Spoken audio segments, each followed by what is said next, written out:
This story starts with a genius who was exceptionally talented with a knife. The light would glint on the blade of his weapon and there was nothing that he could not cut through, nothing that would not yield to his blade. A blade so mastered that it could even slice cleanly through a droplet of water in a really cool fashion. The blade master worked so hard that his palms were covered in calluses, and after dropping out of high school, he spent 20 years in the knife business. He had become the best knife master in the country. In the present day, Table 3 calls for another course. It was coming up and more orders were made, one for special tuna platters for tables 5 and 7. The people cheered, saying that it looked delicious. They had heard that the chef there was really skilled with a knife, and they added the VIP course to table 4 and thanked each and every customer for dining with them. One of the customers noticed something going on in the kitchen at the back. Even the chefs paused when they noticed that something strange was happening. It was the masterful chef and he glared at the fish in front of him with a serious expression on his face. One of the other chefs informed him that his phone was ringing. The talented chef paused in surprise because his phone was supposed to be on vibrate. However, he was surprised to get a notification from a game that he had already deleted before. He wondered if his phone was broken, but he did not have long to ponder it before someone called him. They inform him that they have customers waiting. However, the customer is to be told that they do not have the course that they are looking for, and he clenches his fist. However, the customer stepped forward, telling him not to lie since it was obvious that the master chef was not telling the truth. In strode a sleazy-looking mafia boss with blonde hair and 2 bodyguards. Mr. Sleaze said that he had come because he thought that it was time for the talented chef to give him an answer. Sleaze said that he believed that he had given the MC more than enough time to think it over, and that for someone who handled the same things every day, this should not be too difficult for the guy. The mafia dude laughed and said that he must have been too ignorant. In situations like this, it was the one asking the favor who should make a gesture, and he snapped his fingers, presenting a suitcase of dollar bills, saying that he would make sure that the talented chef would not be disappointed. The mafia boss grinned, saying that he would pay him $3 billion as an advance payment, as long as the job was done properly. However, there was suddenly a lot of sharp slicing and a lot of quick and clean cuts were made. The MC had unleashed his knife and done a little bit of slicing. He then spoke to the obvious mafia boss, saying that this was a kitchen where cleanliness was their top priority, so someone as dirty as the mafia boss had no place there. With a stern look of disgust on his face, the talented chef asked the mafia boss to leave. His cleanly cut fish fell threateningly on the floor before the mafia goons. They were shocked, but Mr. Sleaze would not back down so easily. He laughed, saying such skills were expected of the sword master. The blonde mafia laughed that the guy was truly not someone who should be slicing fish in a place like that, so the boss asked him to hurry up and switch professions. However, the talented chef just grabbed his knife and the mafia goons panicked, scared he would fling it at them. They left, but Mr. Sleaze laughed that he would not give up that easily, and he swore to be back to be the bane of the MC's existence soon enough. Then, the mafia boss asked his goons to go with him and the other chefs nervously watched him leave. Everyone turned back to work after that incident and time passed. The sky began to darken as the business day came to an end. The chef said that an advance payment of $3 billion was amazing, and if it were him, he would have accepted the deal right away, so he had no idea why his gifted colleague had refused. The colleague in question took a happy puff of his cigarette and explained that he had spent his whole life slicing fish, and that he knew nothing about dealing with gangsters. The other chef pointed out that the mafia just wanted to use the talented chef's reputation as the sword master, and that surely they would not make him take someone's head off.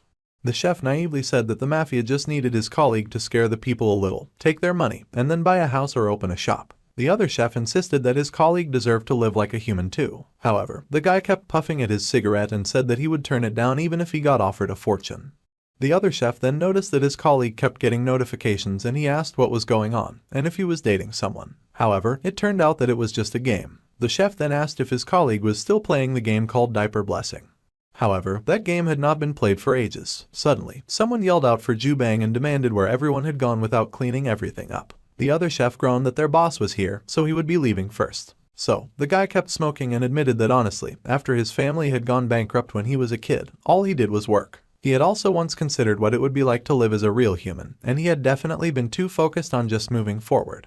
Finally, he groaned and fished his phone from his pocket, wondering why on earth his phone would not stop ringing, and that it was getting ridiculous. The MC wondered if he had reinstalled the app when he was drunk, and he even considered deleting it again. It had been so many years since the Demon King's invasion in the game, and the talented chef tapped on the notification on the screen by accident. He cursed when he opened the app and music began to play. The screen showed a smirking girl with waterfall blue hair as the music got louder.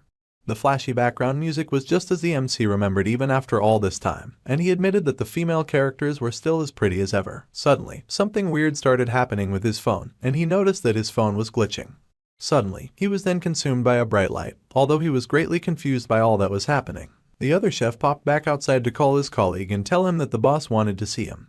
However, much to the chef's surprise, his colleague was nowhere to be found and all that remained was his glowing cell phone. The chef looked around and wondered just where his colleague had run off to. He wondered why his colleague had left his phone behind and he called out to him. Then he reached the conclusion that he had gone to the toilet. So, the chef walked away, leaving the phone behind, unaware that the phone screen had a new display that said that the transfer was 100% complete. There is no backstory to this tale, and it starts with 2 fingers reaching for a phone. The game was a typical pay-to-win model with an auto-hunting system, and the advertisement stated that the storyline was surprisingly worth checking out. It was a generic mobile game that needed no further explanation, and it was called Miracle Blessing. The game instructs the player to please click on the screen, and the narrator figures that we wonder why he even played that game. The answer was as simple as ever, and there was a blue-haired girl with golden eyes smirked cockily at the front. Beside her was another brunette with a blush and a smirk, and a feisty-looking girl with blonde hair. Obviously, the MC had played this game because the appearance of the female character was to his taste. The main character had ended up swallowed by the game, and he had never spent a penny of in-game purchases or played through multiple cycles, and had not even finished the game. However, the unfortunate guy had not ended up in the game as a playable character, and he had not even manifested as an NPC.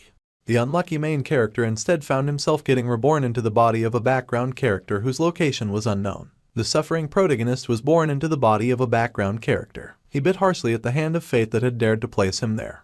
As the background character, the dude's name was Kang Jeong-ma. As the MC walked past, he ended up bumping into the shoulder of another person. The virgin was shocked to have bumped shoulders with a woman. However, he explained that the situation was not how it appeared, and that anyway, even as he asked the young lady if she was okay, she stammered that she was fine and that she was sorry for the inconvenience. Fortunately, the setting of the Miracle's Blessing was in Korea. Names, locations, geography, even the speaker announced on the train that the next station was Mapu Mapu Station, and the polite dude explained that there were only minor differences of 1 or 2 characters, but it was still similar.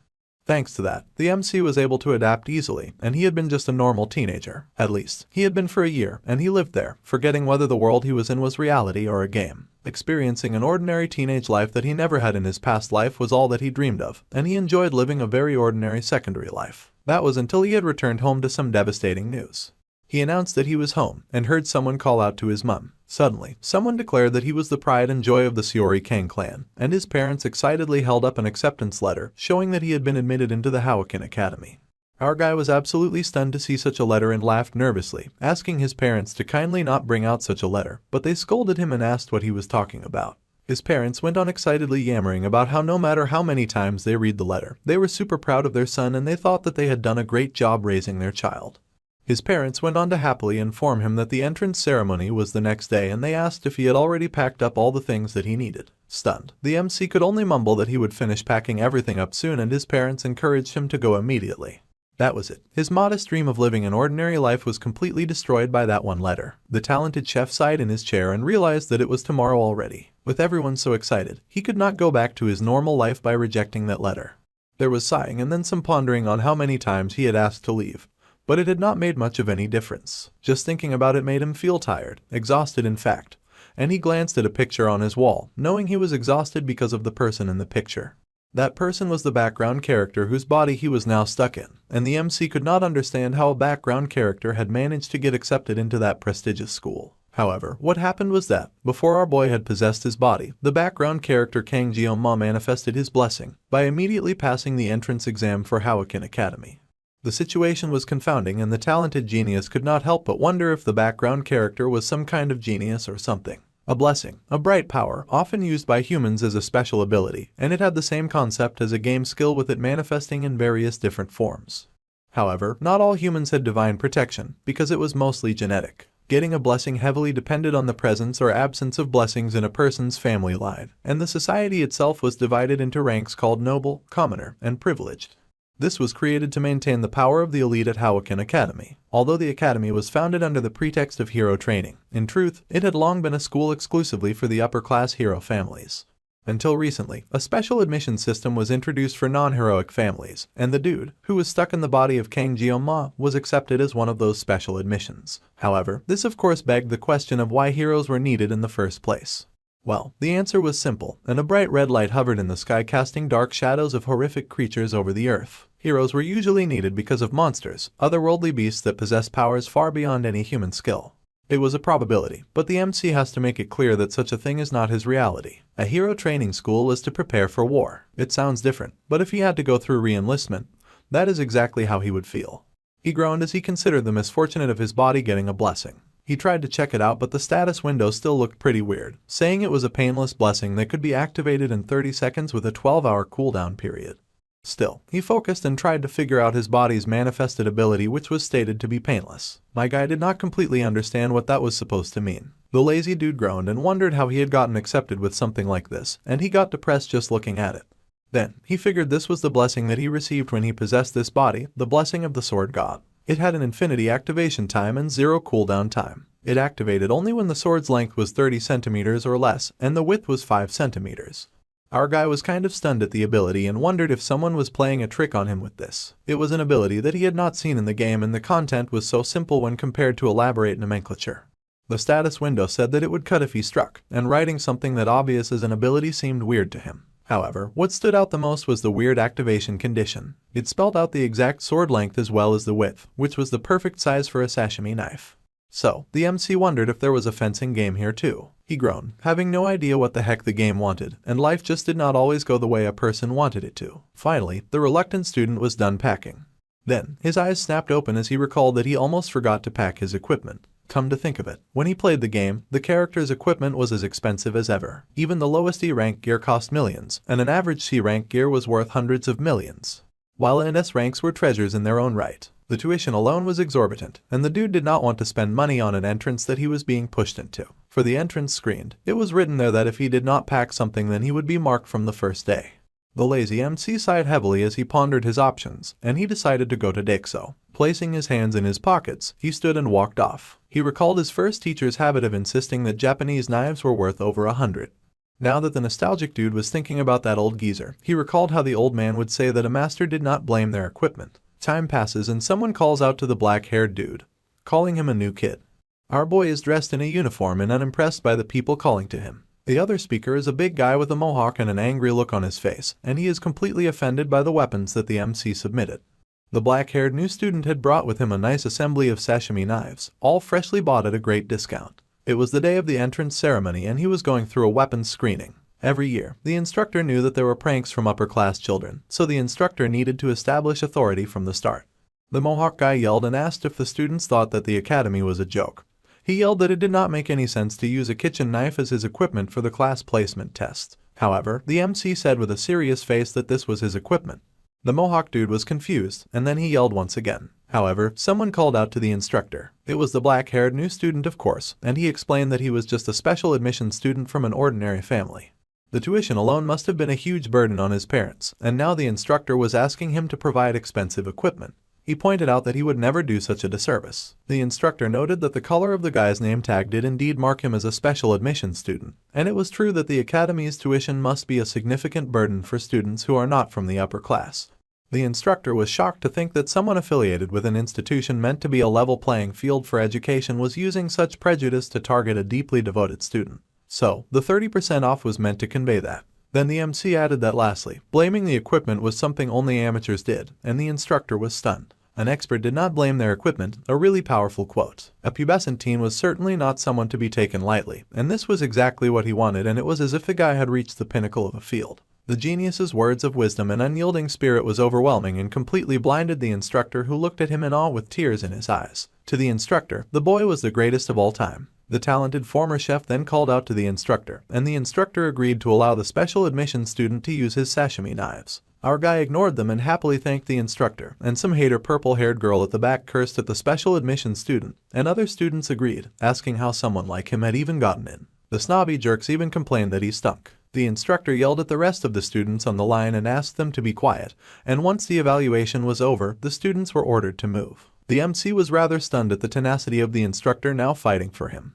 The instructor yelled that he could be an angel or devil depending on how the students acted, and he asked if they understood, to which they replied yes. Meanwhile, our guy raced away in fear that this might give him post-traumatic stress disorder. With a deep sigh, the MC admitted that he needed a break, and he rested on a bench. As expected, it happened, but experiencing it firsthand feels awful. At least, the equipment evaluation was done, and he had made it through the entrance ceremony. The only thing left was the class placement test, and he was already exhausted. He paused to think for a moment, but he had come this far and it was too late to give up now. This was the school that he would be attending for the next 3 years, the Hero Training School, Jokwon Academy. Just as suspected, the school was completely different from what he saw on his screen. If he was to exaggerate a bit, then he would say that the school was about the size of a small city. It was pretty cool and it was a great and privileged opportunity to study at a school attended by the upper class people. Thinking back to his past life in the district, he'd had to drop out of high school due to family circumstances, and he wondered if this was really happening. The placement test would happen soon and the announcement reached our guy where he was lounging. New students were told that they must assemble at the training hall by 3 in the afternoon. It is surprising that such an announcement was made so soon. The entrance examination had already been passed, but the placement test was important. A test was a test, so the MC had to get used to it, and he held up his sashimi knife with pride. Now that the genius thought about it, he had not used a knife once since he had gotten there and there was nothing he could do. His former trainer had once told him that he must never let go of his sword, and that he must sleep with it in his hand if it came to that. It was another of his teacher's habits, and the stuck-in-the-past clown smiled as he recalled 20 years of living by the sword. A year of rest could not possibly dull the student's skills, and the sharp dude rubbed at his sashimi knife, testing the weapon. The talented fighter unsheathed the knife a little and tapped on the blade to test that out too, and he smiled at what he had found, saying that it was not bad. He then decided that he would try cutting a leaf, and he slid his knife out of the sheath as it began to charge with power. The equipment he held in his hands met the conditions to activate his special power, and the sword god blessing was then activated. There was a blinding flash and a large explosion, with the status window then informing the MC that his physical body had a level that was too low to withstand the power of the special skill. He was shocked by this announcement, as he heard that the level of the equipment he was to use was also way too low. The status window then told him that it would use suppression to synchronize the equipment with the user. He was shocked since he had just drawn the sword, but that was enough to activate the special ability, much to his horror. Level 1 activation was now complete, and the status window told the gifted dude that the blessings of the gods would be with him. The MC's eyes widened in horror, and there was a sharp charge as the blade in his hand suddenly flooded with overwhelming power. He cried out as he was flooded with energy, and he panicked, knowing that at this rate he would die, and dying was unacceptable. His eyes widened in panic as the charge of power flooded his body, and then there was a bright blinding golden light. Shattered images fell around the MC, who found himself transported to an odd domain of red lines and line spaces. The black-haired genius was so confused about the whole situation that he cursed, and he realized that he had no idea what had happened. The sashimi knife fell from his hands, and he stared out in front of him, dazed at the cracks that hovered around him. Suddenly, the vision dissipated and his eyes widened when he realized that he was back at the academy, safe and sound. The moment he let go of his sashimi sword, he returned to how things were before, and he wondered what was going on. He groaned and he rubbed at his head, finding the whole experience very painful. Finally, it was understood that his ability got activated.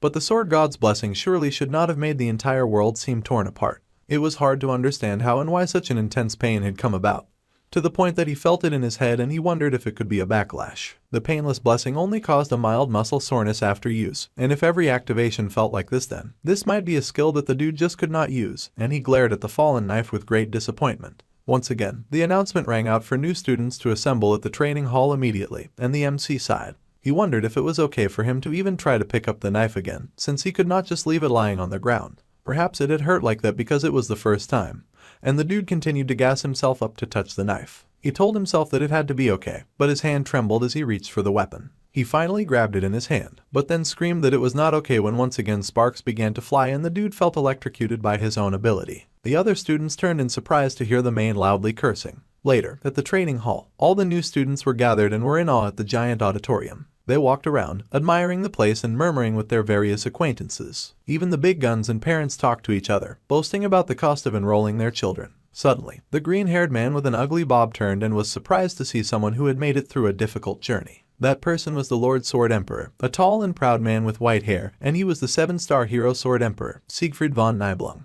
The Sword Emperor was the direct descendant of Aaron Nibelung, the apprentice of the legendary hero, Balor Håkon. The ugly green bob guy hailed the Sword Emperor as the strongest human, and the dude with a big white mustache suggested that they return to their seats. The Sword Emperor laughed to himself as the nobles walked away. Then his eyes opened as he felt a disturbance in the force, just for a green-haired lady with glasses and a smug smile to appear. She greeted the Sword Emperor and called him Sieg, saying that it had been a while since they had met. She was the 7-star hero sage, Media Poison, and she laughed, asking if it had already been half a century. The old man greeted her without even turning to face her. Sieg could not believe that Miss Poison had come dressed like she was the head of the academy, and he mocked that he had thought that turning 70 would be a great excuse for her to let herself go. However, she said that it was every woman's desire to remain beautiful until the very end. She smirked and said that all the Sword Emperor had to do was to say a word and then she would make him look 10 years younger with her blessing. However, the Sword Emperor responded that even though she was turning 70 in a few days, she still had not grown up and that people should value their character above all. The Sword Emperor was very stoic, and Miss Poison giggled,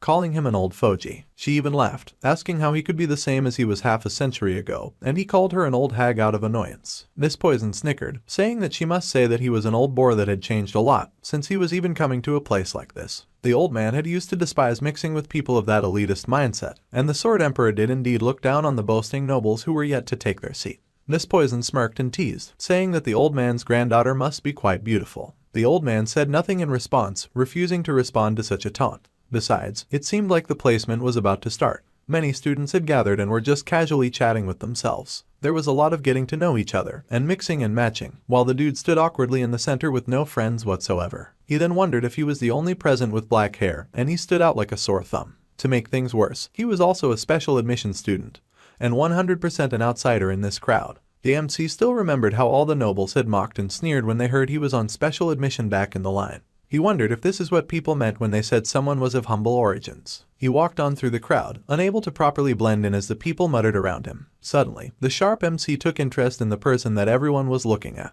It was a lady with flowing blue hair that caused blush to blossom on cheeks as she passed. Just as he had suspected, that girl studied in this academy as well. As she walked, the sound of her shoes made a tapping sound and all eyes were drawn to the lady with long soft blue hair and a hard golden glare. She was none other than Abel von Nibelung, the granddaughter of the Sword Emperor and the game's main heroine. She was also the reason the MC had spent so much money on this game. Subspace was created by the legendary hero, Balor Joquin, along with the establishment of the academy, and it is an alternative space from reality. The damage and pain experienced there feel real.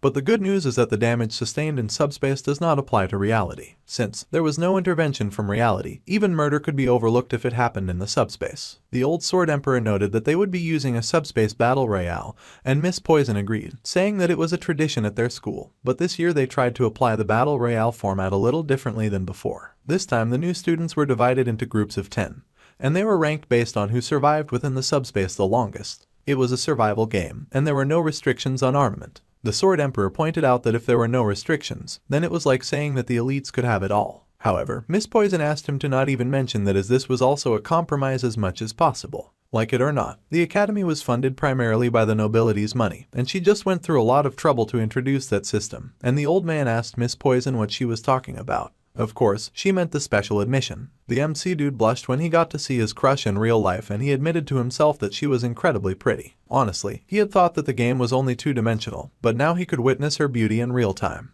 The guys around her were immediately trying to strike up a conversation with her, and if he did not know better, our guy would have joined those poor guys and would have also tried to talk to Miss Gorgeous. However, he had played the game to some extent, so he knew what they did not. Abel von Nibelung was a player of the Miracle's Blessing M. In other words, the protagonist of the game was connected to her. In the end, beautiful people would always have someone they match with, which was often other beautiful people. Furthermore, as a special admission student like him, he was not suited for this. The gloomy protagonist would rather avoid getting involved and ending up with a noisy school life. The goal, after all, was to stay safe, ordinary, and secure. His self-imposed motto for the future was to complete his studies smoothly, to obtain a regular job, and to lead a normal and very secure life. Suddenly, the negative Nancy protagonist paused when he saw a job opening for a hero. Of course, he sighed that it was a joke since he could not even use his power properly, and just using the knife gave him the creeps. His body trembled just thinking about it. The MC was going to leave the protection of the world for the main characters, while he was going to focus his energy on a few more comfortable jobs. Now, the rules for the 783rd class assignment test of Joquin Academy were going to get announced. Suddenly, it was announced that the test was about to start, and the announcer said that this year's assignment test would be a battle royale. Among the 10 cadets, the top rank was Star, and the second to third ranks were called Dragon. Rank 4 to 7 were called Wolves, and the ranks 8 to 10 were ranked under Ordinary. Based on these results, the students would be assigned to different classes, and scores were automatically calculated and there was no time limit. Our guy realized that the test was just like a game, and the goal was to finish it quickly without drawing attention as an ordinary student. The spiritual occurrence device was activated and the exam started immediately. The announcer wished the blessing of the hero to be with the students, and the main guy got serious as the transportation began. He told himself to avoid drawing his weapon as much as possible. Meanwhile, the 24th group's review had been completed and a few students threw up and groaned from the intensity of the battle that they had just faced. The first place was announced for that group and the 47th group's review was also complete. The first place and second place were announced as well. Come to think about it, Miss Poison turned to the Sword Emperor and pointed out that the new batch included the old man's granddaughter as well as the descendants of Chang Xiang and Jiao Gang. The results of the match were practically predetermined. However, the old man scolded her for saying that. However, the lady pointed out that 7 minutes and 14 seconds was incredibly fast. Abel was already making an amazing record even with just a C-class weapon. The high-level weapon claymore that Abel used demanded a fair review, and the lady laughed that the young kids were already acting like their elders. While it was not a record as great as her grandfather's, this was among the top 10 in the Academy's history. However, the old man said that it was only natural for a descendant of Nibelung, and since it seemed that the test was ending, it was time for the old man to take his leave. Since the other students were descended from pigs, Miss Poison then points out that there was just one batch left and she asks if the old man is leaving.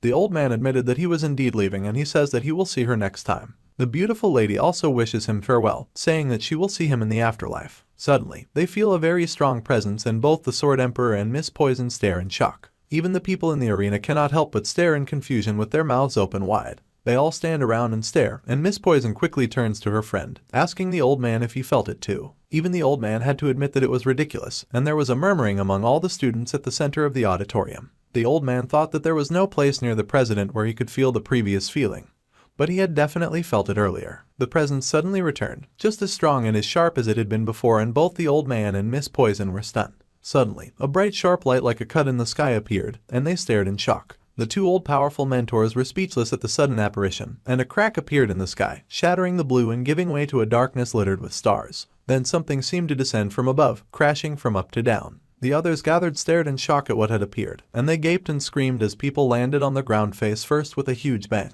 The people were shocked and murmured to themselves, asking if people had just fallen from the alternative dimension space. Then, there was a bright light in the sky and the old man glared at it as a bead of sweat formed on his face. Then, something descended from the light in the sky, and it shot down into the ground, landing with a bang where the fallen students lay. Miss Poison immediately called out for the medical team while the old man watched in silence. The beautiful lady ordered the medical team to check the vital signs of all the cadets who had just arrived. She yelled for them to hurry, and the sashimi knife that had impaled itself on the floor still glowed with power and magic. The fallen person's face was reflected in the sharp blade of the small knife. The outcome of the test was already decided. Someone screamed out and cursed, because unfortunately, there was a lot of fighting and strangling. By nothing but sheer bad luck, the MC had manifested in a place where students mercilessly beat each other down. Our guy had ended up caught in the middle of a death match. Quite unfortunately, he had landed near the evil twins, the Iron Family's Mao Jun and Mao Shun. One was big enough to clobber other people mercilessly and call them weak, while the other sadistically goaded his beaten opponents to try to fight back. Despite their natural talent, the evil twins' brutal, violent, and duality was almost boundless. Those were deliberately playing with their opponents for 30 minutes, and the gloomy protagonist had the bad luck of landing near them. Jiao wondered if he looked so weak that the evil twins had not even noticed him standing there the entire time. The smaller twin looked disappointed at his opponent and asked why the student was dead. He tossed the student like he was trash and mumbled that it was boring. Then, he paused to do a bit of calculating on his fingers, and the twin realized something was off. He asked his darker-haired bro if he had caught a few of them, and his bro was casually wickedly pressing his boot down on a student's neck. Then, the twin with fairer hair realized something. The bigger, darker-haired twin admitted that he had caught almost all of the students, as he crushed the one he'd been torturing under his heel. His brother protested, saying that it was so annoying. The fairer-haired brother pointed out that his brother had already caught 4 of them, and the darker-haired twin laughed, apologizing and pointing. The darker-haired boy pointed out a girl with red hair and offered her to his fairer-haired companion. The girl trembled when they set their sights on her, and the fairer-haired brother rejoiced, saying that he would give his brother credit. Jiao cursed, saying that he was the one who had been staying quietly in the corner since earlier, and it looked like their chosen victim was already panicking and had no will to fight. The fairer-haired brother began to approach the shivering girl, and he made an ugly face, mocking her. He grinned and said that she suited his taste, and he laughed wickedly as he wondered if the screams that escaped from her little lips would be to his liking. It was driving the fair-haired brother crazy just thinking about it, and the girl looked terrified.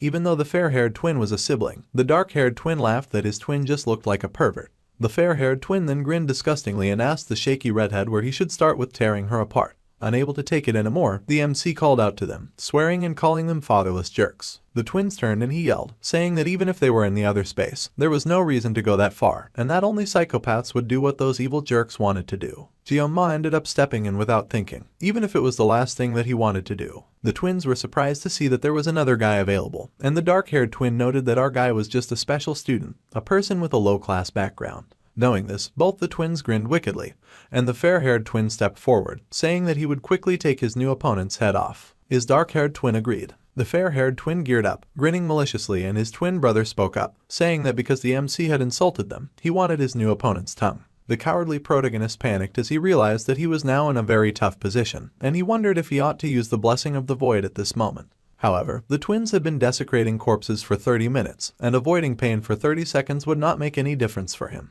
He had to think out of the box, and then Jeon-ma had an idea. He recalled his sashimi power, but of course, he was hesitant. After all, if he wielded a blade, the blessing would surely manifest. The blessing of the sword god, although he only had negative memories of it so far. Our guy only wanted a safe, ordinary, and secure life, and it had not even been half a day since he chose that life. If he drew his knife now, he could kiss his dream life goodbye. He cursed and the twins watched him in confusion. He reached his hand into his bag and yanked out the knife, as the twins watched in confusion and part wonder. They then cursed when they saw the temporary hero pull out his glowing weapon, and even the girl he was trying to save was surprised. The thing was that the twins did not take Jeon-ma's weapon seriously at all because it was so small, and the fair-haired twin charged, calling his new opponent funny, so he swore to make his opponent's death as painless as possible. The fair-haired twin roared and cursed at the MC, saying that he would start by smashing his head in.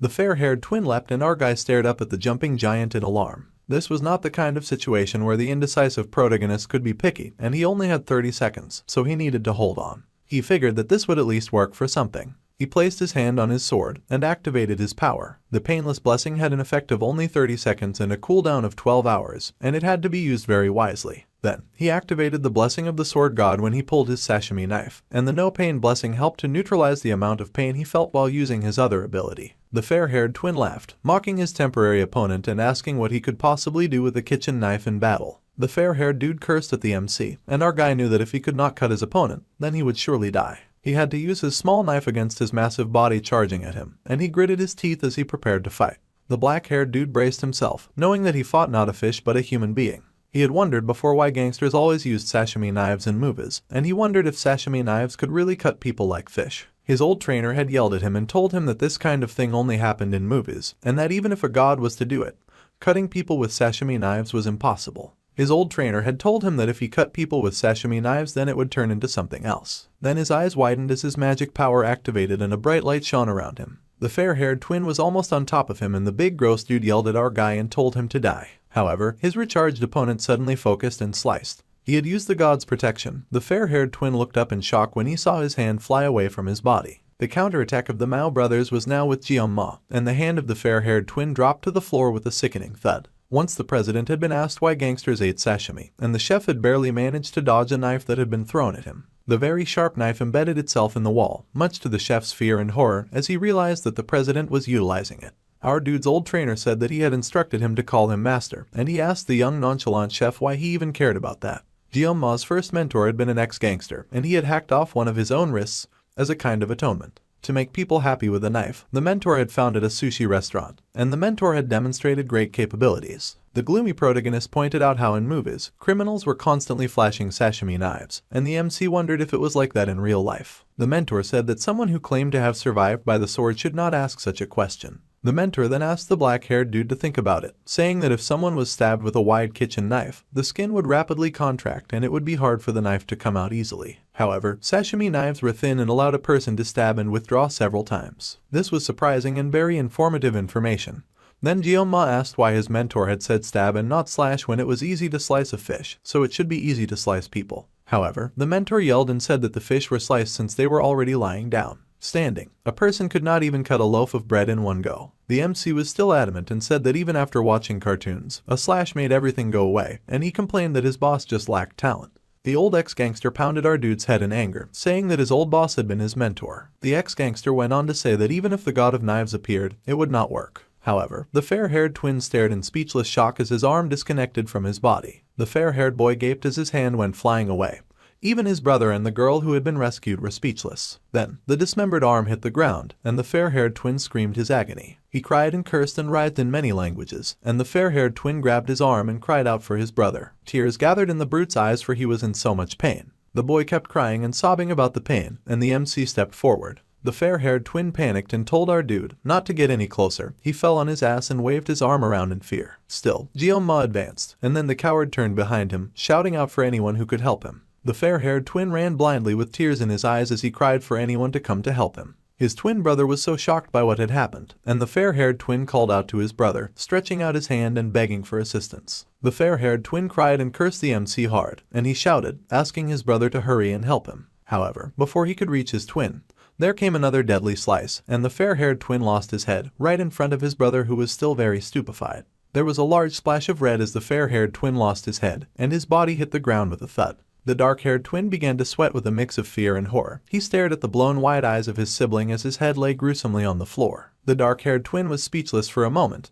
Then he yelled out his brother's name in horror. He had been in so much disbelief that he had not been able to move, and as he screamed, the genius MC caught his breath. The redhead was stupefied at her hero's skill, and the dark-haired twin made himself calm down. This was the void space, and nothing that happened there could affect reality, so there was no way that his brother had died by the knife. Even so, the dark-haired guy had no information on our guy who had just attacked them. The dark-haired twin was not sure what that attack was, but it felt like someone was clumsily using a knife for the first time on a human. The dark-haired twin had to steady his heavy breathing and trembling, as he reasoned that it could be a coincidence and that Jeon-ma had just gotten a lucky shot. The dark-haired twin was now sure that he just needed to be careful when facing the knife. He was sure that his twin's loss had been caused because the fair-haired twin had been too irresponsible. So, the dark-haired twin was going to take things seriously. The dark-haired twin fired up, yelling that his weapon displayed its true might when he used it with two hands. The dark-haired twin fixed the machine hand that belonged to his brother on his own hand, and he used the blessing of resolution, defense, and amplification. He also used the blessing of intervention, increasing his jumping ability by 200%. The spiritual blessing led to increased fist power, and the dark-haired twin grinned wickedly as he had successfully activated a manifestation that had 3 benefits simultaneously. The dark-haired twin shouted that these were rank benefits that even the gods could not imagine. The dark-haired twin grinned and said that he did not know where our guy had gotten his magical cutting knife, but even an S-rank weapon could not pierce his new fists of power. The dark-haired twin laughed that he was different from his brother. Meanwhile, the main character was silently counting. The dark-haired twin yelled that the MC had been standing about like an idiot before a few moments ago, and he launched at his opponent with a wicked punch, shouting a question on whether the gloomy protagonist was mumbling about his will or something. The dark-haired twin grinned maliciously as he decided to just smash Jeon-ma's head while his back was turned, and his body thrummed with energy as he prepared to release his punch. However, our guy kept counting down from 7 to 6 to 5, and the dark-haired twin was confused. Somehow, the dark-haired twin found himself falling to the ground with multiple sashimi knives piercing his body. The dark-haired twin groggily opened his eyes and saw his opponent was still standing above him with his knife, his eyes glowing as he continued his scary countdown. Our guy finally reached 1 and his body began to tremble. The dark-haired twin could not keep his eyes open any longer and he closed his eyes thinking of the word black. Meanwhile, Jeon-ma's countdown had finally reached 0, and the status window informed him that the effect of the blessing of immunity had come to an end. He then cried out in agony as the strength of his own power overtook his body. He was like a black ghost. When the MC managed to open his eyes again, he blinked blearily at a sight that he could not recognize. He had stared ahead in confusion as he had woken in soft sheets, and he wondered if he had woken in a hospital. He managed to sit up with a small groan, and someone opened the door as he settled himself. Imagine his overwhelming surprise to see a man who suddenly announced that our guy had opened his eyes. Suddenly, there was a bit of a commotion as 2 feet made their way to him. The lazy genius found himself looking at a face that he had never seen.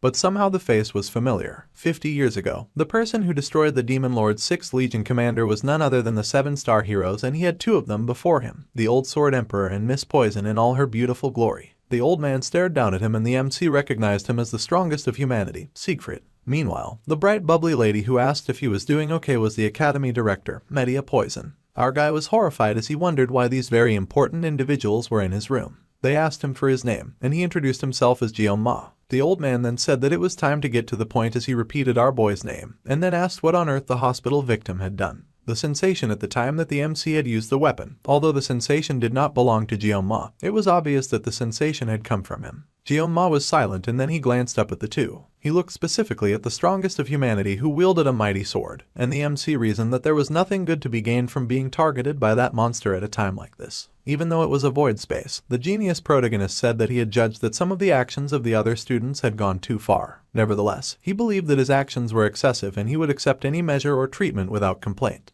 The old man glared at him, but our guy stared right back. Then, the Academy Director sighed as she groaned at the old man, saying that he did not need to be so harsh with a small child. She smiled and said that even when Jeon-ma spoke like that, the Sword Emperor had cleaned out his clogged meridians while the student was unconscious. The Academy Director chuckled that with more age came more stubbornness, and she smirked, saying that he should at least look at her for her face's sake. The old man complained, saying that he had warned the academy director not to say anything like that, but she just squealed as she inappropriately cuddled a student, laughing that the old man was acting all shy. The sleepy genius was truly surprised to hear that the old man had helped him, and he wondered why. The academy director kept inappropriately fawning over our guy's body, thinking that it was no surprise that Jeonma's body was light as a feather, or rather, moist and heavy like a feather saturated in water. The academy director beamed and told the lazy dude that although he had been unconscious, they had reviewed the video of what transpired in the void dimension with the staff. The image of the genius made hurting himself just to defend an underprivileged female student was truly the lovely prince that the academy director had always dreamed of. The academy director gushed and said that Jeonma was the hero himself. Meanwhile, the old man finally cleared his throat in protest. The academy director fumed, but she gave in while the old man just pointed out that he was advising her to keep her dignity. The academy director gushed that she was just stating that she would not make an issue of the MC's actions during the test, so he did not need to worry. To be honest, the twins were admitted after currying favor with the academy's elders from the Mao family, and they had stated that they would withdraw themselves. He was surprised to hear this, but that was a great relief, since it appeared they would not have to share school life together. Then, the academy director said that they had come to tell him, and the grateful protagonist thanked them for the information. However, the academy reactor was no one, and she informed him that he was now the top student, and they happily congratulated him. However, the MC was horrified to hear this news. He gasped in horror as his dream of a peaceful, safe, and secure life had once again begun to crumble. The great big prestigious academy glowed in the afternoon sun. Chilling in a room, the beautiful academy director let out a sigh. She smiled, saying that she had been the head of the academy for over 2 decades, and yet this was the first time that something like this had occurred near her. The position as the top student was instantly rejected, much to the shock of Miss Poison and the old Sword Emperor. They had advised him to rethink, of course, asking if he understood what it meant to be in the star class. The Sword Emperor had even been sure that he had not heard our guy correctly. Even the elders had been furious that Jeonma was made top of the class. The top student was determined based on the subspace's direct results, and the MC paused to consider it for a moment. However, after a while, he confessed that he still did not want the position, much to the shock of the two once more. The old man was perplexed as the beautiful academy director kept trying to convince him otherwise. However, the academy director then called to the old man, snapping him out of his thoughts in the present time. The academy director asked the old man if he was upset that he had taken the top rank instead of his granddaughter when the old man had seen the video too. The old man laughed and said that was immature. There was nothing more immature than challenging the grading performed by the subspace imbued with the will of the founding hero. The academy had chosen our guy as the top pupil, and they simply just followed. The old man pondered the situation more and figured that if his skills had been outstanding, then this might have been comprehensive. If his physical abilities had been great, that would have been fine. If Jeonma's experience had been better, it would have been believable too. However, from a male till in his teens, our guy had displayed an exceptional amount of skill and precision when he had taken down his 2 opponents. It was a blast of power like nothing they had ever seen before. The emotions that the old man had seen were like the MC had embodied the notion of the skill, and the old man wondered what he had been pursuing all of his life. The old man thought that the large display of power represented the ultimate of swordsmanship. However, the old man had also sensed incongruity when he had unblocked the boy's acupoints, and the teen's feeble body had not yet received proper physical training. It appeared as if something was stored, something that should not even be stored within the young lad's body. The old man sighed at his deep thinking, knowing that at this age, he was still quite competitive, especially towards a boy of the same age as his beloved granddaughter. The academy director was still talking, and she mentioned how the MC was also quite attractive, and the way he killed opponents to save a woman in danger was extremely astounding. The academy director was baffled and wondered if she could ever pull off something like that even when she was 10 years younger, and it seemed impossible for her to do at her current age. She then grinned and asked the old man what he was thinking about. The old man was silent, and then he pondered on what college students nowadays named women like her. She was curious, and then she smiled and told him to go ahead and to open that fancy smart mouth of his. The academy director asked what people called ladies like her, and he said a cup down. A blush came to her face, and the old man began to speak some very dangerous sounding words that sounded like the word used to refer to a female dog. The academy director was furious, and the drink within the cup began to rumble. Meanwhile, our guy had climbed up some stairs to a building with brown walls and brown staircases. He saw the signboard for the wolf class, and he stared at the final compromise that he had managed to obtain. So, he would be in wolf class, even though the MC had expressed his desire to be in the tiger class. The headmaster had insisted that the top student could not be in the tiger class, and the lazy protagonist had argued that the top student should be able to be a tiger at a school that valued fairness. However, the director was not having it, and she explained that it was not permitted for the sleeping talent to be a tiger. In exchange, the academy director would keep the situation a secret, because she knew that if she sent the talented student to the tiger class, then the elders would cause even more of a fuss. The gloomy protagonist was confused, but the idea was to complete studies securely in a lower class rather than battling and straining a higher level class. He sighed as the wolf class still fell without the predicted range, and he planned on still living his peaceful life. However, when he walked into class, the door slammed loudly behind him and he was shocked to see the students all staring at him. They all stared with bored looks in their eyes, assessing Jeonma, who had just walked into class. Our guy had the special green badge on his chest, so they immediately identified him as a lower class student. Then, the other students in wolf class started laughing and mocking him. Unbothered, the MC walked further into class, noting that his classmates seemed to be ignoring him. He figured that was a relief, and if they were going to ignore him, then they could at least quit gazing at him. Since they were ignoring him, it appeared like the academy director had kept everything under control. Jeonma beamed, thinking that an outcast like him would surely have a tranquil life, so this was a positive thing, and he happily hummed to himself. Suddenly, he noticed something. He looked up to see a fidgeting girl nearby, and it was the redhead, thanking our guy for saving her regarding what previously happened in the battle against the twins. He stared at her in silence for a moment, and she stared back in silence as well. She then blushed and explained that this was regarding what had happened during the test, and our guy then recalled what she was talking about. He had wondered why she was using honorifics to address someone her age, but he told her that she did not need to thank him, and he smiled, saying that in such a scenario, anyone would have behaved in the same way. It appears the coincidental hero had ended up saving the redhead, and she told him again that she truly appreciated his help. The MC had however done that to save himself too, and now he felt like a hypocrite receiving her thanks. Come to think of it, Jeonma realized that he had yet to introduce himself, and he told her his name.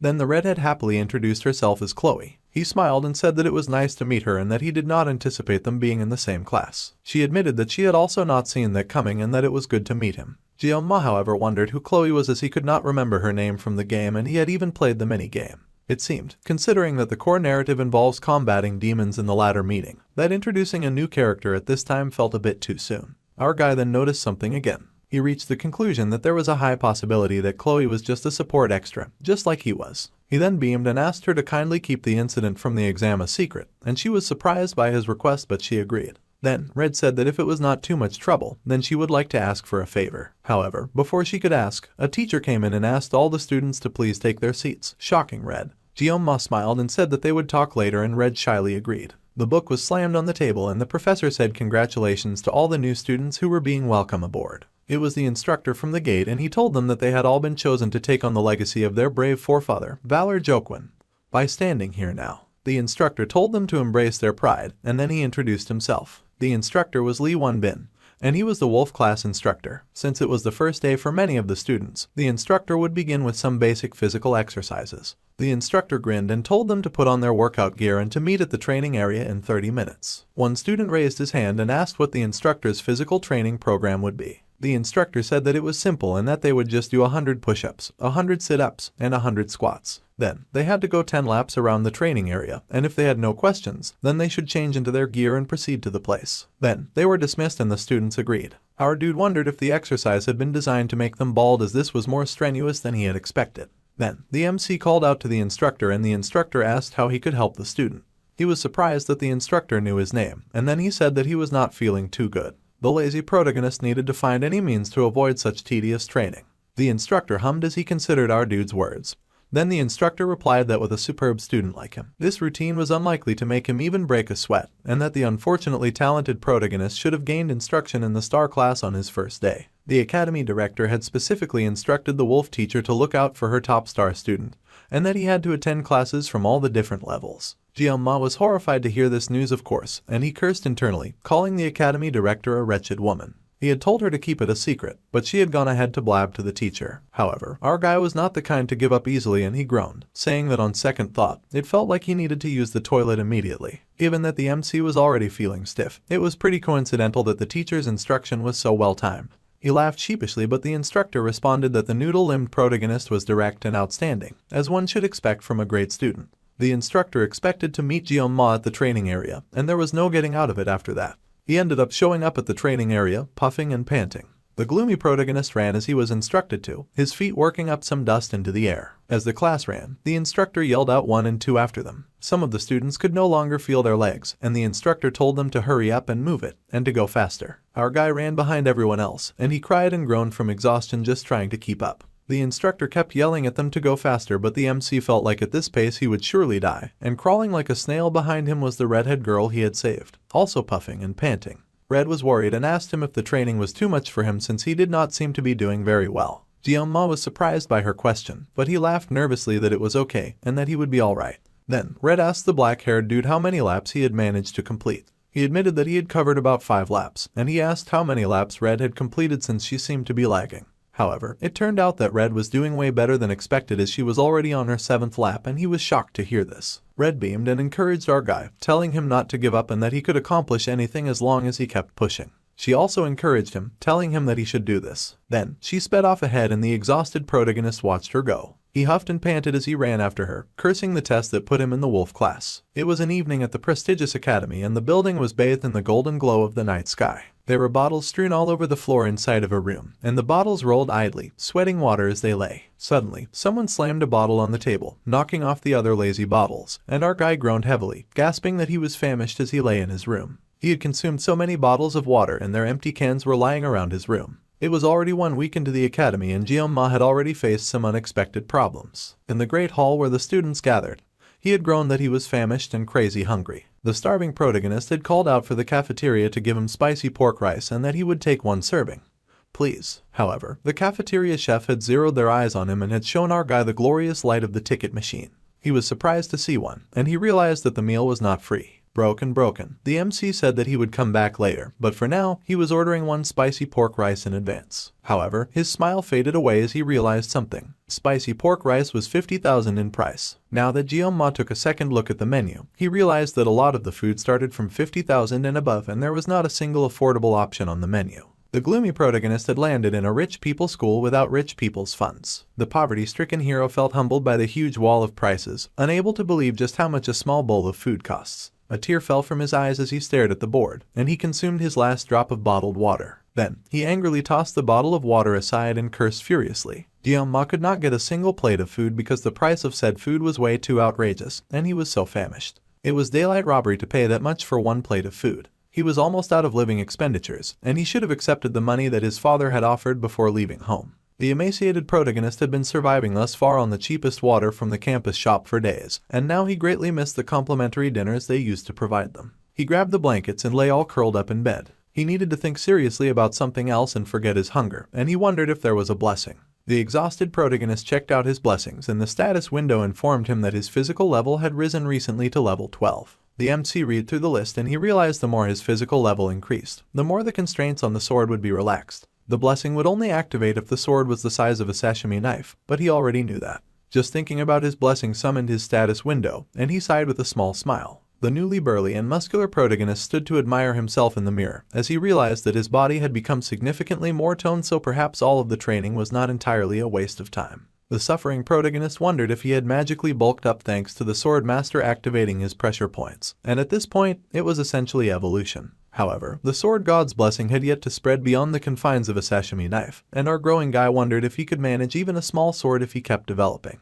Then, the talented hungry genius glanced at his small sashimi knives, and he vividly recalled being afraid of holding a sword before the admission ceremony. However, now when he was not carrying a sword, his hands itched and he wondered if this was also a result of the blessing. He then rubbed his head and wondered why he was suddenly feeling so proud. Then, our guy turned when he heard a noise behind him and he asked who it was. The MC opened the door to his room and found Red standing outside the door. The flustered girl flushed to see the built guy's muscles, and she apologized, asking if she was interrupting him on his break. He was surprised to see Chloe outside his bedroom door, but he smiled and said that she did not interrupt anything since he had simply been lying down. Jioma then asked why she was there. She smiled and said that she noticed that the MC had not been to the university cafeteria that week. Red asked if he had been feeling unwell, and he just laughed, saying that he normally did not consume meals prepared by others. In truth, he truly enjoyed meals cooked by others and he was starving. She was surprised by his words and he assured Red not to worry about him. Then, Red said that if it was fine with our guy, then she was thinking of getting some things from the campus shop and having supper together. However, the protagonist quickly agreed, suddenly all dressed up, much to her surprise. He was, of course, happy to do anything for some free food, and he asked if she was suggesting that they eat supper together. She admitted that she was indeed suggesting that, and then he smiled that he was genuinely decent at cooking, so he would manage that aspect.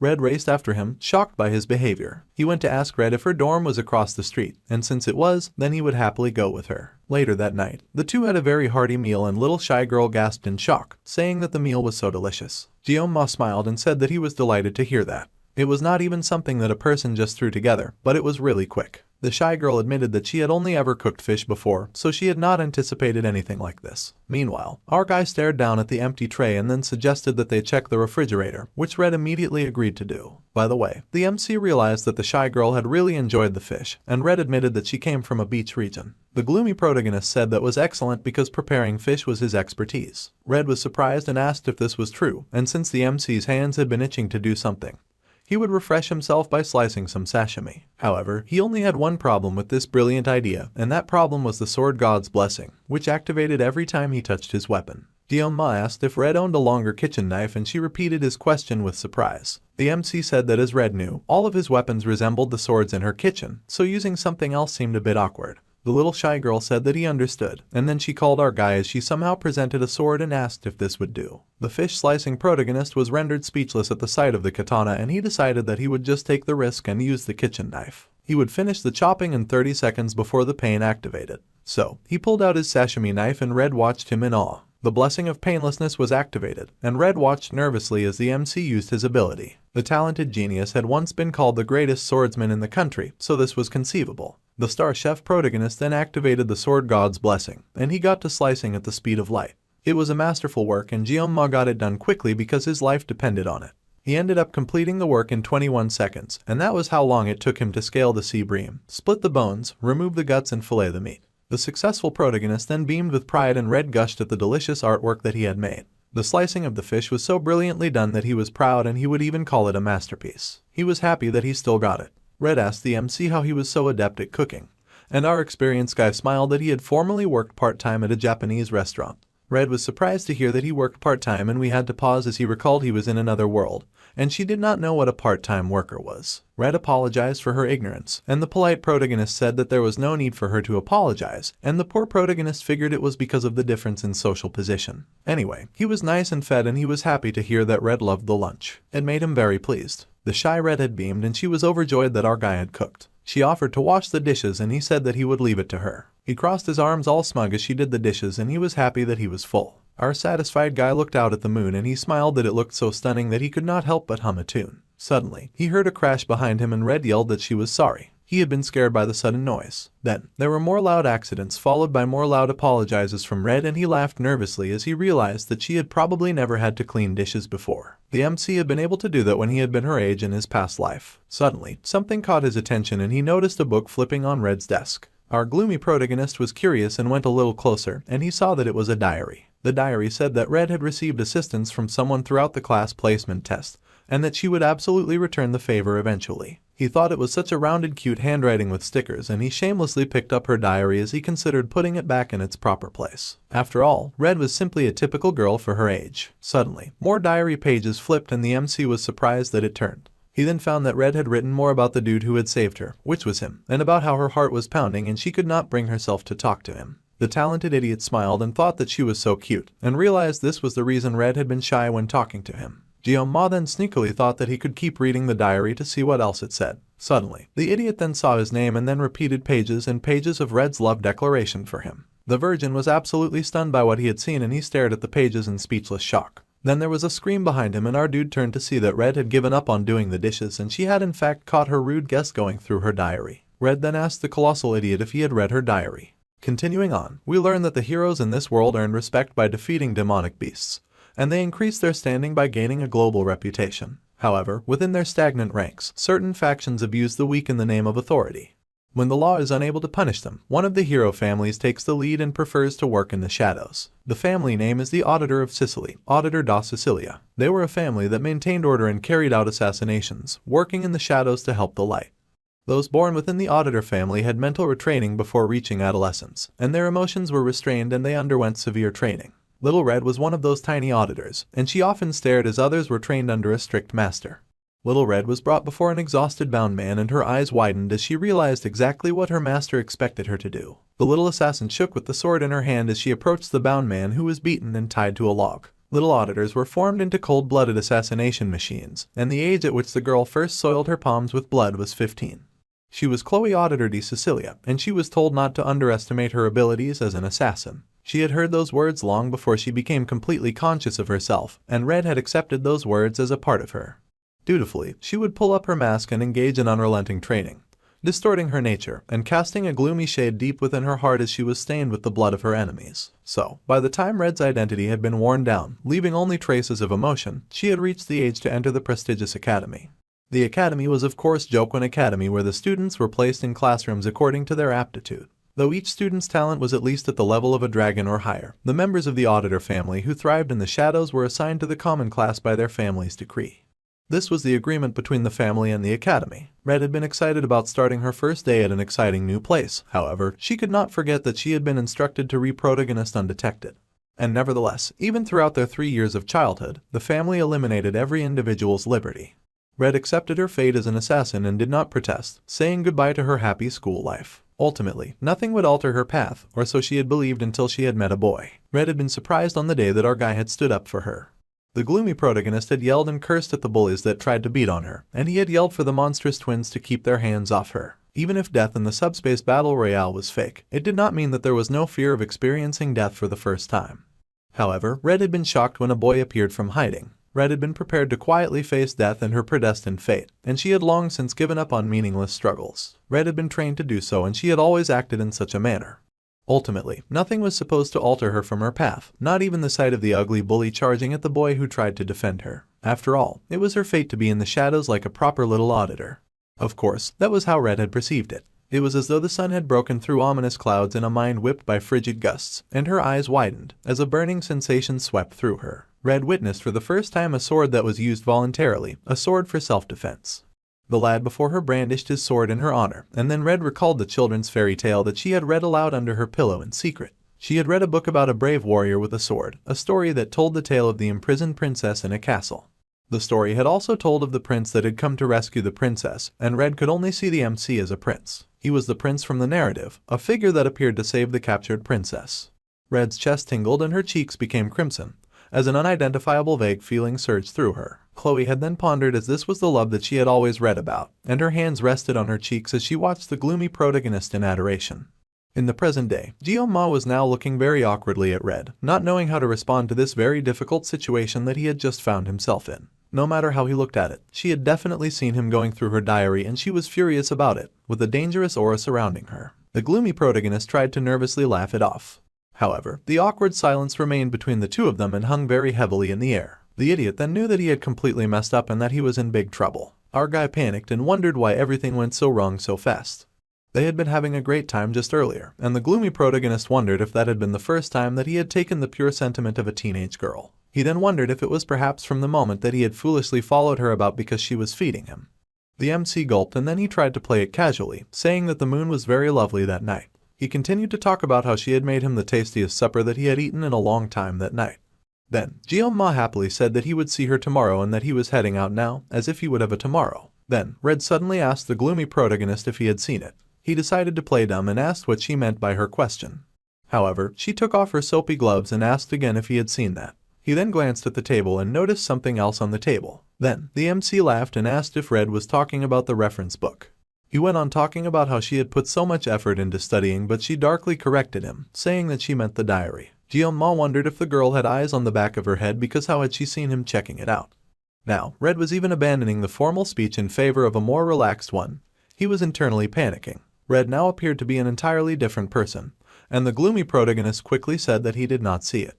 Red asked if he truly had not seen it and our idiot insisted that he really had not seen it. The girl told him not to tell lies and he caved, finally admitting to having seen it. She fell silent and he fell silent as well, honestly was not the best policy. Then, the gloomy protagonist became alarmed when he saw Red slowly begin to unsheath her katana, and he was very alarmed. He had no idea why the heck she was suddenly pulling out her weapon.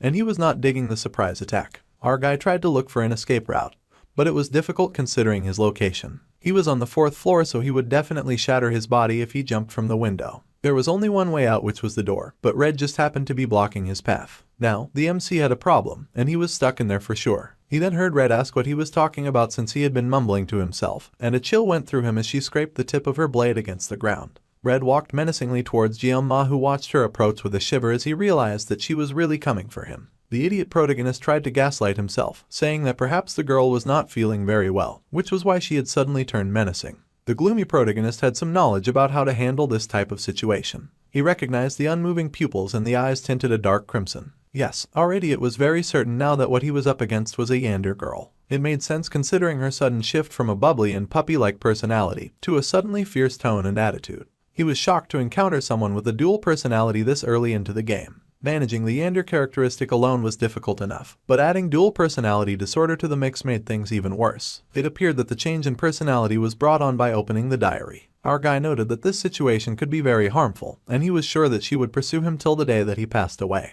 In order to secure his safety in the future, he had to take the initiative immediately. However, the aura in the room was even more intense than the Mao brothers, and it was downright wicked. Gosh, living in the academy was way more difficult than he ever expected it to be. First, he had to make his way out of this predicament, and he had little time because the danger was approaching menacingly on her home turf. Jeon-ma then began to consider the situation, thanks to how quickly they had cut the fish and how fast they had eaten.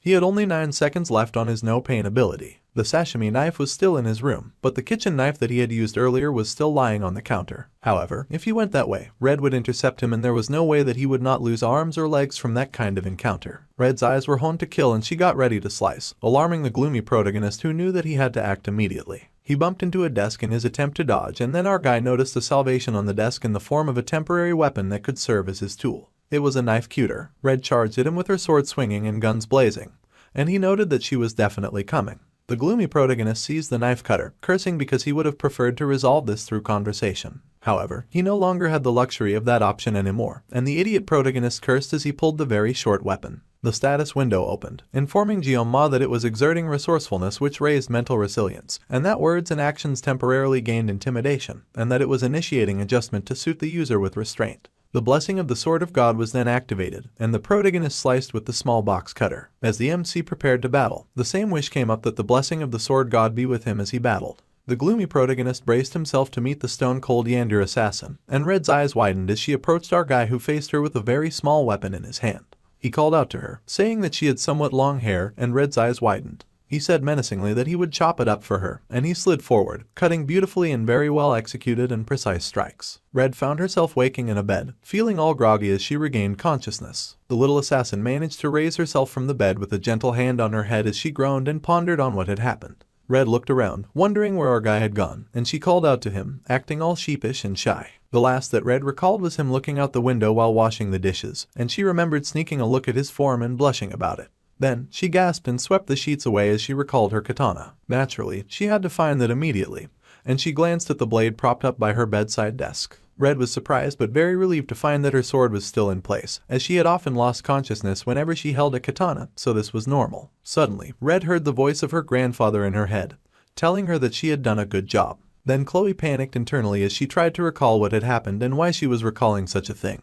But her inner voice told her not to worry about it. She only recalled that she had been told to not deny her talents as an assassin. Then, Red glanced at her blade again as she tried to put 2 and 2 together. The girl was a little baffled. Then she leapt into the bed, burying her face in the pillow as she gasped and called herself a food and an idiot. Red had suddenly recalled everything and was mortified that she had fainted at that moment. The assassin's thoughts instantly flew to our guy, and she panicked internally, calling his name over and over again as she blushed hard. Red flushed as she wondered if she had said something wrong when she lost her memory. Then, Chloe glanced to the side and saw a little object on the floor of her bedroom. Red was surprised to see a utility knife on the floor, and she picked it up in confusion. Suddenly, Red realized that her hair did look a little shorter, and she wondered why that was so. The assassins wondered if he had used a utility knife to cut her hair, and it looked like our guy even cleaned it up before he left and neatly disposed of the hair in the trash. Red blushed, thinking that Jeon-ma was really just too kind, and she gushed over him. She decided that she just had to write this down in her journal before she forgot. So, Red got out a pen and went straight to her journal, happily jotting away. She had documented exactly what she wanted in the simple words that declared her love for our guy.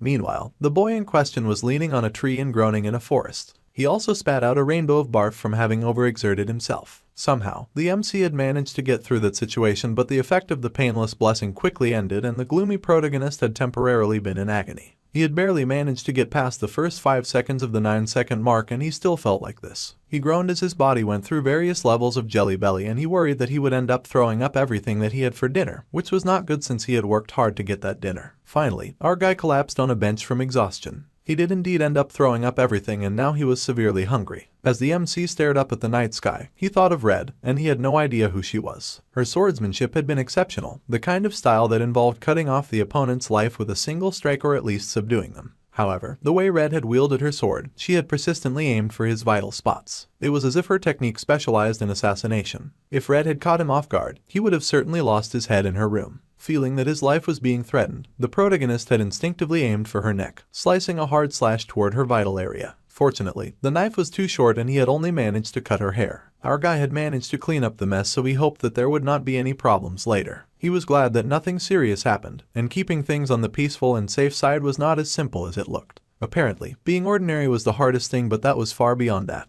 To be honest, when Jeonma had first gotten thrown into this disgraceful game, it was not that he did not have ambition. Utilizing only a sashimi knife, having reached the zenith, it was not an easy decision for him to give up on a man's romantic dreams. All people, nevertheless, had a part to perform. Miracle's Blessing was the name of the game and a special favor from this world's protagonist whom our guy had not yet met. In addition to the benediction of Valor Jokwin, the legendary hero, it was one of the 2 legendary blessings in the game as he recalls. The blessing's contents were somewhat similar, and they just had to save the world from the dangers of the Demon King. The true protagonist was a legendary sword whose name translated to wound, and it gave the user incredible skills. Yet the sword was known to pick its own master. On the other hand, the MC could only use this sashimi knife, so he had no reason to explain further on how his skills could never grow in that direction. He slapped his cheeks and decided to pull himself together. Ever since he landed in the game, he had to remind himself that none of the characters or the things that happened here were real. Jeonma had even forgotten his goals. He understood all that, but come to think of it, there had to be at least a single ordinary person in this world. Our guy had stopped trying to figure out who the true protagonist game players were, but at least he knew how to get his way around the game. It had been a week since he had started studying at the academy, and based on the storyline, it should be around that time that the true protagonist just manifested the divine blessing, and was now late for the registration process. Now, the game's story was really progressing, and he knew the general plot, but he had not seen the ending. Our guy regretted that he had stopped playing at some point, and of course, understanding the official plot halfway through was definitely a plus. No matter what happened, he would follow the official plot, and if he let himself get carried away, he would lose even the few advantages that he had to live his quiet and happy life. If Jeonma remembered correctly, the story would take a dark turn starting from the 2nd semester of the 3rd year. The demonic tribe who noticed the birth of the hero was led by the core commander and joined forces and took action, threatening the academy and the hero as well. The scale of the conflict grows and eventually, a world war between demons and humans begins with the hero in the middle. As a result of this, the game's storyline evolved in the genre cliché, and he recalled being irritated by the abrupt turn in the story back when he still played the game.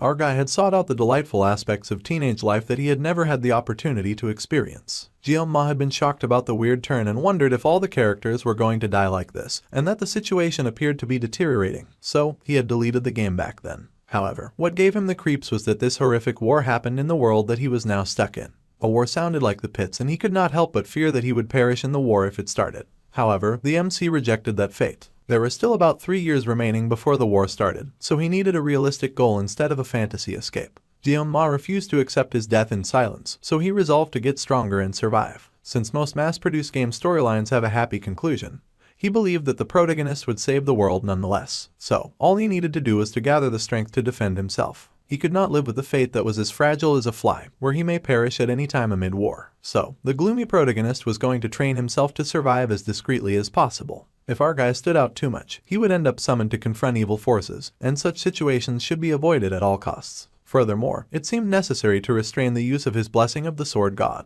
The MC had always used the sashimi knife out of necessity, but the stress on his body was excessive and it was starting to wear him out. With the protection of the sword, he would be able to cut him in one strike. He pulled up his status window to look through the perks of his ability once again, and he found that a few of the unlocked conditions had not yet been met. However, Jeonma said that the performance seemed to be solid. Then, he rubbed his chin and he wondered why there was so much new content. The gloomy protagonist could now see the possibility of growing his body, mind, and even his equipment. The numbers currently seemed to be a level concept. Then he looked closer and saw something called assimilation rate. However, he had no idea what that was nor why it was rated at 1.5%. He then randomly clicked on the status board and was shocked when a pop-up came up and told him that the conditions had not yet been met, so the MC's access was blocked. Our guy was surprised, but he figured that was not important right now, and another question had arisen about this mysterious gift that he had. The most important thing to him right now was physical training and the fact that he needed a new weapon. He could not rely on painless blessings for 30 seconds forever, and he needed to train in swordsmanship with a blade that did not satisfy the God of Sword requirements. Unfortunately, there will be a practical extermination training next month that will replace the midterm exams. The training reward for that exam was Mirasama, which was a B-grade weapon. Gyoma figured that if he could handle that skillfully, then it would be enough for graduation. The specs did not meet the conditions for activating the God of Sword blessings, so it would not be a burden as a protagonist weapon. He sighed in relief and realized there was more to do than he expected. Suddenly someone called to him and our guy turned. He found beside him a girl with hair like a blue waterfall, and she said that he was on her spot. It was of course the beautiful granddaughter of the Sword Emperor, and he stared in confusion to have run into someone like her. The girl stared at him with her golden eyes, sweating a bit from her workout. The gloomy protagonist stared back speechless, and for a moment they both just stared at each other with not a lot to say. Then, she spoke again and asked the MC to move over. The dude gasped, as he had been too mesmerized by meeting his favorite character to properly respond. Our guy was shocked to see Abel, and he thought it was all rather unbelievable. He had not meant to stare at her like that, and Waterfall Locks informed him that he did not have to go anywhere, and she just wanted him to move over a little. Gyoma was silent but compliant. Then he wondered what she meant by calling the place her spot when he was sitting on a public bench, and he wondered if this was a class hierarchy thing. He groaned internally and decided to avoid any connection with the heroine or now. However, she adjusted her sweaty clothes and his pervy eyes could not look away from her as she got comfortable. A blush filled his face as the MC thought that the heroine's appeal appeared to have captivated his attention. He thought that she was so pretty, and she beamed that she had found the finest place to watch the stars. Our guy had been struck by Waterfall Locks suddenly speaking, but at least he now understood what she meant by saying her spot. He glanced over at the girl who was only focused on the beautiful stars in the night sky. Gyoma wondered if Abel was the granddaughter of the legendary swordsman that he knew. Even the handsome protagonist had started off as a rough guy. Then, Waterfall Locks suddenly asked the MC if his weapon was a sword. He was surprised and asked her how she knew. The genius noble explained that her grandfather had told her that swordsmen had varied expressions in their eyes. Gyoma blushed at her intense gaze, and then suddenly Waterfall Locks offered her sword to him. Abel beamed and asked him if he wanted to test out her sword. The gloomy protagonist looked away and mumbled that it did not really thrill him. Waterfall Locks pouted at our guy's rejection, and they were both awkwardly silent for it.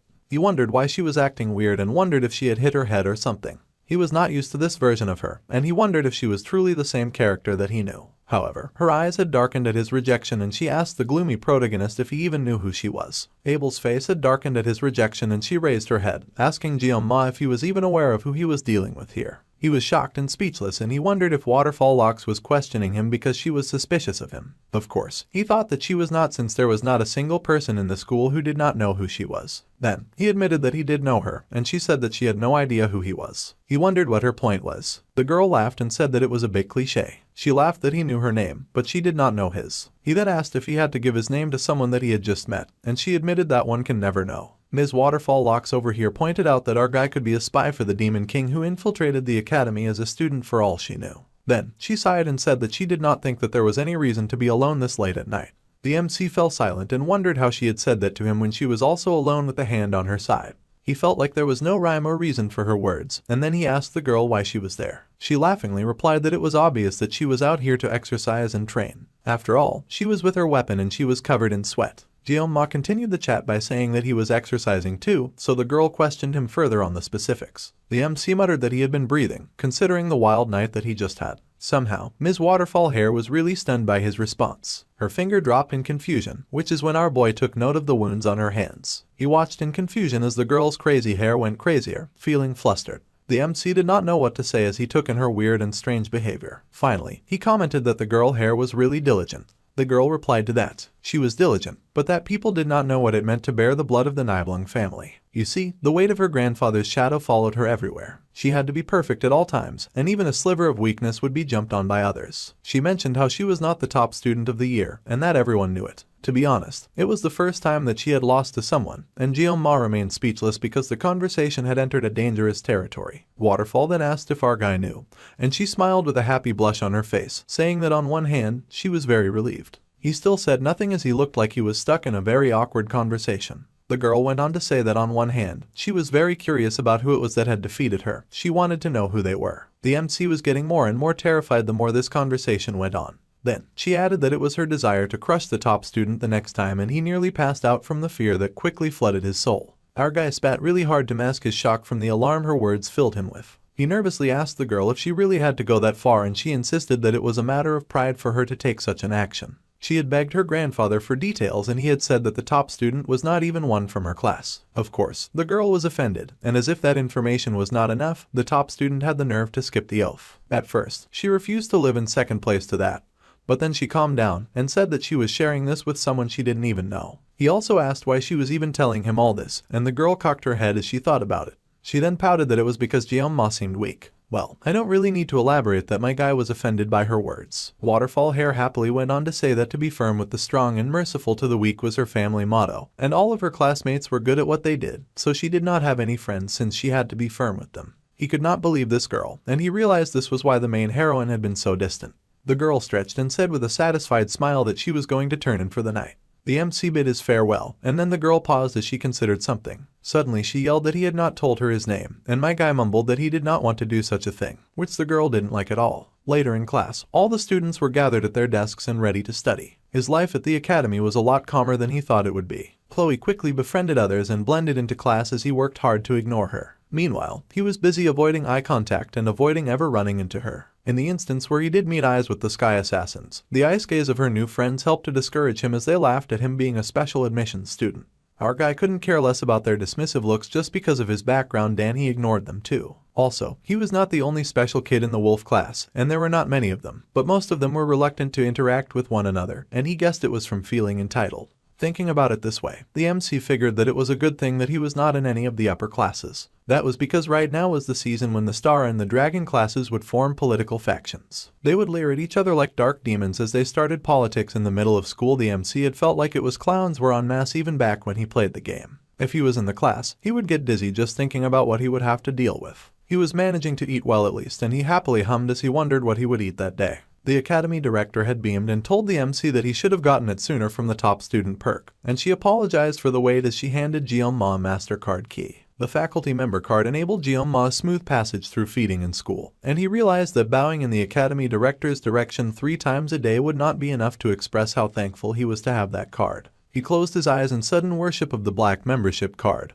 and he thanked all the fates and the academy director so much. He had also been fulfilling his duties as a faithful student, and it did not hugely impact the main scenario either. Our guy beamed, and he decided to just spend the next 3 years living a life of peaceful and quiet bliss. If he just did that, then he smiled in triumph, sure that he could achieve the future that he had imagined. 700 years ago, after the first human-demon war, the hero Jaquin Baylor, who felt the need to cultivate the next generation of heroes, established the academy with his 7 disciples. The teacher explained that this story would also be on their exam, so they had to take care in familiarizing themselves with the information. Jeon-ma knew the basic story more or less, so he was not really paying attention. He knew about the founding hero, Jaquin Baylor, and for 20 years, the hero had fought against the commander of the First Corps, and against the commander of the First Army, as well as against the Demon King's right hand called Lycan. The hero had fought with such tenacity and strength, and he had emerged victorious in that mighty battle. However, a bright light had shone, and crashed into the earth, casting a huge glow upon the world. In that tense battle, Jaquin had lost an arm and could no longer participate in battle.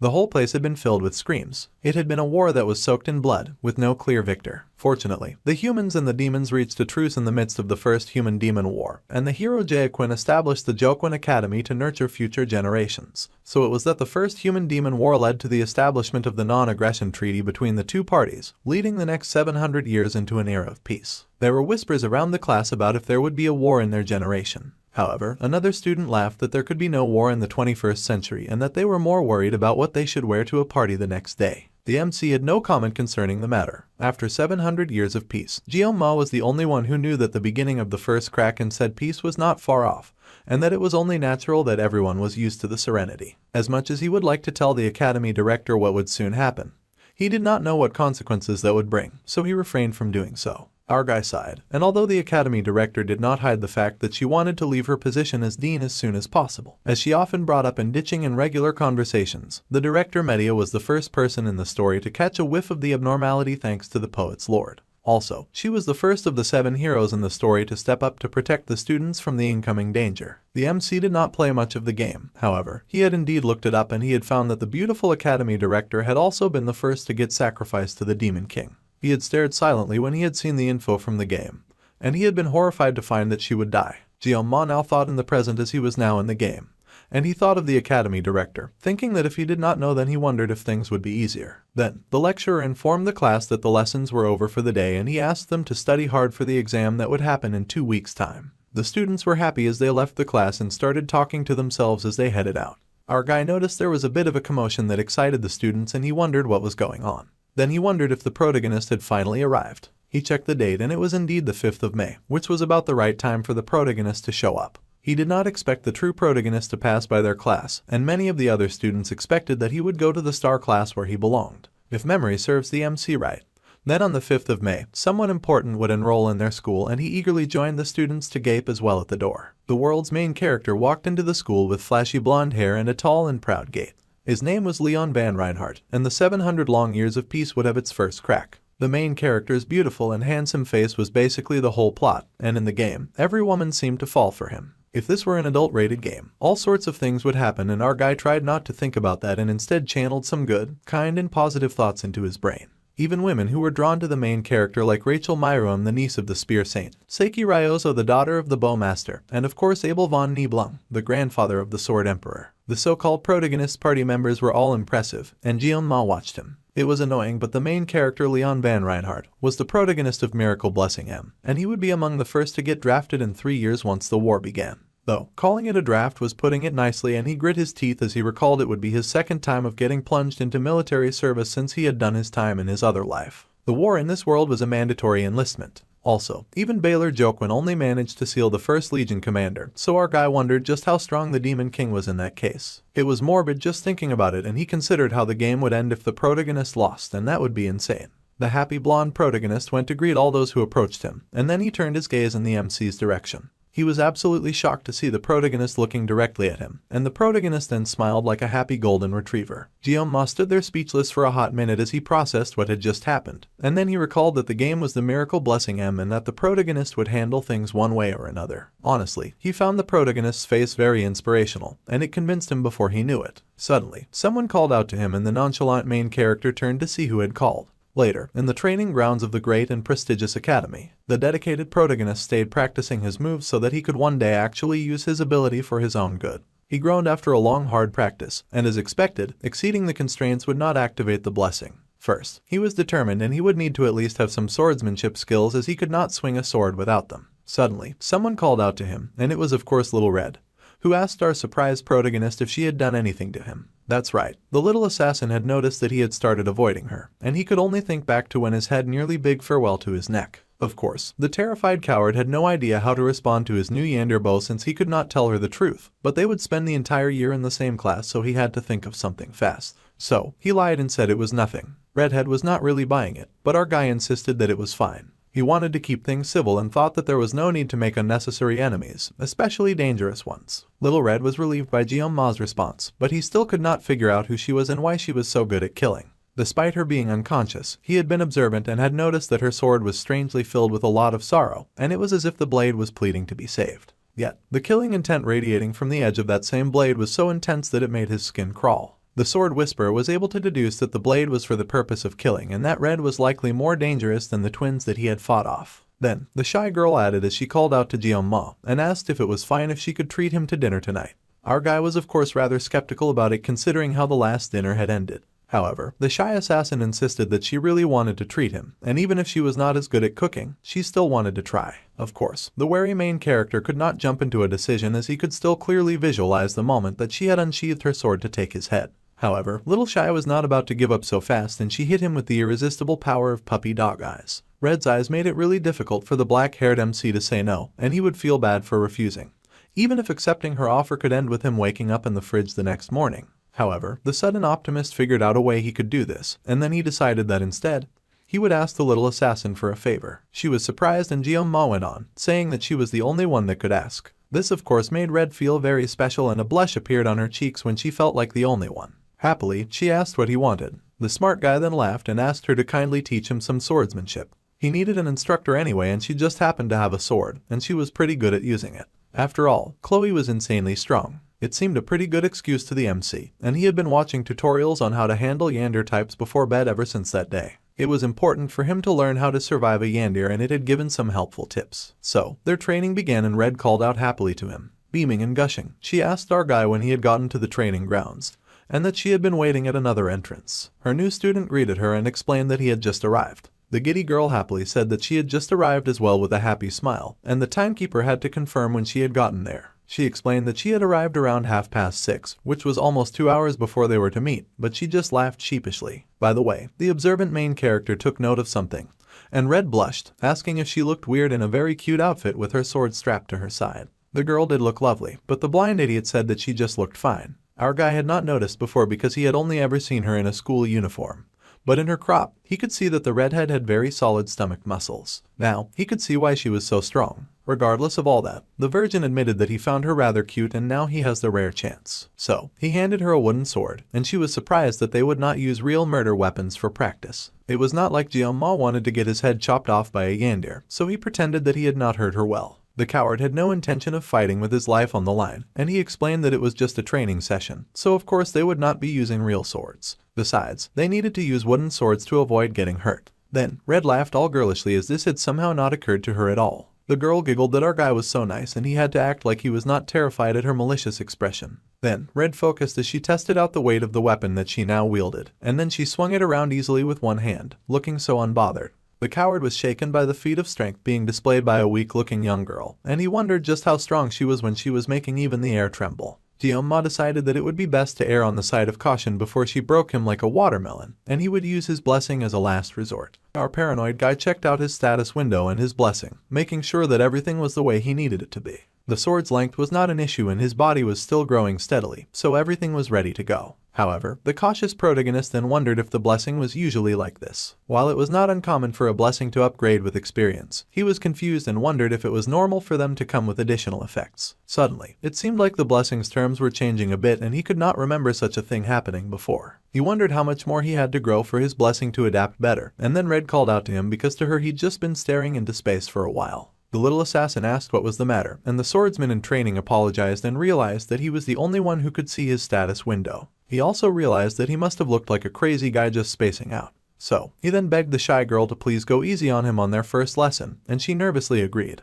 Then, he gripped his wooden sword and was just about ready to swing. It was time for them to start their lesson and the gloomy protagonist raised his weapon with pride. For a moment, there was tension in the air when she also picked up her wooden sword. In our guy's past life, everything that he had learned was through hands-on experience. So, as far as the MC was concerned, seeing was believing. To truly master a field, one could not just give a piece of themselves, and they had to be ready to sacrifice their entire being. The reason why the genius had adapted so quickly to the academy was because of the training that he had dedicated himself to. The redhead swung her sword, a fiery red aura gathering around her as she took a warrior's stance. Jianma had learnt from a young age, and he closed his eyes, noting the sweat clinging to his palms and how his stance flew toward. The final stroke of the sword must always strike the opponent.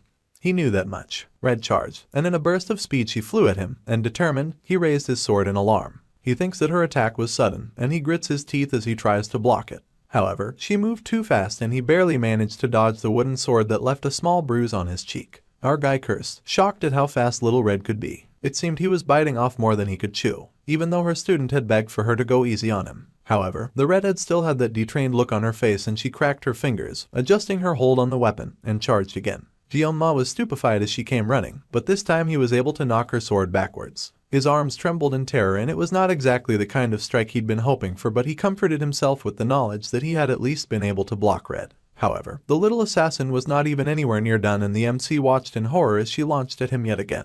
He did not even know when she had taken to the sky. He cursed as he realized that she was just going to keep on getting faster. Just now, the genius had realized that Little Red had held back on one of her attacks. He managed to raise his stick and block her sticks. Their pieces of wood danced together in hard combat. However, a crack began to appear in our guy's wood. It was not hard enough. Jianma began to get pushed back because the onslaught just would not stop. Red was on him like a barrage of demons from hell. Forget the demon clan. The hero could get started on training, just fight her because she was relentless. All of her strikes were heavy, and he knew that if he got hit even once, he might actually die immediately. So much for taking it easy on him. The panicked MC was finally reaching his limit for deflecting. He could not find any opening to counterattack this red demon, and his wood finally snapped with a mighty sound. It went flying, and he could only gape at his broken weapon. For some reason, Red gaped too, like she had not been the one to break it. The girl gasped and apologized profusely, shocked that she had broken his weapon. The assassin explained that he had been trying to fight our guy as gently as possible, but she had ended up breaking it. Then, she called out to him when she realized that he was no longer responding.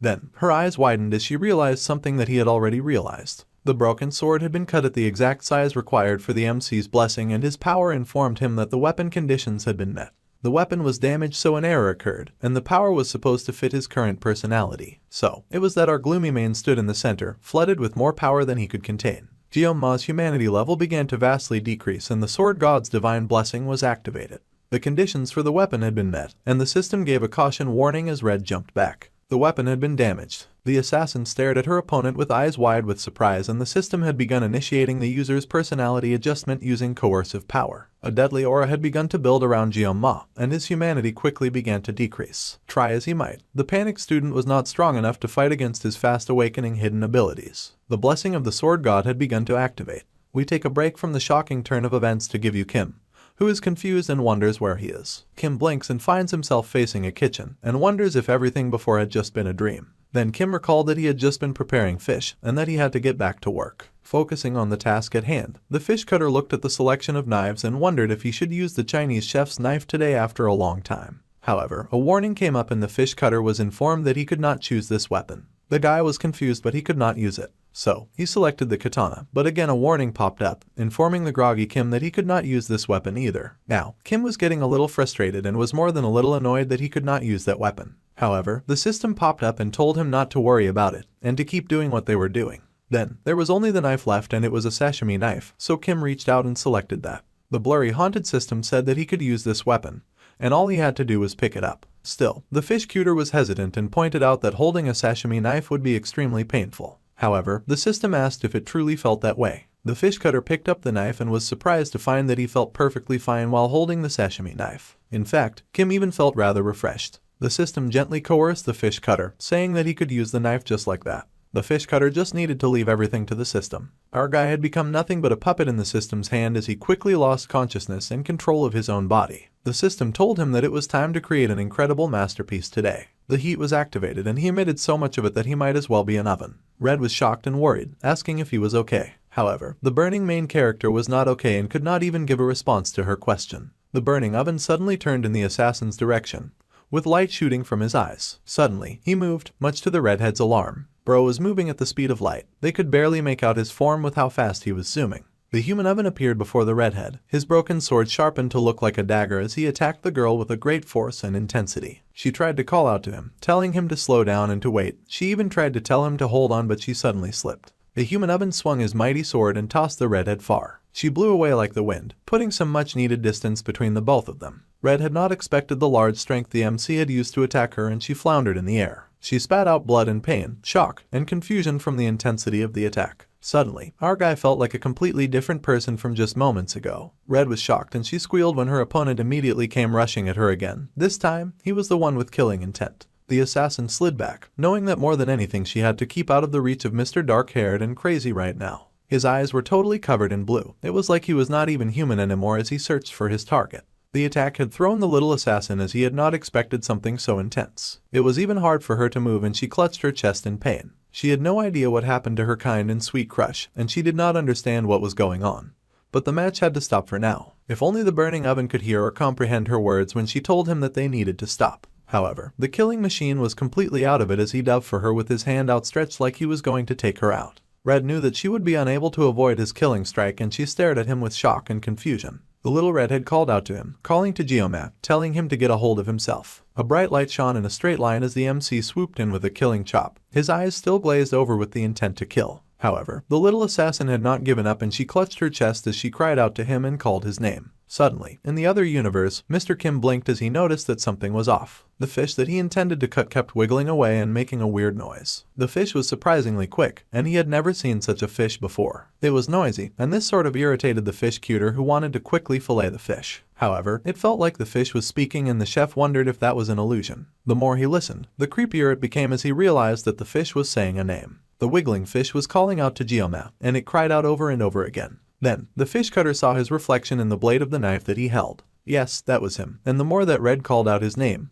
the more his consciousness returned. Soon, the chef's outfit became a school uniform, and then the MC realized with horror that his opponent was not at all a fish. It was Red, calling out to him and crying for him to pull himself together. The gloomy protagonist instantly recognized the adorable but kinda creepy Chloe. She called out to him again and his sword hit the ground. The unfortunately gifted genius had tossed his weapon at the last minute, and it was charged with so much energy that it embedded itself in the wall. However, he was back, and the little assassin opened her eyes shakily to see him. Her eyes widened with tears leaking, and she found Guillaume sweating but smiling down at her. The little shy girl was surprised, and the smooth MC agreed that it was best that they stop there for the day. Red blushed as she stared at him and asked if he was alright. The smooth and polite genius just waved and thanked her for helping with the practice. He was going to head out first and give her time to collect herself after that traumatic experience. Red watched our guy walk away. It was evening time at the school and the swordsmanship training lesson had ended. Red strolled her way down the street as she recalled that ever since the class assignment test, her crush's skill was not just raw strength but it also carried an eerie feeling. It was not just skill but a raw red and deadly instinct. Even though the blessing unconsciously manifested, the assassin was still no match for her crush. It was impressive that the MC had managed that with a half-hearted training sword. Red knew that her gifted classmate was strong but that was on another level, and she was so lost in thought that she did not notice the guy creeping around in the shadows. The shadow dude pointed out that she seemed to be enjoying it. The little assassin was immediately on high alert, and she found someone dressed in ninja garb with red hair just like hers. The shadow ninja called her by name, and he was Nox's auditor, a second year in the round class. Red was shocked to see her big brother just skulking around in the shadows like he had nothing better to do. Her brother adjusted his mask and asked if this was all she was doing after entering the academy, mingling with lowly people. Red was confused for a moment, and then she told her shadow brother not to refer to her crush with such an awful term. However, now the Shadow Ninja had marked her crush's name, and he added that if she kept trying to associate with our guy, then the assassin family would surely eliminate him. The Red had said nothing and simply bowed her head in thought. Then, she said that even if the entire auditor came, then they would not be able to handle her man. Then she walked away, leaving her brother in the shadows whence he came. Her brother thought about her words and repeated Guillaume's name like he was also developing a crush. Meanwhile, Guillaume needed to clarify something and something had gone weird. The power that he had been given was not a divine blessing or a favor, rather, it felt more like a curse. To avoid relying on the blessing of the sword god, he had set out to find new equipment. However, the power that had overtaken him like demonic sinking sand seemed to mock his efforts, following him and taking control of his body. There had been no pain, but worse than that, not only was there no pain, but there had been pure pleasure and a feeling of debilitation that went on endlessly. During that time, the curse had manipulated the lazy and talented hero like a marionette bound by threads, and it had whispered sweet words in his ears like a poisonous lover. The system had told him to cut more, to cut deeper, and to even destroy more. The gloomy protagonist had ended up falling for those sweet words, and he completely surrendered his virgin body to the touch of that vicious ability that used him like a tool. However, the assassin's scream had cried out to him, mixed with her desperation. Then, our guy had been able to see the desperate and terrified girl as she had screamed out the name that he had come to recognize as his own. Guillaume, the background character with a new overwhelming malicious ability. In that cry, the fragments of the world were brought together and the gloomy protagonist was sharply pulled back to consciousness. So, he had thrown away the training sword that had clung to him like a parasite infesting his own skin. The genius had realized that if he had not detached that sword at that moment, then he would have lost himself forever. Until recently, the redhead had been nothing but a yander who just wanted to kill him. However, at that moment, Chloe had become the girl who had revived his fading conciseness. Then again, our guy did recall that he had been the one to originally break the sword and cause the whole issue in the first place. He was kind of irritated but mostly grateful. So, he had decided to let it go without anything much. Besides, the girl already looked terrified. Guillaume had ended up leaving in quite a hurry to avoid the possibility of the sword god's blessing manifesting again.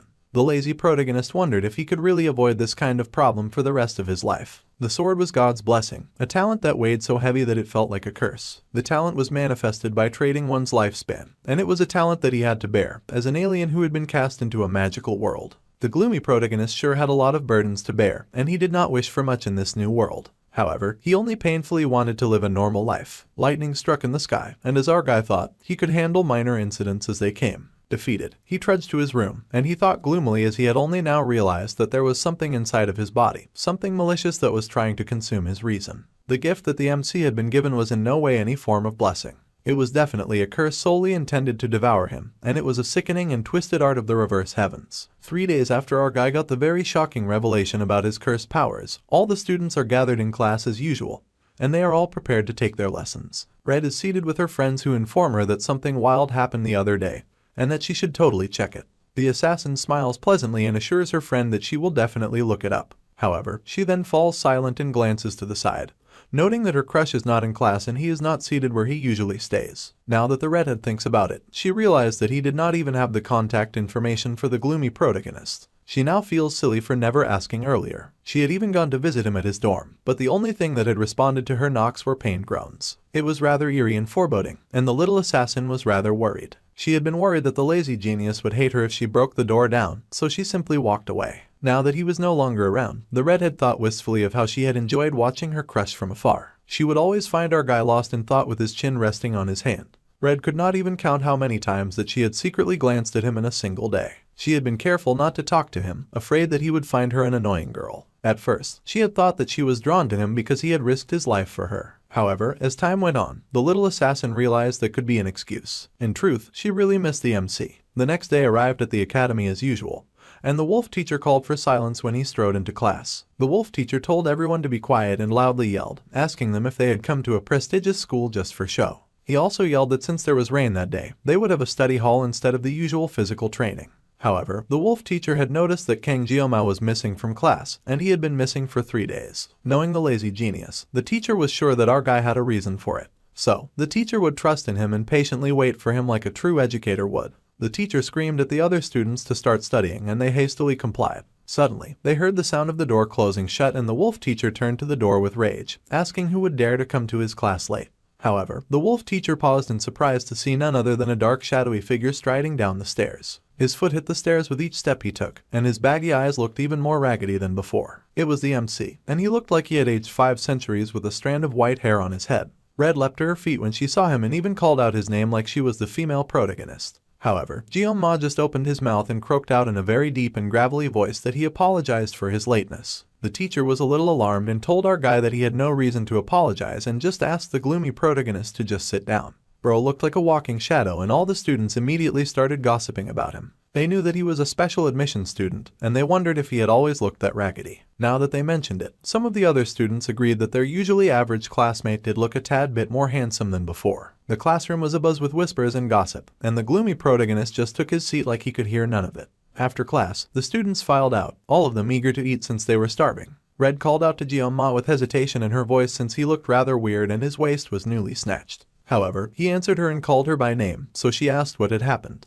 The gloomy genius replied that it was nothing much, but she pointed out that he had not been in school for a while, so he was really worried that something might have happened to him. Red asked if our guy's new attitude had anything to do with their crazy duel the last time they had interacted. Jioma fell silent, but then he turned to her with a smile on his face as he explained that he had just fallen a little sick. He thanked her for worrying about him since he was fine now. The redhead blushed since the MC was out here acting like he had not just gone through a revenge body transformation. The shy girl admitted that it was a relief and she averted her gaze. As the ML protagonist expected, it was a little difficult for her to believe his lie. For the past 3 days, Jioma had in fact been fighting his demons, and he had gone through something similar to extreme withdrawal symptoms until he was mentally exhausted. The gloomy tortured main character could not get out of his room and eat anything as he buried his emaciated body in bed whilst praying for his cursed convulsions to go away. The MC had suffered through pain far worse than anything he had ever faced before. It was a price that he had to pay for holding and using that broken weapon.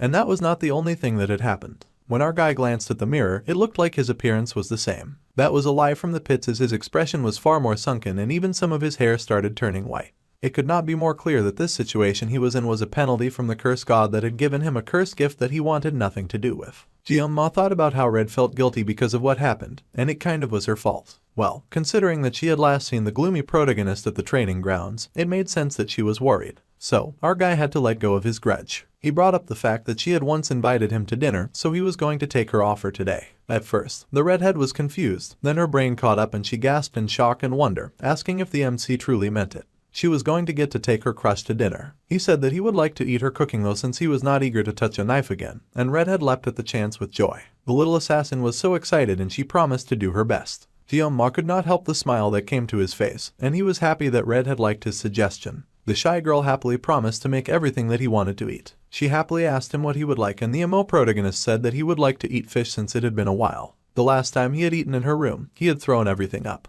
Then our guy had to pause and deflect because he had almost confessed to something dangerous. Instead, he said that fish was too expensive for him to try. Then, the sharp genius detected something weird and murderous aiming for his neck. He whipped around and eyed a suspicious-looking bush as Red continued to gush and squeal. The black-haired MC wondered what he had just detected, and then he whipped around with his hair like an Oreo biscuit. Oreo biscuit turned and Red turned as well with a smile, wondering if something was the matter. Then, they both noticed the red assassin standing by the doorway. The red assassin had a wicked glint in his eyes and he reeked of killing intent. The little assassin was horrified to see her brother in her class, and our guy noticed. He asked her if she knew the weird red ninja, but she did not immediately respond, so he raised his eyes to study the new red in town. The MC marched forward to where the red ninja leaned casually, and they both made dangerous, challenging eye contact like two wild animals in a forest. He had finally gotten to him, and he told the red clown that if he had something to say, then he should say it instead of staring like a creepy stalker. The creepy stalker stare got even more intense from Red the brother, and our guy wondered what was up with the assassin's eyes. Suddenly, Red spoke up and she had a lot to say, telling him not to concern himself with the creepy jerk.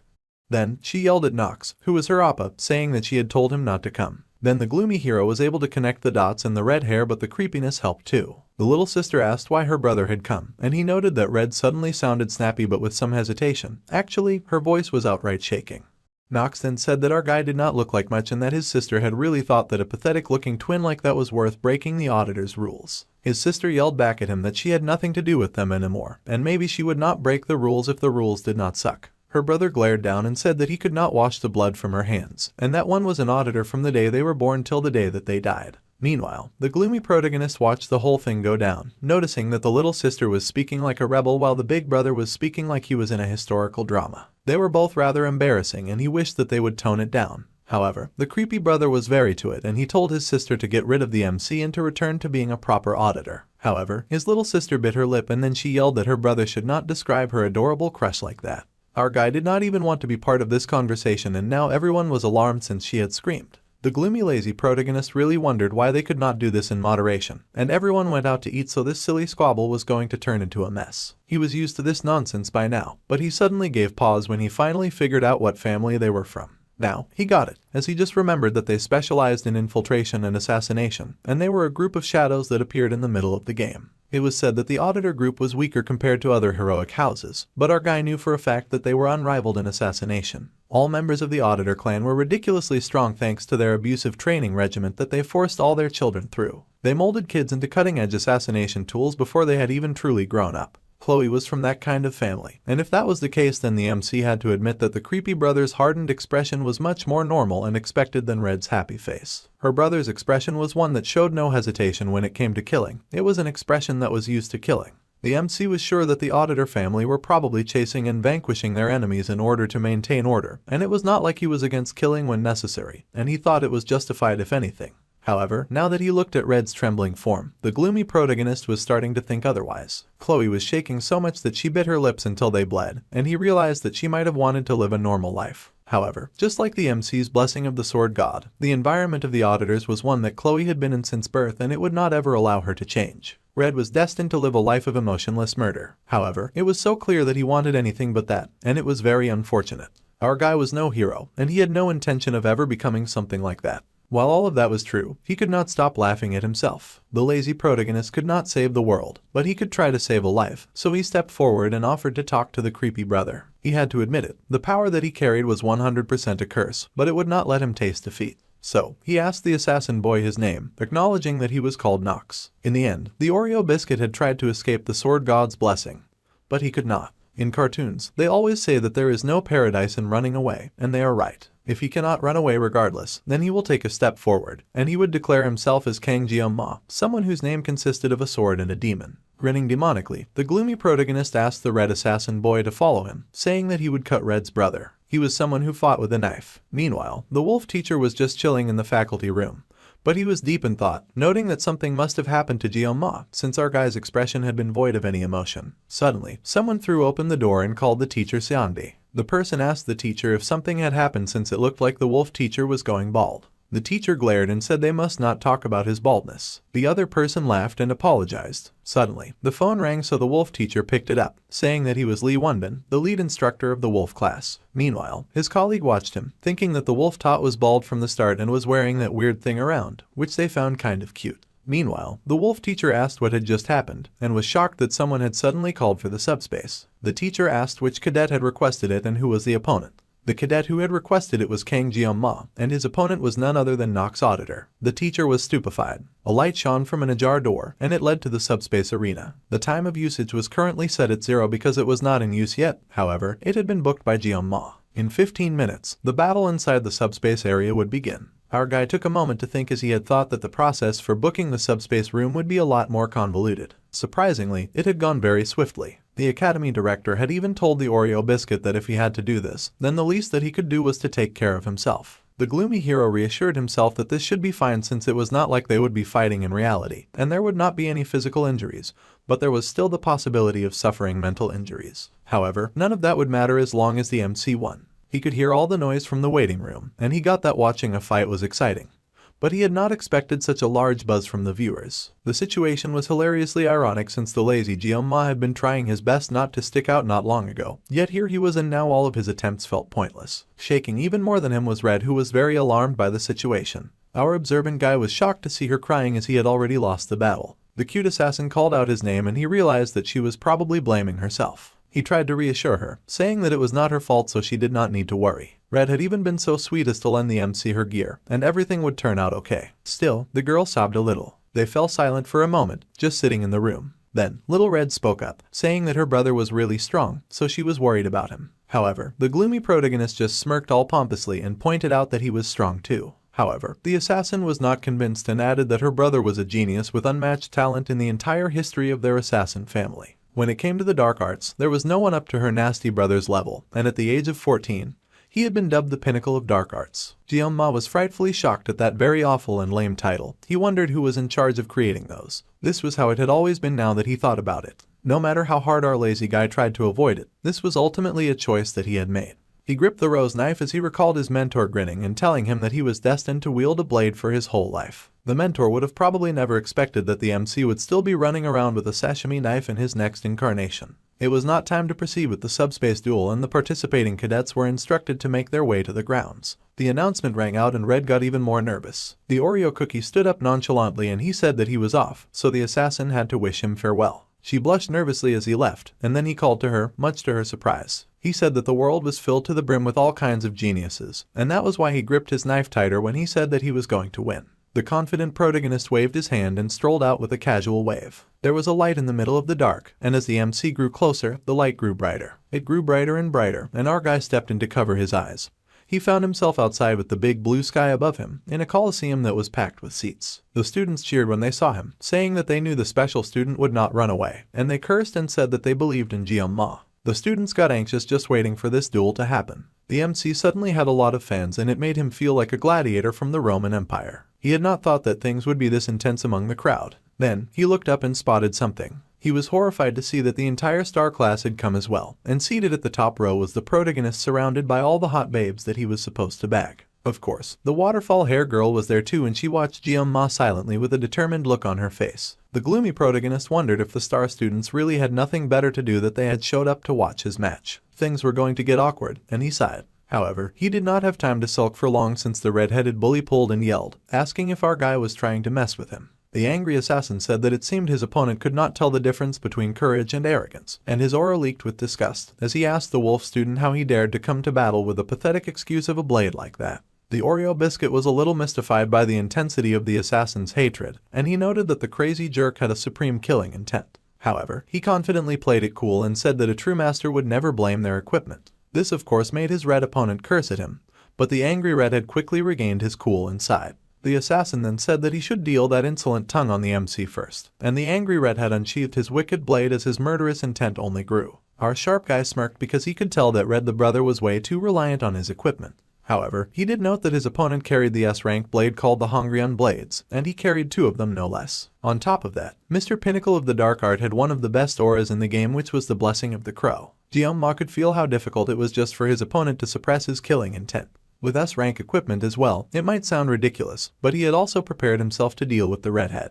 In our guy's hand was the Daiso Sashimi Feet Rose blade from Chloe, and it was of an unknown rank. The 2 fighters stood facing each other as the wind blew and the air was tense with their individual aura. The battle would start now, and the subspace barrier began to form as the 2 warriors locked eyes filled with malice. The subspace barrier was deployed, and everyone watched from the girls to the flashy protagonist. Then the announcement said that may the hero's blessing be with them.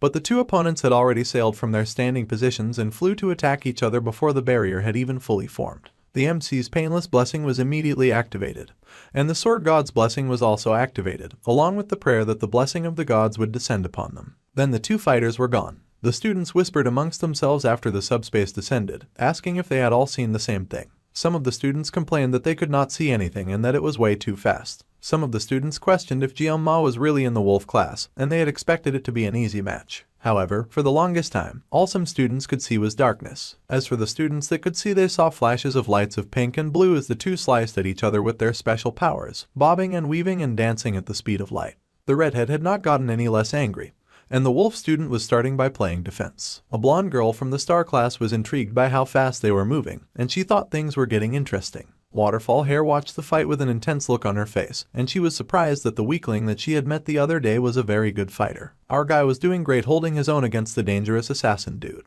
The genius had to stay on top of his game, of course, because the other guy had every intention of killing him, even if it was just while they were in the subspace area. The MC slid around and blocked every violent attack. Redhead gripped his sword tighter and slashed with even more killing intent than before. The redhead kept slashing and slashing and slashing like a dark purple tornado of hate and violence, and he made so many marks on the floor as he fought. However, the wicked cool protagonist kept dodging, and it was frankly driving Mr. Pinnacle up the wall with rage. So, the red guy tried a different trick that he was sure the MC would not be able to avoid. The red guy used the three-legged crow and sliced with the murdering capacity of a monster with 7,000 grievances. Even Jianma was kind of thrown off by just how badly the red guy wanted to kill him. The slashes all came flying at our guy, and the red guy laughed, feeling very sure that his opponent was done for. However, the Oreo biscuit was not out of tricks yet, and he swished out of there, much to the absolute disgust and horror of the red guy. He could not believe that our guy dared to dodge and get out of the whole thing unscathed. The wolf student glanced back at the shocked red guy looking all cocky and all. One of the watching students said that he did not really see these kinds of things often,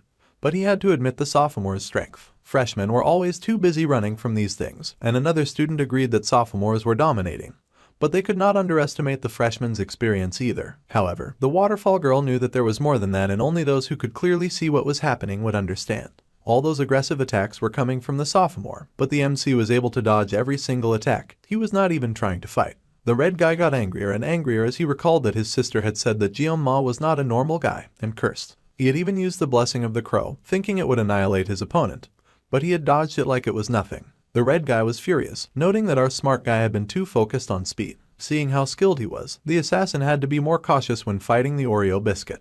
Mr. Pinnacle decided to aim a powerful strike that could slice through a wide area in one go. The more he saw the MC, the angrier he felt looking at his nonchalant gaze and watching him hold his lousy-ass kitchen knives. Then, Jianma suddenly dropped his weapon, and the red guy was alarmed. The assassin could not believe that the talented protagonist would drop his weapon in the middle of a duel. The red guy asked the wolf student exactly what he was scheming, but our talented guy just held out the rose blade that he had gotten from Chloe. The wolf student got serious and pointed the blade forward, his eyes going dark as he lowered his head. The air got tense when the suddenly serious main character pointed his blade right at the assassin, and the red guy was confused. The look in Jianma's eyes was lethal, and the red guy screamed internally, wondering if the genius was mocking him with that stance. And nobody like the gloomy protagonist had the nerve to act the way that he did. The red guy was furious and tightened his hold on his swords. The angry redhead made a pledge to cut down his opponent with a single killing strike. The red guy charged up with energy, and he asked the fool just what he could do before the blood-soaked hungry young blade. Suddenly, the genius leapt, intending to show the idiot assassin exactly what he could do. The red guy was speechless as his opponent flew forward in a straight arc of righteous precision. There was a bright glow of light, and his movement was so flawless that it was blinding. The MC had only wanted to live a comfortable life, and he had tried not to stand out. He had stuck to the rules as much as possible, so this all felt like a curse, and like something was chasing him and trying to take over his body. It was as if something deep inside the nonchalant protagonist was telling our guy to hold back. So, the MC gave his body up, and if he could not run away regardless of the sword god, then he would accept its blessing and its curse. The light shone even brighter as our guy dedicated to cutting his opponent so cleanly. The light was blinding when his opponent's sword arm fell away from his body, and the angry redhead could only stare in shock as his arm got detached. The assassin's eyes widened in shock as he was cut so fast and so clean that he had not seen the attack coming. Our guy had basically zoomed past at the speed of light. All the watching students were shocked, and even the protagonist was beyond intimidated. The wolf student had slid past like an anime character, and the world around the angry assassin had gone dark. Jianma would use anything. Regardless of it was a blessing or a curse, and it was time to say goodbye to the peaceful future that he had always dreamed of, and the end was marked by the neat slicing of the arm of an angry red assassin. Jioma had neatly sliced off his opponent's arm, but that was not where it ended. Twirling around, the MC launched at the speed of light at the dark and evil energy that was the angry redhead. As the wolf student sliced and sliced and sliced, the redhead panicked and cursed. The redhead cursed as more of himself was lost to our guy's cutting-edge technique, and it became so graphic that things went dark, and the subspace barrier was immediately turned off. There was a burst of smoke from the center of the fighting ring. The students were silent and no victory cheers rang out from the sheer intensity of the gore that they all witnessed. The red-headed assassin collapsed to his feet in shaky defeat, and the MC very calmly sheathed his knife. The blue light from it still lightly glowed, and the students from the star class watched in awe and slight fear, as well as newfound respect. The MC had successfully sheathed his weapon and the smoke cleared. The subspace duel had come to an end, but the entire coliseum was silent. Jioma nervously scratched the back of his neck as he wondered if he should have expected this kind of reaction. Well, there was no turning back now, and the Oreo cookie had done all this with a knife that was made for gutting fish. It was something that the gloomy man has always felt, but cutting a person was ridiculously unpleasant.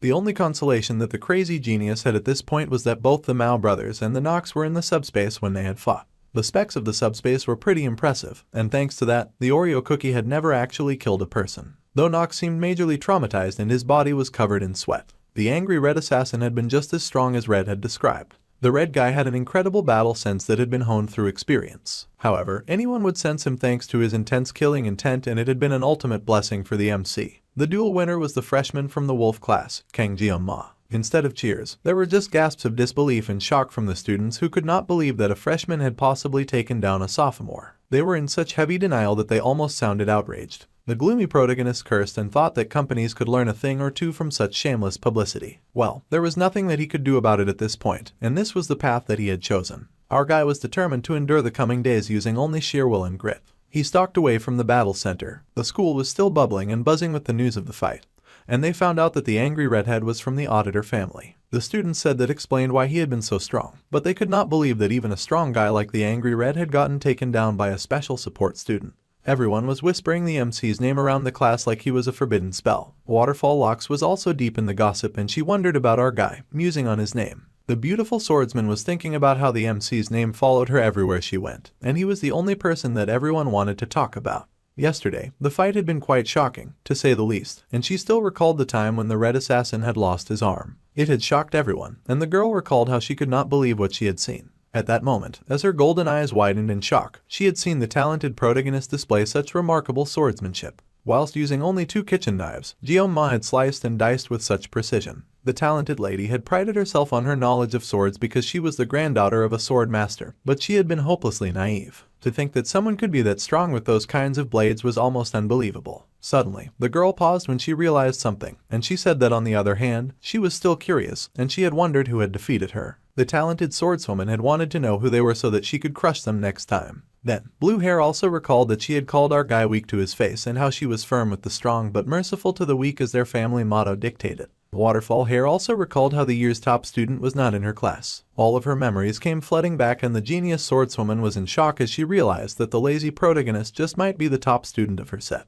Based on what she had seen in the fight, she was sure of it, and she fumed that he was much stronger than she was. Now she wondered what was going through his head when they had that conversation, and Blue Hair was embarrassed thinking of all the shameless gloating that she had done. She yelled out, wondering what our guy had been thinking of her. The blondie of the class seemed to be zoning out, and she groggily asked what was going on. Waterfall Locks laughed nervously and said that it was nothing. But the blonde girl called Rachel smirked, and she asked Blue Hair if she was sure, since it was certainly something that bothered her. However, the talented swordwoman deflected and said that she had not been able to work out these days, so she felt a tad sluggish. The blonde girl smirked and asked Blue Hair what was up with the pouty face, immediately knowing the talented sword lady was trying to hide something. The girl asked what the blonde girl meant by that, but the blonde pushed and asked the blue-haired girl to tell her. She guessed that the snobby noble was just hungry, but the girl denied that assumption. Then, Blondie guessed that the brunette had left her equipment at home. But that was not it either. Then the blonde asked if it was the bathroom, and the noble girl yelled that she had already said that it was nothing. Then, the blonde called Rachel cute, as she had finally figured it out through the process of elimination, as he guessed that little Miss Blue was having some boy troubles. The snobby noble was shocked and speechless. The brunette flushed in horror, and the blonde grinned, with her lip twitching. Then, the blonde burst out with laughter and pointed as she guffawed at the noble lady. Rachel had thought that the noble Lady Abel would never be one for romance. The blonde laughed so hard and loud at the poor noble that she blushed with shame, and she yelled that it was not what the clown thought that it was. The laughing hyena was skeptical and then asked the blushing sword lady what the issue was. Rachel wanted to know the man who hit the jackpot, and the brunette went silent. However, the blonde was not about to let it go, and she pushed, wanting to know who had stolen the heart of the normally stoic lady. Since she was not getting a response, the blonde started playing a guessing game. She sharply guessed that it could be Leon, the glowing and perfect protagonist, since he had such a handsome face. However, the brunette looked so disgusted by such a suggestion that the laughing hyena had to rule it out. The blonde thought it was strange that the waterfall hair girl was still apprehensive regarding Leon, and then the hyena guessed that it was surely the special student from yesterday. It was just a guess, but the jolt that she got from blue hair was all the confirmation that she needed. The hyena grinned like a laughing clown and hearts fixed into her eyes at this news that was worth more than gold. She was going to have so much fun with this. So, the blonde grabbed the waterfall hair girl and told her that it was time for them to go. The brunette was shocked, but the blonde was already on her way and racing off. The noble lady asked where they were going since the other girl was dragging her along, and the hyena laughed at her question. Because obviously they were skipping away like characters in a romance novel to go to the wolf class. Meanwhile, at the wolf class, the blonde girl happily waved and said hello to all the wolf students in class. She asked them to excuse them for a moment as she dragged behind her the blushing noble. The wolf class was abuzz with shock to see the popular students in their class, and they could only gape in adoration. The noble felt nervous, but the hyena strode through like she was on a red carpet. Then, she got it, and the blonde hopped onto a table, and she beamed, declaring that they were looking for a fellow with black hair. Of course, she meant our guy. There were hearts in Hyena's eyes as she searched like a predator, looking for the new joke of the day as she searched for anyone with black hair, since the MC was the only one with that hair color. Then, a busybody student came over and said that their high status did not permit the blonde to climb on their desks and make a ruckus. Rachel was not even slightly threatened by the dude, and she just flashed her good looks his way, using her pretty privilege to knock him flat like a bowling pin. The student was overwhelmed by her beauty, and the noble was horrified by the blonde shamelessly abusing her privilege. However, the blonde made the most horrifying face of success when she finally located our guy. He was dozing in his seat with the familiar redhead buzzing and gushing around him. Hyena immediately clocked the female assassin as Jeon-ma's girlfriend.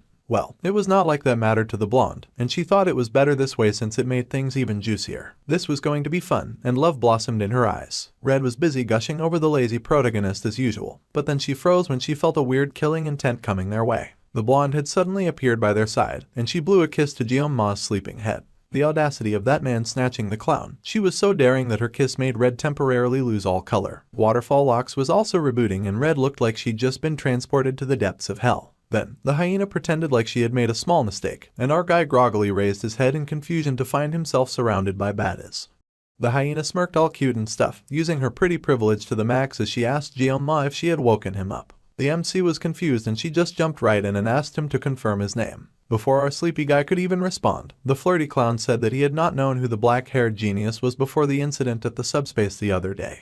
The sleepy protagonist was just trying to figure out why Rachel of all people was in his class. The girl in question went on, and she said out loud that the Oreo cookie was quite the looker up close. Meanwhile, the MC's intuition was screaming at him that the situation he was in was dangerous. Then someone said hello, and asked if they could ask what the heck Blondie was supposed to be. It was Red, and the inner jealousy inside her had activated. Red asked the blonde hyena just what exactly she thought she was doing when she put her hands all over our guy. The yandere girl was not happy at all, and her pupils had shrunk with the white of her eyes blown wide. The confused love clown was slightly amused by the situation, and the MC realized that things were getting out of hand, and that this was exactly what his danger instincts had been warning him about. The redhead's personality had completely flipped to the point that she could not recognize Blondie as human anymore, and she somehow had her box cutter ready to go. If a knife fight broke out in class, things would get very troublesome for the lazy protagonist, so he had to put a stop to this. It was a combination that he had never seen in the game before, and he could not fathom why Rachel had even come to their class.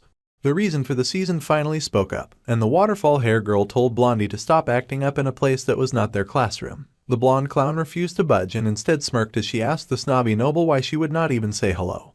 The hyena was truly enjoying the situation, and she grinned, hopping down from her seat on the table. She spoke to Red directly. The blonde clown ruffled the little assassin's hair and told her not to interrupt when adults were talking.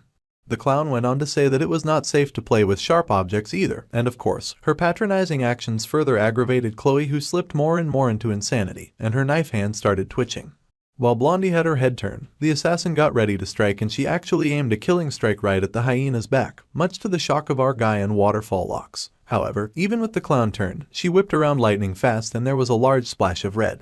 The large splash was a student who complained that his classmate had spilt all the juice because he did not open it properly. The classmate whined that if he did not open the juice like that, then his senior would not even glance his way. The other student yelled at his classmate and told him to be quiet. Meanwhile, a struggle happened in the background, and Red had her hand caught by the cocky blonde who had managed to knock the knife from her hand. The hyena teased Red for being slow and said that she had thought that the little shy girl was just a short kid, but the clown had no idea that Red also had a short fuse. No matter how Red tried, she could not pull her hand away, and Ms. Waterfall yelled out to Blondie, telling her to stop fooling around with the weaker students. Blondie looked bored by now, and then she threw the redhead backwards, sending her flying into the classroom much to her alarm. Chloe found herself soaring through the air, but she tumbled in the air and easily landed on her feet with a look of rage in her eyes. All the guys in the wolf class cheered suddenly like this was some kind of girl versus girl match, but the lazy protagonist was already quite tired of it, and frankly, it was driving him insane. The clan of the Spear Saint, that's where the blonde clown was from. Skills were often useless in the face of the clan's overwhelming strength, and that was the motto of a clan that valued brute force over all else. The high-class blonde student was the niece of the Spear Saint, and her name was Rachel de Muira. She grinned with her pink heart and asked the MC if Red was his girlfriend. Our guy immediately denied the poor assassin girl, and it was so cold that she trembled with hurt and killing intent in her little corner. Still, that would not change the truth. So, Guillaume spoke up and said that the redhead was his friend, and Blondie thought about it for a hot second. Then, the MC wondered what the heck was this weird situation that he had found himself in. Now that he was taking the time to look around, the protagonist narrator noticed that Abel was there too, and he had not even noticed her at first because he had been so frazzled. The perceptive protagonist got tense and asked why the two high-class students had come looking for him, as he expected big-time trouble. The hyena girl smirked and she said that it seemed like Waterfall Locks was interested in our guy, and she wanted to see his face. Abel was horrified to get thrown under the bus like that, and she squealed and protested, demanding when she had ever said something so embarrassing. However, the blonde clown insisted that was why they had come, and Blue Hair was mortified, saying that her classmate had practically dragged her there. Blondie explained that they had come over because she had thought that Waterfall Locks really wanted to see the handsome main character's face, especially since the noble had not protested and had followed. The noble was speechless at that point, and then they noticed that the other members of the wolf class had started whispering, wondering if the guys were fighting, and pointing out how they had heard the noble swordswoman yell for the first time. The noble suddenly started acting all snobby and stuck her nose into the air as she said that they had a misunderstanding, and that they had totally come to see our dude per se. Oreo Cookie Your Hair did not care and wished they would just leave. The Oreo Biscuit sighed and said that if they had nothing to do, then they could go since he was sleepy anyway. The brunette was crushed to be dismissed, and the hyena girl could barely hold back her laughter. The clown thought that the gloomy protagonist was really interesting, and she liked interesting guys. However, the exhausted protagonist said that he was happy to hear that since he was far from interesting. The blonde grinned and told him not to be like that, and then thought of a suggestion. She invited the MC over to their dorm after class and said they could watch some movies and chill together. That ambitious little brat was looking to start something, and Red yelled for her to get away from her man immediately. The hyena was confused since, as far as she knew, our guy did not belong to anyone. The clown laughed out loud in a huge guffaw, mocking the poor redhead. The tired protagonist could only think of how much he missed his mom and the peace that she brought him. The blondie was still hooting and hollering, and she asked the noble lady if she had heard those embarrassing words as well. However, the clown had to stop her laughing when she found that Waterfall Locks was seething too. It was too bad that the hyena girl had to end her fun, but it had been pretty cool meeting the only black-haired kid in school, and she said that she would see him later. The MC just told them to please not come back, and the clown laughed that he was cold. The blonde bimbo gushed and waved goodbye to Guillaume while Red fumed, but Oreo Cookie Hair just ignored them and wished they would go far away from him. The Oreo cookies still felt so sleepy, and he lowered his head, with the little assassin turning to him in concern. However, while our guy dozed, the brunette had turned slightly, and she watched him from afar like a stalker. Even as she was to leave, the noble still thought of the sleepy protagonist like she was planning to keep him in her heart forever. However, the noble swordswoman hesitated as she had no idea what to say, so she turned and left. She ended up leaving the class behind and returned to her fancy class where she belonged, leaving the members of the wolf class behind. Back in the halls, as Blondie and Waterfall Locks walked back to class, the clown smiled to herself as she thought that it was one thing to have a cold attitude, but from those hollow black eyes, the clown knew that there was something faintly there, something about our guy and the strand of white hair on his head that looked like a gleaming knife, as well as his sharp gaze that was so unsettling that it felt like her throat was cut. The sleepy protagonist had gone far beyond the blonde's expectations, and she grinned foxily as she recalled the chills that she had gotten. The hidden talent in wolf class was definitely a step above the all-style no-substance students that Blonde had seen since the school started. She had only gone to the wolf class to tease, expecting the MC to be another of those jokers, but the clown might have gotten an unexpected gain. Blondie's clan was the type to pull no stops when it came to getting betrothed to only the most outstanding warriors, so in a way, our guy might just be a precious resource, and she licked her lips like a predator just thinking about it. Yes, the hyena thought that it was only natural that he caught the eye of Abel, the invincible empress of swordsmanship, and the blonde smirked at that. Little Miss Steel Yeoman suddenly whipped around to apologize to the brunette. However, the noble lady just groaned and said that the clown should first apologize to the students of the tiger class for causing all that ruckus. However, Blondie said that she was not apologizing for that. The noble's eyes then widened in confusion, and the hyena explained that she was apologizing about Kang Jeong-ma. Blondie crossed her arms with a smug-ass expression on her face as she said that he was not going to yield. Waterfall Locks looked for a moment like she could not comprehend what the blonde clown was saying. Meanwhile, in a hospital room, wheels were rolling down the halls and someone with dripping black murderous energy was obsessed with killing a dude. It was of course the red assassin guy, and he chanted that he wanted to kill Jeong-ma like it was his get well mantra. The redhead assassin dude was running through the halls like a psychopath, dragging his drip with him as he chanted his crazy mantra. His body, which had lived its entire life without knowing defeat, now had only one goal in life. The red guy was sure that he had the body of the auditor genius, and he wondered if he should charge into our guy's room at night. And since it was already night, he might as well take the opportunity and turn his enemy into a body bag that same night. All the red guy could think of was the cold genius' deadly stare, and a sweat began to form on his brow. The red guy refused to be scared, and he shoved aside a student as he ran down the halls. The redhead was determined to mobilize the entirety of the auditor household, and with the power of the clan, then they could cut off his enemy's head. The red guy marched through the halls with a newfound determination, and he planned that he would first kill the talented protagonist and then get his little sister back like a good big brother. To the red guy, his sister's potential was similar to his, if not greater. Now was the time to strike, and the murderous assassin paused by a door. With the power of the House of Order and the pinnacle of his techniques of nightfall, Nox was sure that he would definitely show our guy what for. So, he opened the door. Nox nearly evaporated from fear when he did open the door because he found Jeong munching at an apple in the red assassin's hospital room. The MC looked as deadly as a knife, and he greeted the assassin respectfully, acknowledging that his Hyung had arrived. The poor red assassin was speechless. Red bit her fingernail as she stewed in hatred and rage, gnawing at it like she had not seen food in months. The Oreo cookie sort of noticed her from afar, and he also noted that she seemed upset, though she was the one who nearly started a knife fight in the middle of the class. Meanwhile, the redhead was actually muttering to herself about how our guy liked them big and how she needed to kill her competition before they successfully snatched her man.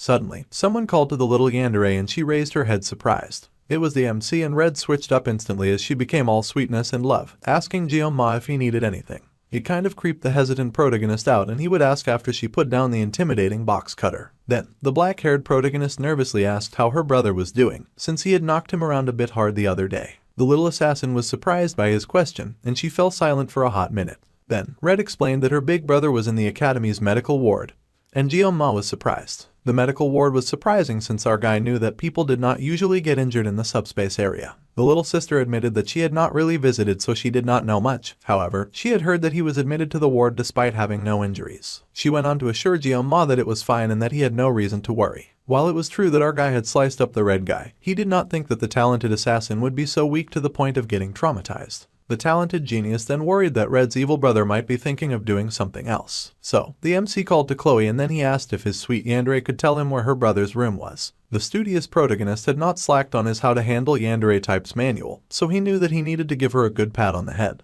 So, Jeong-ma got the information that he needed, and now the sneaky genius was face to face with the horrified red assassin guy. Looking as dangerous as a weapon, the Oreo cookie lifted the apple and asked if he could eat it. The black-haired hero was already eating it though, so it was not like the red guy could stop him. The sweating assassin was still frozen at the door, while the relaxed protagonist noted that it seemed like the auditor clan was really loaded with cash. The special student marveled at the vast room for just one person, and he noted that assassin money was no joke. The red assassin was still tense, and he asked our guy how he had even gotten inside. But then the wicked protagonist suddenly reached for a knife, and the assassin was both horrified and alarmed. The assassin feared for a moment that the MC had come to finish what he had started, and the menacing protagonist did raise the knife so it glinted in the moonlight. And the red guy got even more alarmed. However, the careful protagonist just sliced the peel from the apple to help with the eating, and the assassin kept sweating. The peel was cut so cleanly that the red guy was slightly impressed and wondered how and why the MC was cutting the shaving so well. Then, the talented genius set down the perfectly cut apple, and he explained that if the red guy could not digest regular food, then he should eat some food. Our guy stood and walked out, leaving Red's brother shocked and baffled. The masked assassin swore in hatred that his enemy dared to pity his broken body, and he slid a sword from his sleeve, saying that if it was right now, then he could definitely take down the MC. Suddenly, the smart protagonist stopped and added that if the red guy ever dared to have thoughts of taking revenge, then something would happen, and the red assassin peeked his head out as he watched Jeong-ma leave. The dangerous protagonist turned, his eyes glinting with the sharpness of a knife, and he warned that he would chew up the entire auditor family, and the red guy was both shocked and intimidated to hear those alarming words. The super cool protagonist then slammed the door loudly behind him as he made his exit, and the apple that he had been messing around with suddenly showed slice lines. Neatly, each piece fell apart like a threatening delicious apple flower, and the red guy fell on his ass, shaking in terror. The dangerous, powerful main character had made himself clear without speaking too much, and he now casually strolled underneath the evening sky. Now, the super cool virgin was sure that his red opponent was nothing more than a little candle that could be blown out at any moment.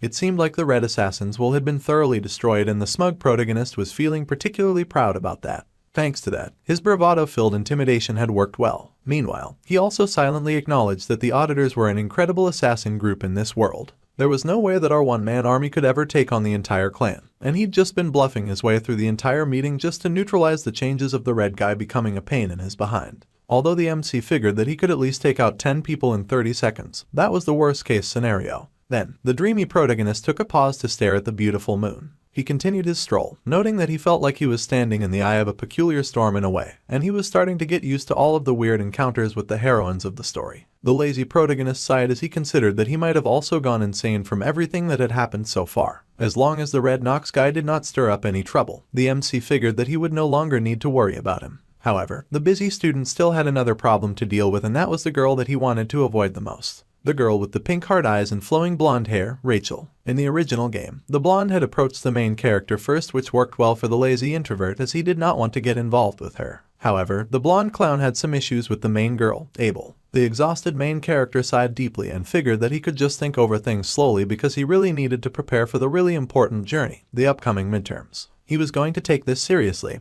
and a reward was a reward. The reward was the Murasama, and the talented genius needed a weapon that would let him fight for more than just 30 seconds. He looked through the calendar that marked when the midterms would begin, and he knew that the test was to subdue a demonic monster in groups of 5, regardless of class. There was a reason the school emphasized teamwork work, and this was because individual work was important, but having faith in comrades was more important on the battlefield. Although this was an annoying setup test, it was fine as long as our guy could find the right teammates. The lazy Jianma was on level 1, but as long as he got carried by higher ranked individuals, he'd be fine.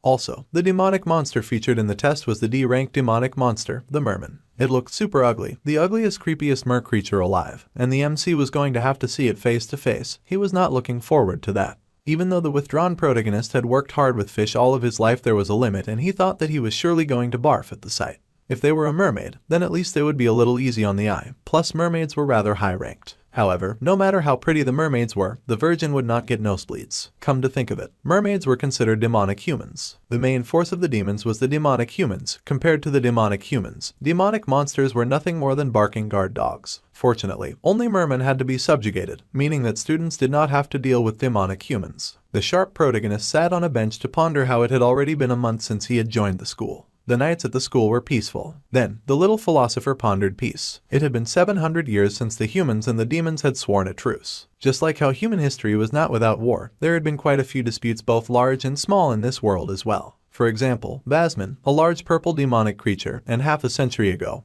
who had been the commander of the 6th Legion, claimed that he would revive the commander of the 1st Legion and cross the line of armistice. The demon had sworn to bring back the demonic Sir Lycan, and he had caused a great uproar that led to great fighting and a lot of chaos. A lady had yelled out to Seek, who had gritted his teeth and pulled his weapon. After a week of battles that were bathed in blood, humanity of course emerged victorious, and the 7 heroes were born. Although 3 sacrifices were made, eyes widened in horror, and neither faction wished to escalate things further. Back then, the judgy protagonist had complained that the hero was named the strongest of mankind when he had only defeated the 6th Legion commander. The peace that had been won in blood had continued to this very day, with the MC now a part of the story, and he wondered if what he experienced now could be called peace. The more that Jianma thought about it, the one who had sealed the 1st Legion commander alone, Baylor Jokwin, our guy wondered if a guy like that was even human. They only had 3 years left until the Second Human-Demon War, and its fighters included the Demon King.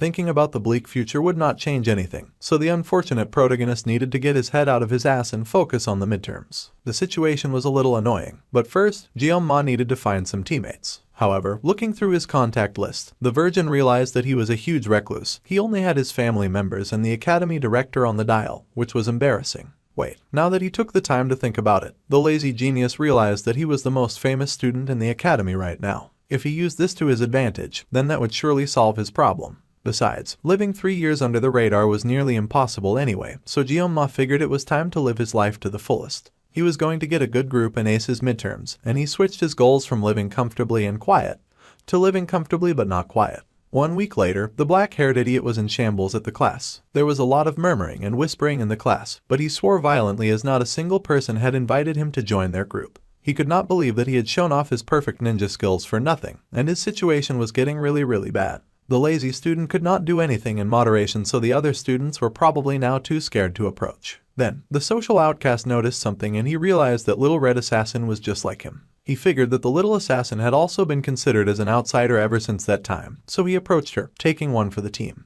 His #1 fangirl was of course happy that he came, and then he asked her if she had found any cadets to team up with for the midterm. However, much to his glee, she was also alone. Our smart guy asked if she was doing okay, since he was used to being ignored, but she used to have a lot of friends. However, the little red yandere just laughed and said that she was okay as long as she had Jeonma. If that was the case, then the ambitious protagonist finally took the plunge and asked her to partner up with him so that he could then find 3 other people. Red was thrilled. The MC was not rejected, and it was a resounding success. Chloe's capabilities were nothing to sneeze at, and the goal of the test was to catch as many mermen as possible during the 1 hour given. Considering that the black-haired protagonist only had 30 seconds. To him, the crazy girl was like 1,000 soldiers, and he smiled fondly as she confessed her excitement. He was so happy that she was happy. Suddenly there was a loud noise and our guy looked up at the commotion. It was the girl he hated the most running straight at him, Blondie with the pink heart eyes. She had shown up at the worst possible time, announcing that she had come back to play. The black cat protagonist swore internally, and then he tried to play it off, asking why she had shown up. The blonde hyena pouted, saying that she had literally just told them why she had come. However, Red was not having it and she had gone full demonic mode instantly, chanting that the big ones had come and she was talking about melons, not power level. The black-haired protagonist immediately tried to do some damage control and told Blondie to beat it, and that he could not humor her since he had things to do. The clown then pretended to be so hurt by his words, even getting tears in her eyes when she asked why he was so cold. Our guy asked her to stop calling him by his first name, it was getting way too personal. However, Blondie dropped the sad act and said loudly that she had suddenly gone deaf. That shameless liar whined that he could not hear him and collapsed on the tired protagonist's desk. He was so done with her. The talented hyena whined that she had fallen, and then she popped up, beaming as she asked the talented protagonist if he had a group to take the test with. Jeonma was just frustrated that she did not know how to listen. He unfortunately admitted that he had no such thing, and Blondie bounced at her luck. Then she turned her heart-shaped puppy dog eyes in his direction and ever so sweetly asked the reluctant protagonist to join her group. Blondie chuckled about how lucky she was, and then she asked Jeonma to come along and to join her group. She even had the audacity to place her hand underneath his chin like the virgin was her little girlfriend. Of course, the picky protagonist with standards was not digging the seduction approach and he instantly smacked her hand away. He asked exactly why the hyena would ask for him of all people when there should be a huge line of students rushing to her, and all she had to do was ask. Well aware of her privilege, the happy clown laughed and said that those students were no fun. However, the touch-averse main character on the other hand seemed fun to do the test with. Our guy was speechless and had no idea what to say to that. Then, the black-haired protagonist pointed out that he had already started a group with his girl Red, and she was a little surprised to hear him speaking up for her. Blondie beamed and said that was fine too since there were spots open in her team anyway. That little rat was ready for everything, let alone the reward. The hyena girl did not realize that asking 2 losers to join her team would risk her grades. Then again, the nonchalant protagonist recalled that the rule was to not hate the player, but the game. So, the MC took some time to consider his options. Out of the corner of his eyes, the charcoal-haired protagonist shot a look at the little assassin to guess what she thought of all this. Red was a little hesitant, but she nodded since it was not like they were going to find anyone else and Blondie was at least pretty strong. So, our guy finally gave in and put himself in her care. The hyena was overjoyed and she told the strong MC that he was not allowed to back out now that he had said yes. Then, it occurred to the slow genius to ask who the other members of the group were. To no one's surprise, Blondie asked the slow poser if he knew who Leon was since he was super popular. Of course, the lazy background character knew exactly who Leon was and he swore in horror as he started to mentally evaporate since he had wanted to stay as far away from that dude as possible. Later on, Jeonma sat at his seat in class, trembling worse than a leaf in the wind. However, he shook not with fear but with rage and he growled, wondering just how bad of a crime he had committed in his past life to suffer so much in this one. Even if the gifted protagonist had wielded a knife for 30 years because of his job as a chef, he had only sliced fish. This was so unfair. Alright, it was ridiculous that the lazy protagonist was getting involved with the heroines. He did not think that was possible, and even though he may stand out from the crowd and bump into the girls a few times, they were eye candy, so the virgin did not mind them too much. However, to get involved with Mr. Sparkly Hero of a game that goes violently south in 3 years was a whole other story. The background character could not fathom getting involved with the protagonist character, for one thing. The protagonist is way too bright for a shadowy guy like the MC. The shadow had zero clues on how things would pan out in the future because he had failed to finish the game, and it would be his fault one way or another. When our guy heard that the protagonist character was involved, he immediately tried to change his group. However, the blonde which he had signed the contract with was not about to budge on their agreement. She had already put his name in the application before she had even asked his permission, and then she had submitted it immediately after. Not even sacrificing his virginity could get the loser out of this, and he shook with rage as he considered finding Blondie and slicing her up in vengeance. This was the first time in his life that he had ever been provoked to slice a woman. Suddenly, Red called out to Jeon-ma and she looked pretty haunted herself as she asked him if something was the matter. Our guy froze and Red pointed out that ever since the blonde dog girl had left, the loser had stopped looking very well. The little assassin was acting like the blonde had somehow made away with the black-haired protagonist's virginity, and he was silent as he searched for a good response. Then, he told his yandere pet that he had just been a little overwhelmed knowing that he would be taking the exam with the Star Class cadets. Red was surprised and instantly mellowed down, encouraging him, saying that she was sure that there was nobody in the Star Class stronger than he was. He nervously thanked her, and the genius recalled that he had been the one to ask the redhead to team up with him, so there was no way that he could leave the group without her in good conscience. Now that Jeon-ma had taken the time to think about it, he could not possibly ask for better people to take the test with. This was a good thing, a blessing, so the lazy opportunist told himself not to be pessimistic about the situation. So, the refreshed protagonist turned to the redhead and asked when and where they would be having the group meeting. The redhead recalled that Blondie had said that they would meet at the cafe in the protagonist building at 6. The sharp protagonist then realized that Red was not going to call the hyena girl by anything other than her hair color for now. It was nearly time, so our guy said that they might as well head off immediately, and Red beamed, agreeing with him at once. So, they took off and casually strolled through the halls of the academy, and eventually got to the door. A cup was slammed down on the table, and it was the little assassin sighing in relief as she slurped her avocado smoothie which she found so yummy. The MC watched her in amazement, knowing the green soup that she was drinking was worth 50,000 won. Those prices would get to him no matter how long he stayed at the academy. Then he nearly spat blood as he hailed Starbucks for being so good. Despite recoiling at the prices, Red figured that he was complimenting the brand that she was drinking from, and the redhead beamed as she happily agreed with him. Meanwhile, the loser reminded himself that he was an adult and he needed to practice some self-control. The only drink that was 10,000 won or below was espresso, so the guy had ordered it, but it tasted like horse poo. Since it was an outside company, the faculty cards did not work there, so the cheap protagonist would not be frequenting that place often. Suddenly, a phone began to ring, and it belonged to our guy. He checked out his messages and he had asked why Rachel and the gang were so late. The crazy blonde had replied that she was running late because she had to take care of the kids. The lazy opportunist and Little Red were already at the Starbucks meeting room, and the blonde hyena said that she would meet them there. Soon, the door opened and in strolled the blonde with a smoothie as she apologized for showing up so late. Behind her stood the true protagonist. The blonde asked the two if they had waited long, but our guy, who sat quietly in the corner, could only focus on the golden shine of the blonde-haired and blue-eyed menace behind the girl who'd been terrorizing him of late. If the protagonist was light, then the shadowy main character was definitely the darkness, and he stared at the protagonist in silent awe.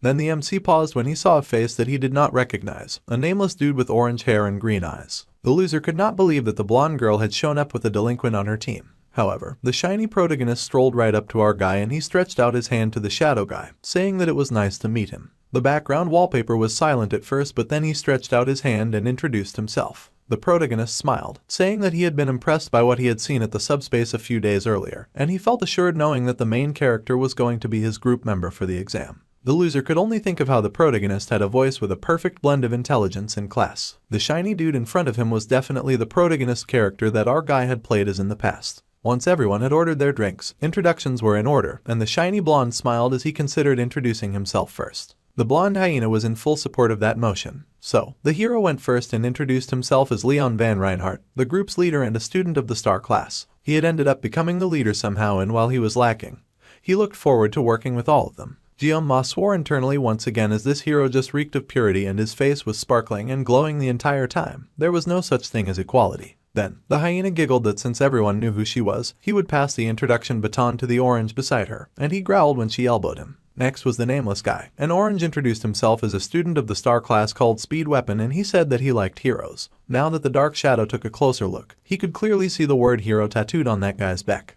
The judgy loser was unimpressed, and he could not believe that orange was actually called Speed Weapon. This group was breaking down a lot of stereotypes that our guy had in mind for those who liked heroes, and he had expected Orange to explain way more. Then, Red shyly introduced herself as Chloe, auditor of the Wolf class, and she was here thanks to her crush. Then the blonde clown started acting creepy by noting how familiarly the redhead called her new prey, and the yandere nearly activated right then and there. However, Red showed remarkable restraint with a strong sigh as she said that it was a pleasure to meet everyone. Blondie was amazed that the redhead had patience and everyone else that her intro was rather well spoken. Then, Ma gave the dodgiest introduction there was by only saying his name and his class. Well, their shiny leader got started since things had gotten a little awkward. It was time to begin the meeting and the hero slid his laptop on the desk and it lit up in a brilliant PowerPoint presentation that left the dude extremely shocked. At their lunchtime, the Star class's instructor had distributed files to the group leaders, and what they were looking at now was a map of their examination site called Scopuli Island. First, the students would be teleported to the designated island through a subspace, but it would only be the gate that would be the subspace. The island itself was real so they could actually get injured by the demonic beasts. Then, the shiny hero zoomed in on the image further, and he showed his teammates the area that they had been assigned, which was the northeastern coast. 3 groups, including theirs, would be hunting mermen on that island.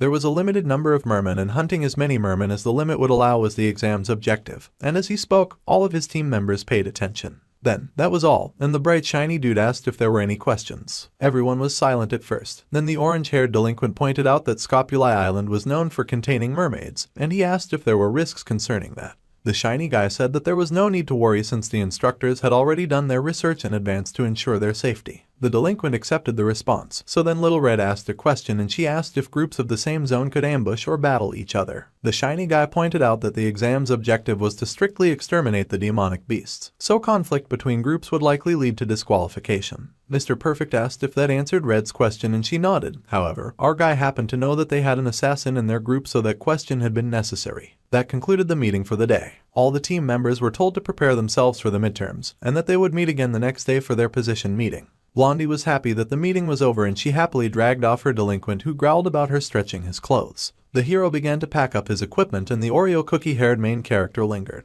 He had ended up sitting in the corner so the light and the dark were now the only two left and it felt major awkward. So, the social coward made up his mind to hurry up and leave. Our guy began to stand and then a voice called out, "Excuse me." His eyes like knives slid to who had addressed him and he saw the protagonist had called with a serious expression on his face. Then, the shiny protagonist asked Ma where he had come from. "Where did you come from, Kang Ma?" That was the question that the shiny protagonist had suddenly asked the boy of darkness. The human shadow had frozen at the serious look on the pretty boy's face, and for a moment, our guy said nothing. Instead, the lazy loser wondered what was going on. Now that he thought about it, he had heard a similar question before, though this question was fundamentally different from back then. "Where did you come from?" The shiny guy's eyes looked a little dangerous and the main character could not tell at all what he was thinking, and the imposter syndrome genius wondered if the protagonist was literally asking where he was from. However, that could not be the case, since the blonde perfect boy could have asked what earlier while they were introducing themselves. The hesitant main character could only assume that the blonde had a reason to ask this question after everyone had left. Perhaps, the MC considered a possibility as he racked his brain for how to answer, so the shiny boy finally spoke up. First, the blonde apologized for popping that weird question out of nowhere, saying that he could not just help but think that the shadowy student was similar to him.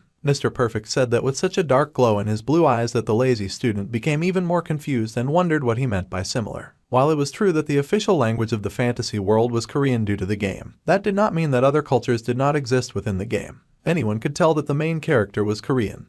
And then the shiny blonde suddenly told our guy to pretend like he had not heard anything. Then, the shiny blonde stood with a smile and began to walk away, saying that he would be leaving then. However, the MC suddenly reached out and grabbed his shoulder, calling the true protagonist by name. The protagonist hesitated, and the main character desperately asked just where the shiny perfect blonde had come from. Ma swore as he usually did when he found himself acting on impulse, as he had just grabbed the blonde without even thinking. However, if he did not get answers, he would not be able to get a wink of sleep. Finally, the blonde laughed and said that he came from Germany, and Oreo cookie hair was left speechless. Then, the blonde turned and walked away with our guy staring after him. He stared in confusion, wondering what was up with the weirdo protagonist. Later on, an object fell from the main character's hand and he found that this occurred because his hands were trembling. He glanced down at his hand, wondering if he was being paranoid. At that moment, a thought had crept into his head during the discussion with Mr. Bright and Shiny. The tar-haired guy wondered if the shiny protagonist had also come in from another world as well. As outlandish as it sounded, he could not help but wonder. There was no rule that said only one person could get dragged into the game's setting.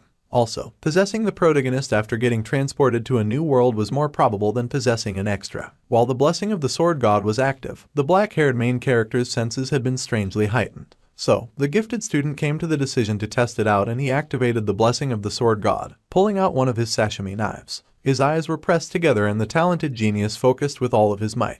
His mind reached into the dark as he searched for answers, and he found that the blonde's existence was in fact of this world. Our guy was shocked, not only that he could get answers from the weird god, but at the answer that he had received. He had felt it again, the same sensation from when he had felt like a puppet in the blessing's hands. If Jeonma activated the blessings of the sword god and focused, then he could faintly hear a voice. He groaned and massaged his head, feeling a throbbing headache as just thinking about the situation was giving him a migraine that even bypassed the painless blessing. Regardless, the Leon that our guy had met that day was most definitely the same Leon that he played before. No actor in the world could replicate Leon so perfectly, from his bright and pure energy to his seriousness and determination when it came to taking charge. This made the tarpet-haired main character ponder more, and he wondered if the protagonist had really intended only to ask which country he had come from. Even then, Oreo Cookie Hair could not stop his mind but remembering the shiny boy's words and how he had thought that they were similar. None of what the black-haired MC knew explained what the blonde golden boy had meant by that. He considered looking at the K-Com wiki more to research and read up about the characters in his old life, but he did not have any interest in male characters back then, and when he checked it now, there was no info on Leon. Our guy sighed heavily, deciding to let it go since this would be the only time that he would get involved with Wonder Boy anyway. If something like this happened again, then he could ask the academy director about it. Now that he thought of her, the lazy main character recalled how the director had pouted about him not coming to see her of late. The shameless pervert had sulked and asked when the gifted student was going to run away with her. It was advisable that Jeonma keep thinking straightforwardly without any nonsense distracting him. It was strange how calm he could be in a situation that he wanted to avoid. He wondered if this was also an influence of his crazy blessing. At any rate, the loser pulled up his blessings just to have a second look at them. He was thinking so much about them that he might as well check. He noted that he was making smooth progress, and his mental fortitude and armament were still the same. But his physical fortitude increased a bit because of the training he did. The MC figured that his armament would increase once he got the sword that wanted. Then he wondered what the assimilation rate was and gasped when he realized it had gone up quite a lot from 2.5 to 6.8.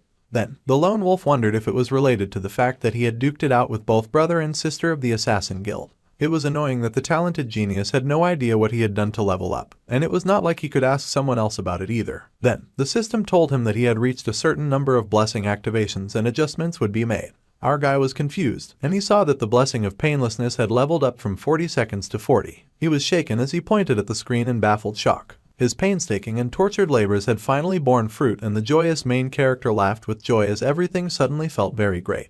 Then, time flew by. The MC kept training no matter what, and he continued to attend all of the group meetings, interacting with the crew and having a swell time. With 3 days left, he continued his training with Red, who happily gave him more swordsmanship pointers. Then with 2 days left, the clown girl started moving in again and the yandere nearly lost her mind. One day before the start of the test, and Jeonma had not stopped his daily exercise as he fought and sweated to grow. His sweat hit the floor where he worked, and he sweated more as he swung his sword with more precision after many days of practice. The main character was sweating up a storm, and his sweat sparkled the more he learnt and improved. Then, Oreo Cookie Hair smiled in satisfaction after a long day of hard work. Finally, the day for the midterm had arrived and all the students gathered around. A subspace gate had been opened, and it had a completely different vibe than the subspace for the training grounds. Then our guy was called to come over, and he turned to see his group waiting for him, all strong men and women. The main defense from the left was played by the blonde clown grinned as she laughed that the lazy main character who usually preached punctuality was late that day. Their leader Leon, who was stationed in the middle, smiled brightly at the black-haired main character and called him over. Orange Hair called Weapon was their support from the right, and he just waited for our guy to come around.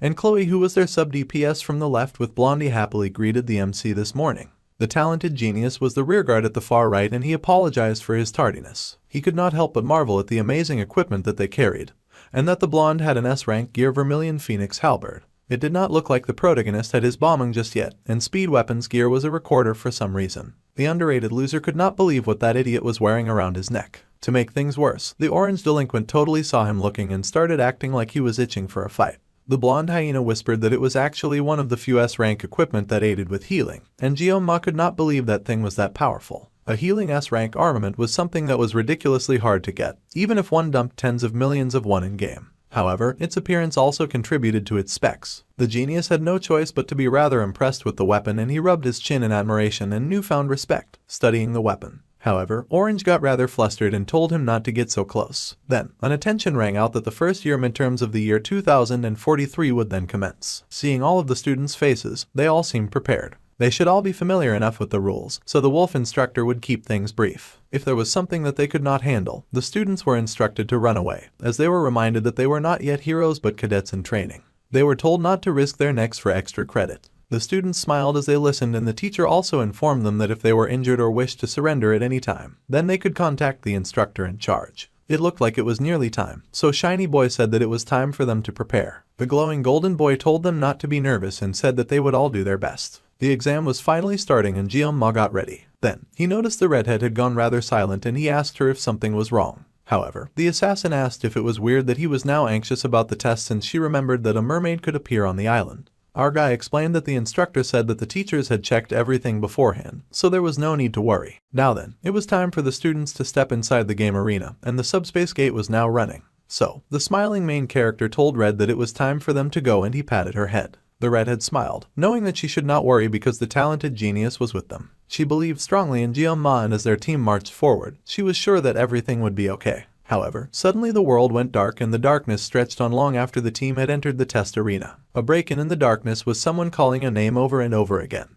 There were words being spoken in the dark, flashing in and out in blurry lines, and Red realized that she could hear our guy's voice. He kept calling her name over and over again, until it was louder and louder. Chloe snapped out of her daze and was shocked as the genius asked if she could hear him. Her eyes widened as she realized that she had suddenly lost focus for a moment. Then she stared as the other teammates said that they could not contact the instructor in charge. They had landed in a cave and there was no connection. The crisis had come and someone was bleeding. The redhead was confused, but then she said before them a high-ranked mermaid. Just before the mermaid's appearance, the sky had been bright and beautiful over the beautiful Scopuli Island. There was a lot of coughing and hacking on the beach. For some reason, the team was feeling rather sick after stepping through the subspace. Then, the golden blonde turned to our guy, surprised that he seemed fine, and the talented genius explained that he generally did not get seasick. However, the pretty protagonist doubted that this was a seasickness issue. Suddenly, a merman showed up and it made a very surprised noise. Jian-ma saw a merman for the first time and he was as horrified as he suspected that he would be. The creature was surprisingly smaller than he had suspected.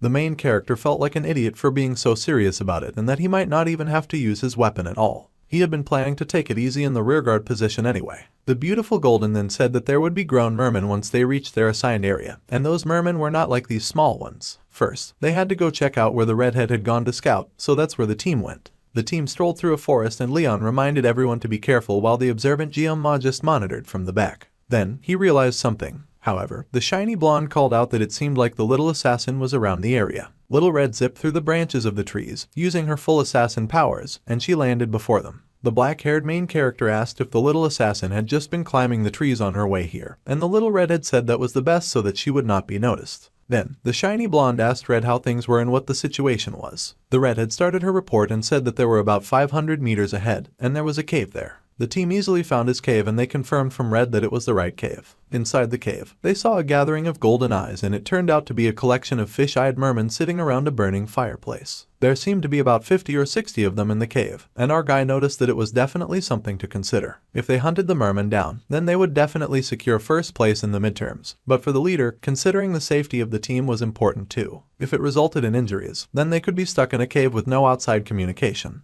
The genius wondered if they should take the risk or safe deed or somewhere else. This decision was of course up to their team leader, Leon. The leader counted on Cleo to scout around when they landed on the island. Weapon was to handle the buff-type blessings and healing from the back. The cynic still found it interesting that Orange was a healer, and the delinquent had immediately gotten pressed, asking Jian-ma what he had said, and yelling that the basics of a hero was to help others and that should be common knowledge. Then, our dude Jian-ma was to guard the rear against any potential threats. The lazy student was absolutely grateful for the very sweet and easy job that he was getting. Meanwhile, the golden boy would lead everyone from the center. The team could not just rush in, and of course, the golden leader would join the offense if the situation called for it. Then, the crazy clown pointed out that she had been left out and she asked what she should do. The beaming golden prince beamed at her and told her something. Present day, the leader has made a decision. Rachel was called upon and the vicious blonde pulled forth of her spear. Her hand tightened on her mighty staff, and then she swung and let go, the spear firing like a lightning bolt. It shot off, creating a golden arc in the sky as it flew towards her chosen victim, and their golden eyes stared back.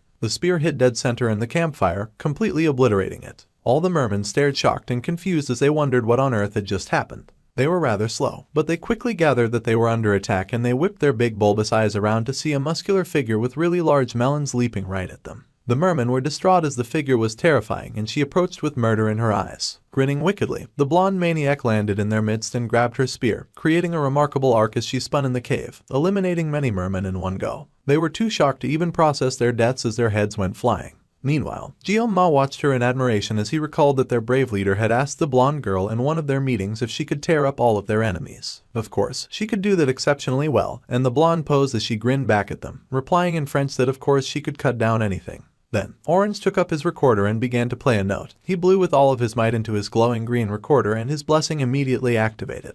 The mermen were shocked to hear such amazing tunes firing their way. As the music attacked them from one side, blowing their minds, the hyena lady attacked from the other side, cutting them down like they were paper. As she advanced, she kept counting down her kills with mad glee in her eyes. Crazy Blonde counted 18, then 22 kills, and then 24, her joy never diminishing as she swirled and whirled. She beamed with joy, thanking Weapon for his blessing, as she had taken 25 kills down now. Everyone was amazed at her ruthlessness and skill, though the shiny leader just looked proud of her. Then, Red decided to show off as well and grabbed her own weapon. Unsheathing her mighty sword, she activated her own special blessing as pink magic danced off her weapon and body. She used the blessing of the cat. With one mighty slash, she had beheaded a whole line of mermen. She sliced 8 in one blow and boy did little Red look proud of her kill. More mermen charged at her, and she sliced the ugly creatures up in ribbons of flesh and blood. That made 10. Meanwhile, Crazy Hyena Blonde was pushing 45 while she swirled and whirled her way deeper and deeper into the cave. Now, the boys were kind of concerned as they watched the girls' progress. They were surprised that the girls were not stopping because at this rate they would go too deep into the cave. Then, Jeon-ma's eyes widened as he realized something.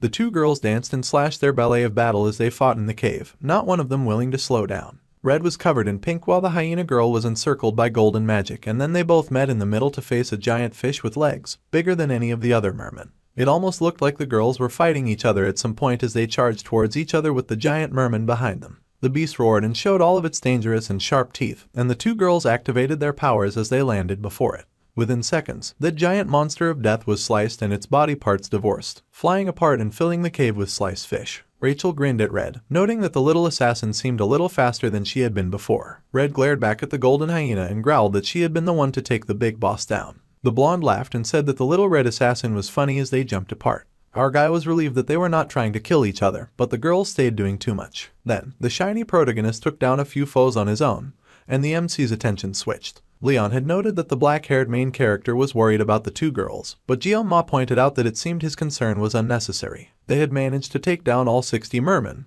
and they had done it so fast. The shiny protagonist grinned and told Oreo Hair to put a bit more trust in his teammates. Since everything was settled, it was now time for them to leave and there were grunts of agreement. Decisiveness and leadership, as well as being the solid backbone of the team, made Leon an irreplaceable, an important center of the story. So, the protagonist's existence in the game seemed to be real. So, our guy once again contemplated the question that he had been asked, and he wondered if it had really been just a simple question about where he was from. Jeon-ma was so distracted that he had not seen the blue light that glinted in the cave. He stood there, knowing that he had not had to contribute much to the fight, so it was a relief when the bright light fired like a laser, coming from over our guy's shoulder and tearing into the protagonist's midsection. Everyone could only stare in shock, confusion and horror at the sudden attack when they had successfully eliminated all enemies. However, that was not exactly so, and now they all looked back to regard the lithe and beautiful enemy that had suddenly appeared. The team cried out their leader's name as he crashed to the ground, but behind them a bigger problem was brewing, and a feminine figure rose to the surface from the water. A beautiful purple demon mermaid had appeared, and she meant business. The blonde hyena panicked, shocked to see a mermaid of all things, and she asked why such a creature had appeared.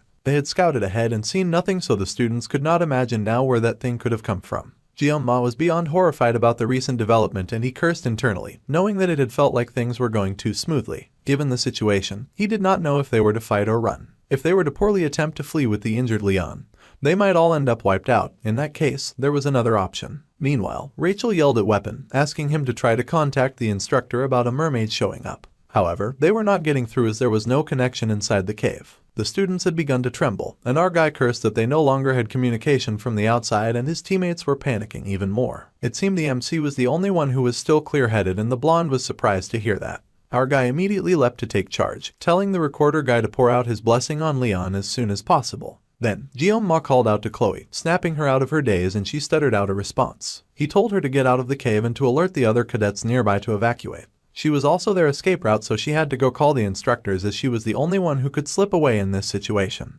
Red was alarmed by these instructions, but he insisted that it was hard to flee with the injured protagonist, so the little assassin had to hurry before the mermen began to swarm again. She was hesitant, but she knew her given task was important, so she accepted it. The little red had leapt away, and then Rachel returned to our guy, asking if he had a plan. Then she paused in horror and asked what he was doing. Even Orange yelled at him that he was insane. However, the crazy genius turned to the mermaid, telling the blonde hyena and the orange healer that he was leaving the small fries to them. They cursed, asking what the crazy genius was planning to do. However, the black-haired main character just closed his eyes. He had always disliked small fish because there was no skill involved in handling them. However, when it came to slicing big fish, he was exceptional at it. With joy, Guillaume pulled out his knife, for he had big fish to slice. Demons could utilize a unique power similar to humans in their blessings. Magic. The protagonist fell to just one normal attack with said power. This was the difference in strength between humans and demons. Guillaume could not say for sure that he would reign triumph, despite having the blessing of the sword god. Even in the original game, it was impossible to subdue a magic-utilizing demon without a party. The fact that he was supposed to solo a boss that usually required a full-scale raid was a terrible situation. Of course, he was going to curse when things got so bad so very fast.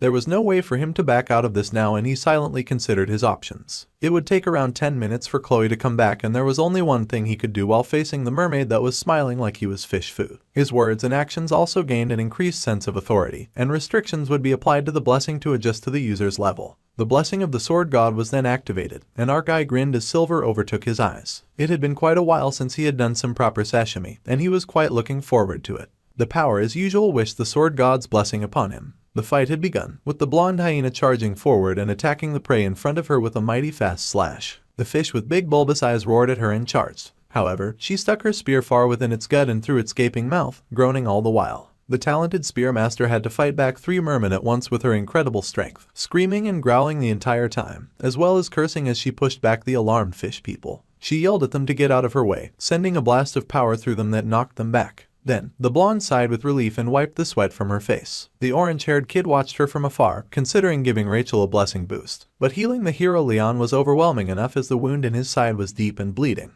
The wound was deep and it was not healing very quickly, but it was recovering regardless, and that was all that they could ask for. The orange record blower was aware that the jerk Guillaume was absurdly strong from the subspace duel that they had watched. Surely there was a limit when the first-year student was facing a giant malicious mermaid. There was no way our guy was not crazy to be able to stand before that giant fish woman and not run.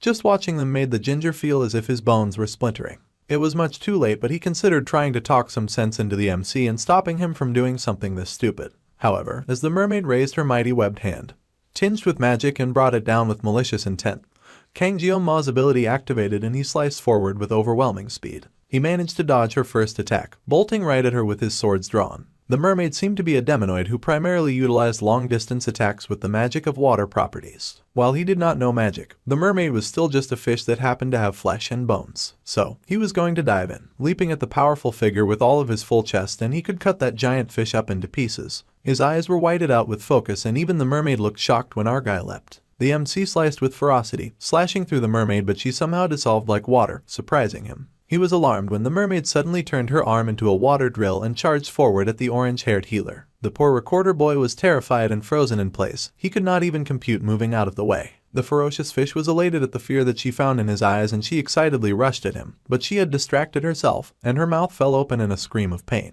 Our guy had zipped over there instantaneously. He was not about to let the mermaid get away with hurting their healer, and he cut her off before she could get to Orange Boy. Guillaume skidded to a stop as he landed, turning to face his screaming opponent.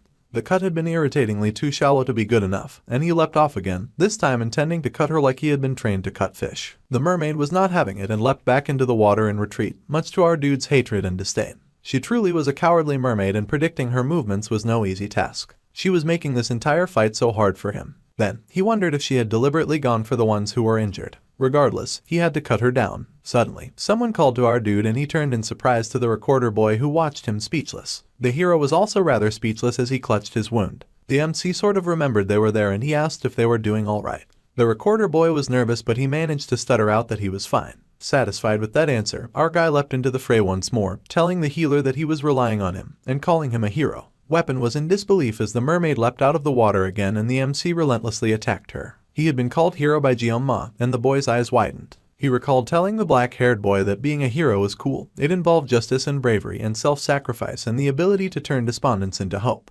However, despite entering the world's best hero training school, the orange-haired boy had not seen anyone who had the things that he had mentioned. Our guy had wondered if the healer would confess his love if he found someone like that. The healer said that he had not seen anyone like that in the dragon class anyway, which was why he had joined this group with Rachel, and since he was a supporter type, the team composition worked out well. He had been sure that he could find the hero that he was looking for in Leon. Our guy could not help but smile as he looked at the shiny protagonist, thinking that the healer was right. Weapon caught the MC idolizing too and he grinned sorry to say, but Jeon-ma was far from being a hero in his eyes, although he was strong. Even if he was, the black-haired main character would refuse to be a hero anyway. The orange-haired boy said that being a hero was not some kind of object for him to refuse, and even so, he would not be giving that title to our guy anyway. Now, the recorder boy looked at Kang Jeon-ma in a different light, and Loki cursed at him. The way our dude valiantly fought the giant beast, tearing piece after piece from her in lightning-fast moves. The mermaid even sent projectile purple fish at the MC and they zoomed at the talented fighter, intending to do great harm. However, he was able to smoothly dodge the attacks, flying over the projectile purple fish, and he mumbled that this felt a bit slow. Then, he realized that the projectile fish were following. Little Miss Mermaid was playing dirty. The dirty fish laughed like an evil villain as she shot more reprehensible attacks his way. But our dude sliced an X shape on the cave wall and broke through to the other side, the fish flying through the wall as well. They shot at him as he ran, chasing him down no matter his speed, and the mermaid grinned wickedly. She used her projectile purple fish to hunt him down. She grinned wickedly and turned her head, intending to send more projectiles towards the others, and the blonde hyena screamed, knowing the evil fish was aiming for their healer. The demonoid mermaid had been aiming there from the start and she stretched out her hand as she fired a blast at them, and Weapon once more feared that his time had come. However, suddenly our guy zoomed by, slicing her arm right off as the fish still zoomed after him in pursuit. He cursed as he had once again made a shallow cut. He could not take this beast down with only small cuts and he growled to himself to get himself together. The mermaid was shocked when her arm flew clean off and then she felt a new level of rage. The magic she had intended to fire got blasted in another direction and it smashed into the cave walls, tearing a whole beacon out into the island. The mermaid was furious with rage and she whistled and clicked in annoyance. Suddenly, the three fish she had sent Jeon-ma blasted right into her and the large fish was highly alarmed and very confused. Meanwhile, some of the students around the region noticed that their instructor Kim had arrived and the purple-haired sensei turned. They had also heard a very loud sound that was like a roar as well as a bam. The birds had taken to the air in a suspicious area as well. There had also been a flash of light before the student had seen the instructor, and it had started to rain. All of these were not very good signs and the teacher got serious as she stared in the direction that the sound had come from. The teacher then smiled at the students and said that they should get to the wounded and move quickly. Seeing that it had started raining, she told the students that they had likely seen lightning and heard thunder. The students immediately accepted this excuse and happily agreed that they should return to the academy as soon as possible, with the purple-haired teacher smiling the entire time. Meanwhile, the rain fell into the hole that had been created in the cave, and the orange-haired student continued playing his tunes to heal the fallen leader. There was silence in the cave and the fishmen looked alarmed by the sudden hole in their home. They ran and retreated, much to Rachel's surprise. The rain kept flooding into the cave and the students looked around as their foes seemed vanquished. But they were not about to let down their guard. Our guy groaned mentally about failing to land a fatal blow on the creature because he had to be conscious of Leon the entire time. The mermaid had likely been crushed under the debris after the cave collapsed, and she likely was not dead. Suddenly, there was a huge explosion from the debris to quickly confirm our guy's suspicions, and he grinned in exhaustion, knowing that stupid fish would not die from rocks alone. The mermaid appeared with her melons hanging out, and she looked furious. She looked like she had unlocked new forms of rage as she charged at Jeon-ma, and he threw aside his jacket. Then, he called out to Rachel, saying that since the fishmen were basically taken care of, he was leaving Weapon and Leon in her care. The blonde agreed and the healer looked hesitant. He could not believe it. But Kang Jeon-ma was really going to keep facing the demon head-on. He had thought that the knife-slicing genius had been nothing but a madman earlier, but now, it seemed the orange-haired boy was witnessing a legend in the making. Our guy could finally focus on defeating that big fish and that big fish alone. He had only 10 seconds left and he rolled up his sleeves so that he could use his time wisely. It was now time to make up for the lost time. The big fish gritted her teeth and growled at him, and then, once again, she charged at the crazy knife-wielding genius who told her to bring it on. He closed his eyes for a second and then they snapped open as he zoomed right at her, intending to cut everything down. Faster, faster, and faster, the redhead had to run even faster through the forest. She had no intention of stopping as she raced through the forest. The little red assassin ran, her sword in hand as she slashed through the forest, knocking out every obstacle that appeared in her way. She had run so fast and so hard that it felt like her legs were screaming at her now, begging the redhead for mercy. However, even if she had to use up her blessing to run, even if she could get even a sliver of help, she needed to find any form of help for her fallen comrades. Even so, running hurts. It hurt so bad and she was not even stopping to catch her breath. However, she would not slow, her thoughts filled with Jianma. He had told her to contact the instructors while they had stayed back to fight that impossible beast. The dark-haired guy was the strongest person that he had ever met in her life. However, he always found fighting arduous, and he was the kind to avoid drawing his blade whenever possible. He would only unsheath his difficult weapon when there was no other choice. It was because of this that she ran now. She also believed that the MC had made the best decision when it came to dealing with the situation. But Chloe was still bitter about the mermaid, wishing that she had been stronger. Suddenly, she heard an explosion from the mountain where she had left her comrades, her eyes wide in shock and horror. The redhead turned in horror, wondering what the blast had been. Her lip trembled as she hoped her darling crush was still alive. She raced forward, running even harder and faster, racing through the forest like nobody's business. Her feet skidded across the floor, and she ran even faster. Chloe could not fall here, she could not stop at this limit. The girl ran faster through the rain, even as rain fell from her eyes in despair. She needed to find somebody, anybody who could help, and she cried out, screaming if anyone was there, if anyone could help. Her eyes widened when she finally sensed something. She could not feel it clearly because her senses were a mess, but she could detect mermen ahead of her. Chloe's heart was filled with rage and disgust. Mermen were the last people she wanted to see right now, and she rushed forward with the intent to eliminate them, just to run right into a magnificent sword.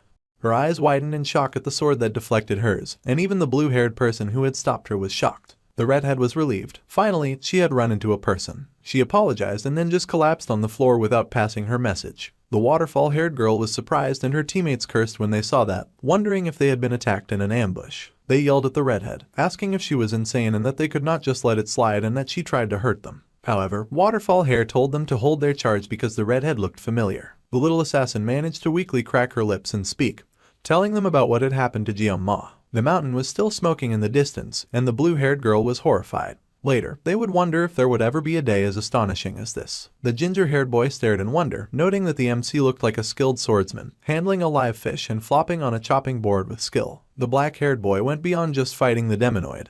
The talented Sashimi knife wielder had overwhelmed it. The ginger was certain that the scene that was unfolding in front of them now would be something that would be etched in his memory for the rest of his days. He was witnessing the birth of a true hero. It was not like Jianma was moving as quickly like he did back at the subspace duel. With his precise and fast technique, he deflected attacks and closed in. The Sashimi wielder sliced through his opponent without mercy, darkness thriving within him. His technique originated from the simple act of cutting, and the dark-haired boy sliced through the fish expertly, and its outcome was literally clear-cut. That giant fish fell apart like fallen paper. The two watching could not help but stare in shell-shocked awe. Even Rachel, who was the successors of the Spear clan and grew up among the strong, had not seen anything of this caliber. The blonde was speechless. At this rate, the mermaid might just fall. Suddenly, the blonde noticed something and yelled to weapon. The ginger straightened in shock, and the girl barely managed to shove him out of the way as a huge white blast came flying their way. She yelled at the boy to get his mind out of the clouds or they were surely going to die. The ginger was a little surprised about that, and then he gaped at the gigantic crater that had been created by the blast that they had just dodged.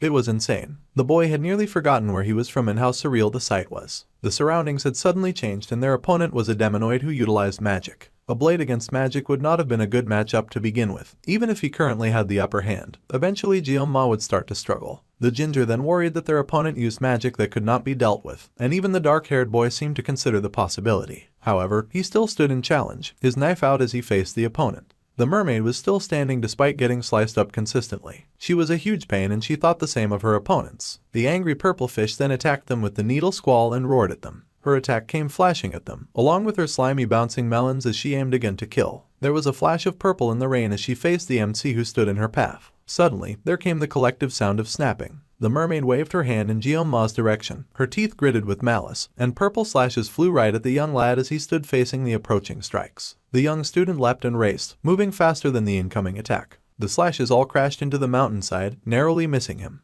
The sashimi knife that Jianma held smoked from the attack, a serious frown on his face as he noticed this. The fighter kicked and slashed his attack right back at the creature, slicing through her. The mermaid's eyes widened in shock as Jianma became larger than life, his look almost demonic as he launched his attack at the quivering fish. The mermaid screamed in alarm and rage, her scream of pain echoing through the mountain cave as yet another slash sliced through her. Suddenly, the boy with Oreo-colored hair had his eyes widened, because suddenly appeared the most rolling, confused pile of mermen coming towards him. The mermaid growled wickedly and then suddenly powered up by tossing something glowing and purple down her gullet. Then, her neck powered up with glowing light like a toad cannon was bubbling in her chest. Then, her jaw unhinged and her mouth became a gaping chasm of purple power, fired directly at the main character. Weapon yelled for him to get out of the way, but the young lad knew that he could not avoid the blast on time. Staring at the blast coming right at him, the scene went white and it felt like he was transported to another world. In that world, the main character stood in a calm sea. He stood confused in the silence, staring out into the open and still world of white and blue. His feet were deep inside the water, but the MC was speechless, and he knew not where he was. He caught the water in his hands, staring in confusion when something caught his attention. There was suddenly a flash of pink, like the mermaid's blast was cutting through his very slowly, slicing through the perfect piece of white and blue. Jeonma's eyes widened and he stared out at the horizon, and a voice spoke, telling him to slice. The boy replied that he did it, he had sliced. Little sparks of red flickered within the darkness, and he reached for a sashimi knife, grabbing it tight in his hand. Then, the young lad sliced. The mermaid's shot seemed to slice through the young lad, the rain still pouring heavily in the gaping cave without a roof. The main character could slice and he did, severing the creature's head right from its body. The magic had been severed right at its core and the mermaid's head fell. Blood stained the floor before Jeonma's feet and the mermaid's body lay fallen, drenched and dried up like a fish out of water. The young student stood over the creature's corpse like a dark executioner with his knife in hand. Silently, he regarded his fallen foe as the rain continued to pour. The mermaid struggled to speak, gurgling and glubbing as she did. The other two students immediately tensed, worried that she would launch yet another attack at them. However, suddenly there was spinning and the mermaid's body rolled on the sand, completely dead and defeated. The dried fish's severed upper half rolled, and Weapon's eyes widened as he realized that his newly beloved hero had won the battle. A freshman sashimi knife wielder had defeated a demonoid overpowered creature by himself. The others could not help but feel a little intimidated as they stared at the student's back in awe. Suddenly, there was a splash of blood and the young lad fell to his knees, his hand clutching his chest. The blonde hyena immediately recognized something was going on and she ran immediately to Jeonma. The ginger was relieved that Leon was fine, and then he paused in alarm. This was because the orange-haired boy had noticed that the merman who had run away may have happened to return once more. The lad turned on the alarm but was relieved to see an approaching blue-haired figure. He sighed in relief that it was about time, and before him was Waterfall Hair and her team, one of them carrying the slumped body of the redhead girl. The students were shocked and alarmed to see the diced-up fish body before them and the remnant of the team in chaos, with the blonde still struggling to leave Jeonma. They wondered if they were really looking at the decimated body of a mermaid and why a mermaid was there. Everything had been destroyed to bits, and the blonde hyena pulled the Oreo-haired boy close to her chest as she called out to him desperately. The waterfall-haired girl could not believe the blonde was sticking to the young lad like that. Then, the girl to the group leader who was the blonde, now standing to his feet. Leon laughed nervously and the blue-haired girl assessed that most of the team members looked like they had one foot in the grave, yet the team leader was pristine and spotless. The blonde boy had an absurd amount of luck. The genius swordsman informed the blonde leader that she had made contact with the academy, and the instructors would be with them in an hour at the earliest. Then, the young girl asked just what had happened there. The ginger was speechless at first and then he cursed at their good-for-nothing teachers who were supposed to have explored the darn island beforehand. The genius swords lady already knew the rules and she demanded that they properly explain just what had happened there. Weapon did not take kindly to her words and he asked if the swords lady really had the audacity to be ordering him around right now. Of course, their blue-haired savior snapped and asked why the ginger always had to perceive things so weirdly. This was a request, just a request, not an order, and she wanted answers. Well, it was not like he would believe what he had to say anyway, but he would answer since she had only just asked. The orange-haired boy grinned as he prepared to explain things since that was his speciality anyway. So, they did explain it and the blue-haired swords lady put all the information that she had heard together. Apparently, a mermaid had appeared out of nowhere during their mission and the dark-haired boy who was now unconscious had defeated it alone. The ginger groaned and said that was exactly what had happened, and he wondered what else she was expecting from his explanation. The blue-haired girl was speechless. A freshman of the academy had killed a demonoid who had appeared out of nowhere on his own. That was a very rare story and was barely believable. The tales that her grandfather had told her when she was younger were even more realistic than that story. However, as ridiculous as that story was, it seemed to actually be the truth. She could not imagine why the survivors of such a terrifying encounter would lie about something like that, giving all of the praise to Jeonma of all people. It really did sound like a story that came out of a legend. As the descendant of the acclaimed hero, Baylor Jokwin, and his disciple, Aaron Niblung, those radiant roots had let her attribute herself to a special class since birth. In other words, she was of a bloodline of masterpieces. Regardless, she had put incredible effort into not being overshadowed by the impressive roots of her impressive family tree, and the young girl had worked hard. That was how she had her talents flourish and how she had gotten this far. However, the young lady now stared ahead as she considered Kang Jeonma. It was ridiculous how large of a gap there was between their skills and she had mixed feelings of fear, dread, and admiration. Perhaps she had just been an ordinary person all along when faced with such a brilliant level of talent. She asked her teammate to use her healing blessing on him, and the healer girl immediately agreed to it. A green light enveloped the slumped unconscious boy. Although he was tatted and at death's door, Kang Jeong-ma, who was the same age as she was, fought a demonoid alone and emerged victorious. The waterfall-haired girl then stared at the unconscious boy with the slightest looks of contempt etched on her face as she regarded him. The ginger called to her and asked if she really had contacted the academy earlier, and the blue-haired girl confessed that she had.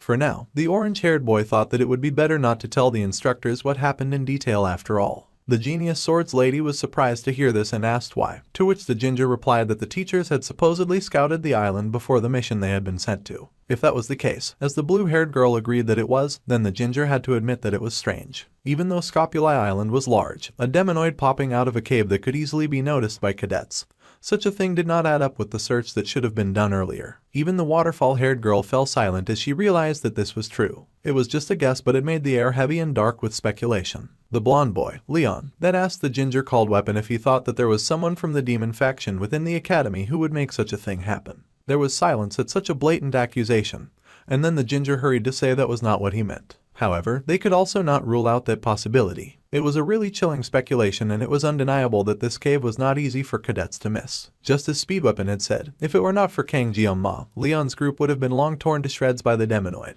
They wondered how such a mistake could have been made by their professors. There definitely were conflicts both large and small in the 7-year truce, but never once did the demons dare to touch the cadets of the Jokwon Academy. There was also a clause in the truce stating that such an act could be a justification for war. The talented swordswoman's eyes widened in horror as she realized something horrible. Her dark thoughts were dispelled by a gentle touch on her shoulder, and the ginger said that he knew what she was thinking of, but he gently told her that she was blowing things out of proportion. Of course, it was not a bad thing to be wary of the possibility of a spy within the academy, but it was far too soon to jump to conclusions about things like that. They were not silly conspiracy theorists after all. Leon then pointed out the importance of their stories matching up when the teachers came around. If there was really a spy in the academy, then Jeong-ma would definitely become a target once they heard that he defeated a demonoid alone. This was true, and though the ginger did not think it was right to keep this under wraps, considering how much the boy did for them, they had to protect him. If that was how they felt, Abel then suggested that they could all just talk to her grandfather about this first. They were surprised that she had suggested the Sword Emperor, and so some time passed. That evening, all of the students had returned to the academy. A curtain fluttered in the wind at the window of Jeong-ma's hospital bed. The poor main character had only just awoken to the sound of the carefree laughter of students. The young lad wondered if he was in a hospital now, and he stared at his hand as if trying to figure out if he had truly survived that encounter. He was truly alive after all, despite the mermaid's best efforts. The wicked creature of purple light had shot something out right before it had died, a magic sphere aimed straight at him. It was not an attack that he could dodge, yet he had been able to see it. Without thinking, the genius with the sashimi knife had been able to cut through it like a like, and the magic was severed into 2 halves before bursting. It had definitely been water. The magic had been water. However, the boy struggled to figure out what that sensation had been. After he had activated the sword god's blessings, he had felt things that he could not possibly describe. Then, Jeong-ma recalled his blessing that had used to feel more like a curse. Just then, his status window popped up and he had leveled up a bit on certain strengths. His mental fortitude, for instance, had increased by 1. He did not get scared when facing the mermaid, so he guessed that was the reason why, and the effects were nice. Finally, the young black-haired boy reached out and noted that the assimilation rate of his power had gone up to 7.2%. He began to wonder if this had unlocked when he drew his knife while fighting the monster. The line on the mermaid's magic had been sliced too, and he wondered if that contributed, oblivious to the bespectacled figure that had opened the door to his hospital room. It popped in the clingy head, who grabbed him in a happy hug, crying out in relief. She said that she had been worried that something horrible happened, and she wailed, swearing that she was going to pop every single one of the useless instructors who had supposedly explored the area. She was so relieved that he was unhurt. The boy begged for the director to let up, and she sulked that she was happy to see him awake. She had nearly forgotten that she brought something with her, and she quickly searched around in her purse for the item, sure that she had put it near the opening. The black-haired boy wondered if it was a dimensional pocket, and then the director crowed with success as she had found what she had been looking for. She pulled it out with joy, saying that the young lad had earned the midterm reward, the Murasame blade. Jeong-ma stared at the blade in awe. It was a B-rank sword, a Japanese sword that meant rain shower, and it was said to possess an edge that glistened like dew. It was a level 25 sword with a really high attack level. The director really hoped that the young lad liked it. Then she apologized for giving this sword to him in a place like this, as he should have gotten it officially. The boy was just happy to get the sword, and then the principal detected someone sneaking around at the back. She yelled at the old geezer, asking what he was suddenly being so shy for, and the young lad looked up in surprise as she yelled for the old man to come in.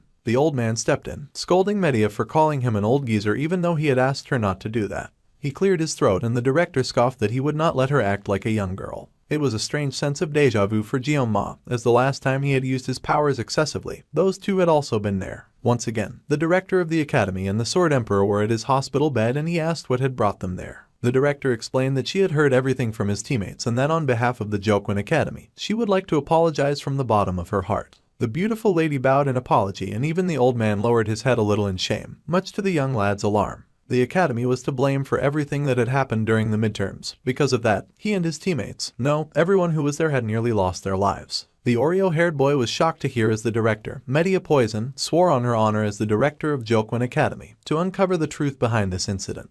The old man acknowledged that the young lad had saved the cadets and for a moment the boy was speechless. Then, he just mumbled that he had only done what he could. The director was amused and said that while his actions were nothing short of remarkable, they needed to keep the incident under wraps until they had found out the full truth. She was ashamed to say this as the director of the academy, but the mastermind behind this event was within the academy. She was really sorry to Jeon-ma, and she knew that doing this would not be enough, but the young boy smiled and said that he understood perfectly. The director smiled in amazement, saying that the young lad should act like a kid sometimes and throw a tantrum or two as he had earned. The boy sometimes acted like an old man trapped in a teenager's body, which was not far from the truth. Later, the old man and the director left the room, leaving the young talented genius alone. The two walked in silence with a grim look on their faces as they considered the implications behind the recent attack. The director was the first to stop. She called her senior, calling him Sieg, and asked if he could remember the day that they had met for the first time after enrolling in the academy. Back then, the old man had been lying on a bench in the field, and she had told him to shove it. In response, the old man had drawn his sword without a word. What was it that he had said? Something along the lines of telling her not to order him around, with typical 8th grader syndrome. The old man mumbled that he did not remember such an embarrassing memory. The lady smiled in amusement with the slightest of sadness coloring her eyes. It felt as if that encounter had happened just yesterday, yet she had already spent 60 years at the academy. Goodness, she really had lived long. Yet, it was laughable how she had not even filled a tenth of the Jokwon Academy's history. Back when they had enrolled, this place, the academy, was already ancient and filled to the brim with history. While there had been big and small incidents, the academy nurtured and protected its cadets for 700 years. Yet, Media colored green with rage, her hair dancing in her aura and the glass of the window before them shattered. A protective shield protected them from the raining shards as she closed her eyes in concentration. However, the director still could barely hold back her anger, triggered by what had occurred to the students under their protection. Before the midterms had started, she had received reports that they had completed multiple preliminary surveys of the island.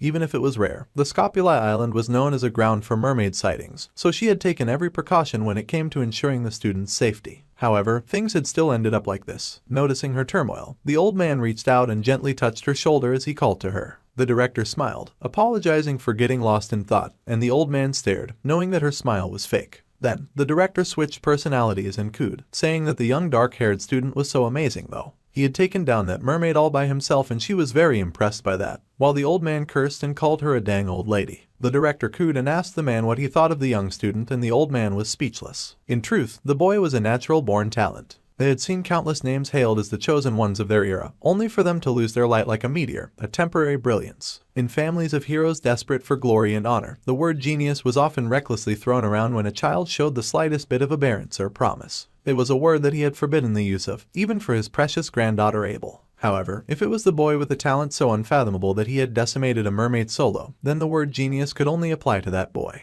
If Jeon-ma eventually accumulated experience, the old man could not help but wonder just how far he would go. If it was Kang Jeon-ma, the old man wondered if he could reach the place that he had dreamed of. The old man began to walk ahead, much to the director's surprise, but he just told her to stay put at the academy for now. The director smiled at his encouragement, and she agreed but reminded him that he was going to help her clean stuff up. He mumbled that he did not recall such things and she rudely asked if he had suddenly gone senile. However, he insisted that he did not remember. Meanwhile, back in Wolf class, Jeon-ma went over all that he knew so far. The fact that he had severed the demonoid's head back on Scopuli Island seemed to have been kept under wraps, as per the headmaster's instructions. It was a bit awkward to say this, but it might be that his classmates were so carefree because he had stopped the mermaid. After his discharge, the first thing he had done was visit the school's forge to reshape and enhance Murasame. In truth, the sacred sword was just a metal rod to him, considering the sword god's blessing, so the reforging was necessary. The young student had asked for an enhancement of his weapon and his request was confirmed. Since he had come during the 700th anniversary event, the blacksmith would not even charge him and he asked the boy to return in a week. The blacksmith Vollander was brimming with enthusiasm, and the student had gotten lucky. He thanked the smith, and now he could only hope for a successful enhancement. Suddenly, someone called to him and he turned in surprise to see his obvious #1 fan. Chloe was elated to see that he had been discharged and she happily asked how he was feeling now. She hopped over with a crutch and he asked her how she was doing. The redhead laughed and showed her broken leg, explaining that things had ended up like this, and thanks to the emergency treatment from Speedweapon. Though she could not really remember his name, the doctors said that she would be able to walk without crutches in a week. That was news worth celebrating and the little assassin was pleased. She was also an auditor after all, so of course her body was built different. Then, she giggled and apologized for getting a little too excited. And the dark-haired boy was also glad to see that she was doing better. Even if it was true that he alone had taken down the mermaid, it had not been through his efforts alone. The boy asked if there had been anything unusual and the assassin confessed to having heard that the director and the elders were at odds. Everyone had done their part in getting them out of that sticky situation. Chloe's rescue call, Rachel's merman clearing, and Speed's healing and blessing had helped tremendously during the fight. They could not say that Leon had contributed much as he had successfully gotten incapacitated before the fight had even begun. He had barely commanded or directed the way the fight would go either. Now, Jeon-ma was concerned and wondered how the blonde was even going to defeat the Demon King with that kind of attitude, as being that useless in a serious battle was a one-way ticket to the netherworld. He then wondered if the blonde had been so useless since he had gotten injured first. Suddenly, someone appeared at the door of class and yelled at everyone to stop what they were doing. Their wolf class teacher was back and he yelled for everyone to be quiet and to sit down. There were a few very important announcements to be made before the training assembly. This might be sudden, but for the time being in their class, there would be someone co-instructing with him. He cleared his throat and then prepared to introduce them. The students were surprised to get a co-instructor out of the blue, and some of them even found the situation rather annoying. In walked the Sword Emperor himself in all of his white and pristine glory. The room was shocked to see him stride in, with a serious expression on his face. The students were alarmed, wondering why the Sword Emperor had come to their class, and they thought that the whole situation was so cool. Then, the man with golden eyes then looked up and the black-haired boy was stunned, wondering just why the old geezer was there. Later that night, inside of a room with a square window, a grown man was getting knocked around. The man begged, saying that he was sorry when a small hand grabbed the chin of the bleeding man. The lady with white hair then punched the man again, sending him flying. The man begged the instructor Kim that he was really sorry. However, the white-haired instructor covered in purple huffed at the elder. She huffed with eyes glowing purple, saying that the 5th Corps commander was enraged. 2 fingers pulled forth a curved green and red item. It was one of the teachers in the academy and she raised the curved item to her lips, saying that her subordinate should have cooperated when they had the chance. They really had a knack for annoying people, and when the man tried to beg, he was beaten harshly. The teacher then bent and asked the man if he could repeat himself again, as she found him very annoying. The man coughed and spat blood and the pink-haired lady sighed. She nibbled on her little treat, mumbling to herself and asking if it had really been that difficult to bring Leon back half dead. Even if he was a hero candidate, they still could not get it done despite taking a mermaid along with them. The mermaid had indeed been targeting the blonde hero after all, and the pink-haired lady was pissed. Thanks to her henchman messing up the job, the blonde was now comfortable at the academy. The man once again tried to apologize but ended up spitting up even more blood. The pink-haired lady snorted and kicked the poor man again, saying that he clearly did not take her seriously. The man cursed and swore, his hand to his face as he cursed and hated. He thought that the mere instructor had a lot of nerve to treat him this way and walk all over his face. The instructor was greatly disgusted and complained about the dude getting blood on her shoes.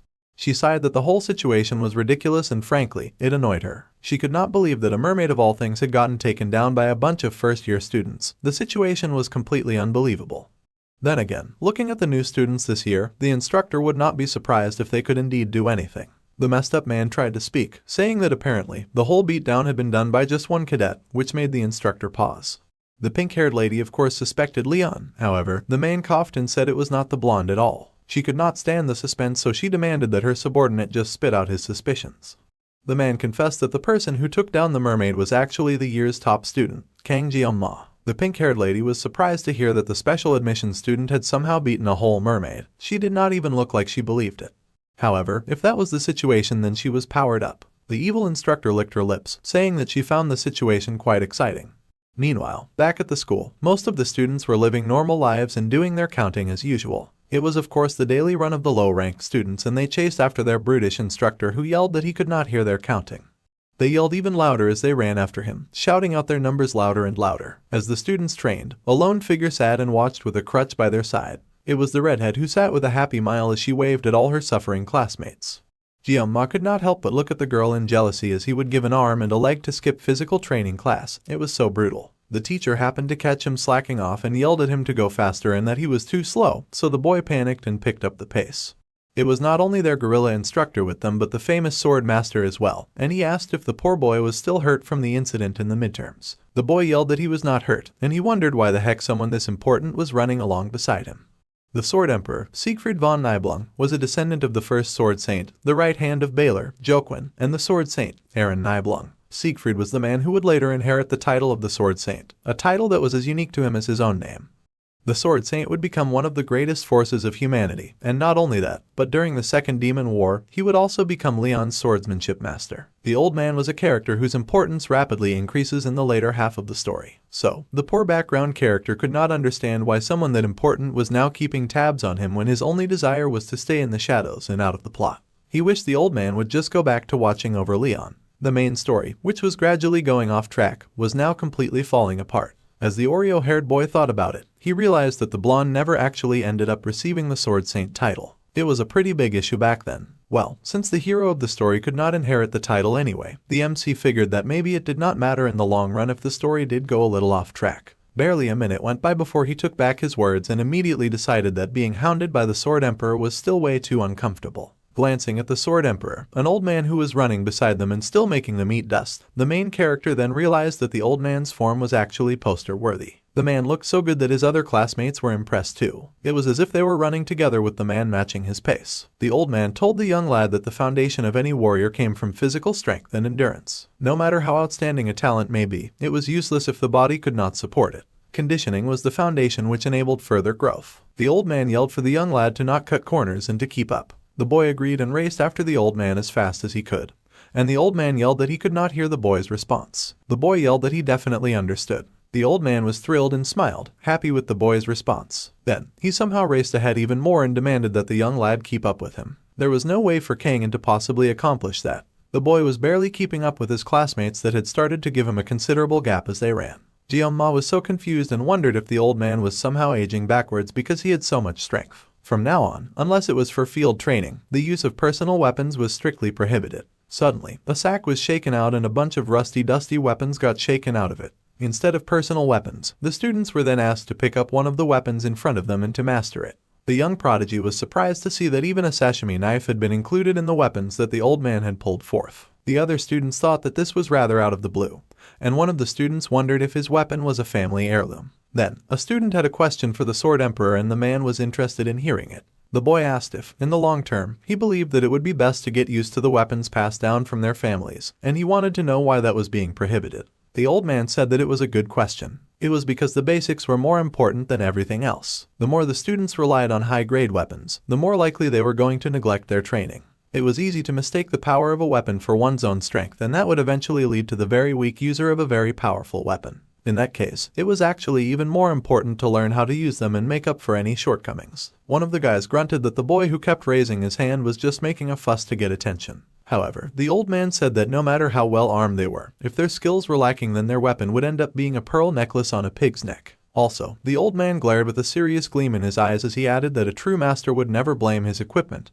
And that was the end of the story. Everyone was very moved by that intense answer and our guy recognized those words as the saying of his first teacher. The Oreo-haired kid nodded with respect at the Sword Emperor's words, saying that it was 100% true. So, the man slammed the end of his cane on the ground and said that once they had mastered the basics, they would naturally become comfortable with any weapon. That being said, cadets who could handle ordinary weapons skillfully also had a high possibility of receiving a higher score in the class promotion evaluation at the end of the year. This really excited the other students and they rushed forward, eager to claim a weapon and begin their training immediately. Even Jianma was kind of impressed at how the old man had a really powerful way with words. All of the students had become very inspired. The boy had already thought of the old man as just Media's punching bag, which was kind of mean. Then, the young lad noticed the knife on the floor. He had known that this would happen and he was a little nervous. The boy decided that he would just grab what he needed, and the old man focused on him at once. It was just as the talented youth had expected of the old geezer. Today, all the students were expected to get accustomed to their new weapons, and then they would implement pairing training between cadets which would involve one-on-one matches. The students were surprised that they would be engaging in such matches without the subspace,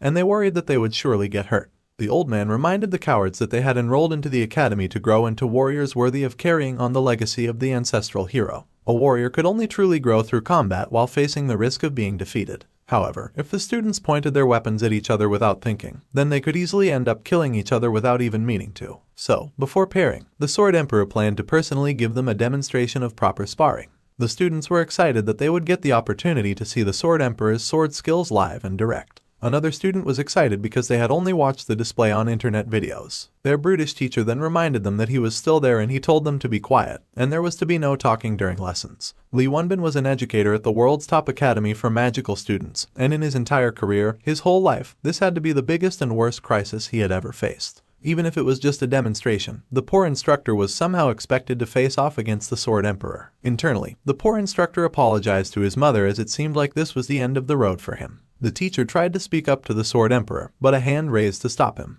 It turned out that the famous Siegfried had his eyes turned to another and he called to a cadet. The Sword Emperor called on Cadet Kang Jeong-ma, who looked horrified that he had been called at all. The poor student was then asked to come forward while the old man looked at him with a glare of intensity. The cadet Kang Jeong-ma found himself suddenly called forward by the Sword Emperor, and the talented old man drew his weapon. The other students were alarmed and shocked, thinking that the piece of junk sword wielded by the mighty Sword Emperor did look significantly sharp and intimidating. More importantly, they were about to be witnesses of a demonstration from the Sword Emperor himself. Then again, the other students also wondered why the Sword Emperor was challenging a noob. He even called the boy personally by his name and everything. They did not think their classmate was all that, and the classmate in question could hear all of the jerky things they were saying. It was not like Oreo Hair wanted to be in that position either, but the old man did not care and just asked the boy if his bones were healed, as he planned on re-breaking them. The boy admitted that his bones were indeed healed, and that he was fine. That was exactly what the old man wanted to hear because he immediately got fired up. If that was the case, then he demanded that the young student immediately pick up his sword. Even though this was supposed to be a sparring match, the MC felt that situation was just too much. His condition was perfect after a long rest, but there was no reason a student should be fighting the Sword Emperor Siegfried as his opponent. Our guy was sure that if he crossed swords with the old man, it was clear that it would not end easily, and he was kind of nervous about that. At least one of them would lose a hand, and if they were extra unlucky, a head would roll. The boy wondered if it was because of the divine power, and victory was spelt shakily in the waters of his mind. Even if he did not want to, his instincts were craving for a fight. However, this situation was far too different from the usual. If he thought about the consequences of this matter, the boy openly admitted that he was nothing compared to the skills and experience of the Sword Emperor. The young man asked for the old man to please lower his sword. The other students behind him snickered and laughed, saying that of course, he would say that. They knew that their classmate would get beaten like a dog, and they mocked him openly as the boy silently hung his head. However, Jeong-ma's eyes told a different story, and they shone with a sharp challenge. The old man was not moved by the young student's pleas, and instead seemed enraged by his behavior, asking if the boy had no pride as a swordsman. The old man glared and asked how long the boy thought he could live while hiding his power, and he demanded what was the use of the extraordinary talent that the boy had been given if he chose to remain a coward for the rest of his life. His words really stung, and they resonated in the young boy as he considered the word pride. It was the word that he had engraved in his heart ever since he had claimed the title of the greatest swordsman in the country in his past life. Those two characters that spelt out the word pride were the reason that the boy had never put down his sword and had spent most of his past life cutting fish as he had been shown to do. The provocation from the Sword Emperor was trying to test him, and even the instructor Li looked concerned. The elite students were also watching. If Kang Jeong-ma were to fall for that provocation in this situation, then he would definitely regret it for a long time. The boy was sure of that. However, his grip still tightened on the knife he held. The instructor rushed forward, wanting to help the student out, but the old man raised his hand to stop the instructor Li. The Sword Emperor could already tell that the young boy had already made up his mind. Cadet Jeong-ma. Everyone watched with bated breath as the boy's name was called once again, and the MC got a serious expression on his face as he finally decided to learn from the Sword Emperor. The main character raised his sashimi knife with the intention to do battle, and the blessing of the sword god manifested over him. There was darkness, the air tense as the two swordsmen stood before each other, the atmosphere thick with the scent of challenge. The two stood face to face, sword raised and sashimi knife poised at the ready as both men sized up the opponents that stood before them. On one side stood Jeong-ma, a stripe of white in his dark mop of hair as he faced his opponent with a serious expression on his face. The old man thought that it was as expected, and his own sword was raised to meet the challenge. The man's golden eyes gleamed as he assessed his opponent. Even though he was 70 years old, the Sword Emperor could still remember a moment that vividly came to mind. The enlightenment that he had gained through the sword. Back then, the Sword Emperor had not been mature yet. He had met a one-armed wandering knight. The knight had gripped the smaller boy's hands in his one giant grip. That wandering swordsman, the knight, had then shown the young boy the power that could be wielded when one swung a sword with the grace and the might of a warrior. That knight back then had undoubtedly been at the level of that realm, and the young boy had watched the knight in awe. The boy that he had been keeping an eye on since the allocation test, Kang Jeong-ma, now stood before him. The old man was sure that if it was that boy, then likely the young Sashimi knife warrior would be the clue that would lead the Sword Emperor to that realm. Excited, determined and ready, the old man raised his mighty sword and prepared to strike. In a flash, the Oreo-haired student moved, almost faster than the old man could detect, cutting with intensity and speed. The old man's gaze remained steady and his golden eyes shone. He swung his sword as fast as the boy was moving and the youth only managed to dodge the next slice. The old man then turned with alarm, but was also very impressed that the boy was dodging his strikes. Meanwhile, the dark-haired boy was already spinning back and ready to throw in the next combo of attacks. The main character flew at the Sword Emperor, who watched him approach with something akin to a gleam shining in the old man's eyes. Their dance was a dangerous and wild mix of sharpened metal sliding against each other as they were narrowly escaping each attack. The old man was impressed at the boy's boldness to charge head-on without even attempting to avoid his next attack. It was a peculiar sword path, and the Sword Emperor thought it was much like that of a swallow in flight. The dance continued, flashes of blue and green clashing against each other as they both spun and bobbed and weaved, facing each other head-on as the sparring match continued. They were almost evenly matched, which was a feat to accomplish on its own, and the match went on, both fighting and working hard to match the other's hot and spicy pace. The old man was impressed by the young lad's physical abilities, noting that even those had improved compared to the past. The youth could somehow push him back so effortlessly, it was amazing. However, the Sword Emperor's gleaming and bright sword was raised high with the intent to strike, and it was not the kind of firepower to be taken lightly. The Sword Emperor swung his sword, a bright burst of light emanating from that powerful swing. It was so sharp and swift that it would have surely blinded a weaker opponent, and Jeon-ma felt the swing coming from a mile away. It was an earth-shattering and powerful strike. Meanwhile, the other students watched the fight intensely, studying the battle that happened before them, and one of them could not help but remark internally that he did not understand. The student sulked, thinking that the MC had just gotten lucky with the matchup during the last subspace sparring. The boy was just from an ordinary class, at best.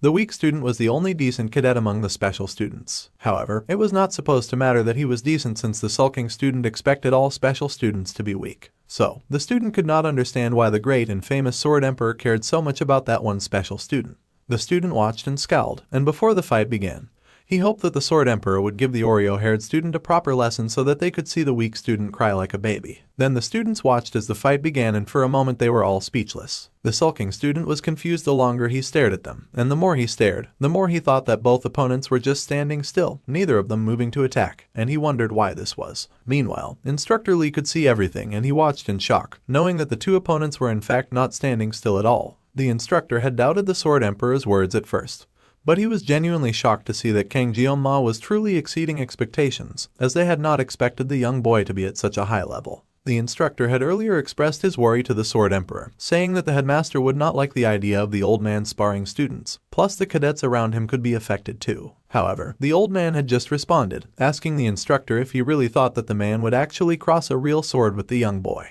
The old man assured the teacher, saying that if his thoughts were correct, then Kang Jeon-ma would be able to step into that place and face him man to man. The instructor was surprised to hear this and asked if the old man truly meant the mental realm. It was supposed to be a huge feat for any student to possibly grow enough to reach such a state, especially a first year. Yet, the young boy had actually managed to enter that place and even withstand the strikes that the old man threw at him. The Sword Emperor himself could not help but be astonished at the talent and skill displayed by the youth he challenged. A duel in the mental realm was an intense battle of wits, and one could tell just by crossing swords. The young boy with the dark hair, even in this short time, he was growing, and he was growing strong. The lazy student held his sashimi knife high, with no hesitation in each mental step he took. The boy's posture was strong and his stance flooded with determination. The old man could not help the happy gleam in his eyes and the smirk on his lips as he regarded the boy's impressive form. If that was the case, then the old man raised his weapon, and it was charged with power, bright and intense. The sword that he held would have to rise to meet the young boy's challenge, and it sparked to life with light and energy. The Sword Emperor asked the young boy to take this, and he sent a huge energy wave right at the young boy, and the students felt the charge even from where they stayed, watching in awe.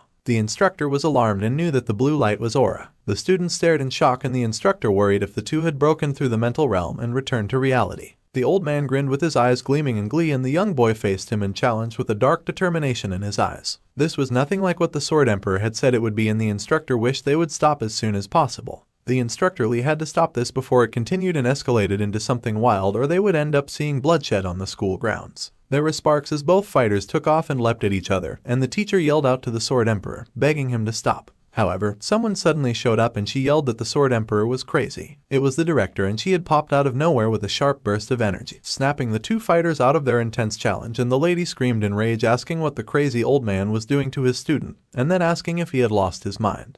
The talented Sword Emperor could not help but apologize to the school director, who was fuming by the way. She growled and asked what he was saying, so the Sword Emperor quickly corrected himself. He admitted that apologizing was not right, which further stupefied the irritated director. She glared at him, her eyes blazing red with much annoyance and disappointment at his shameless, reckless behavior with a student.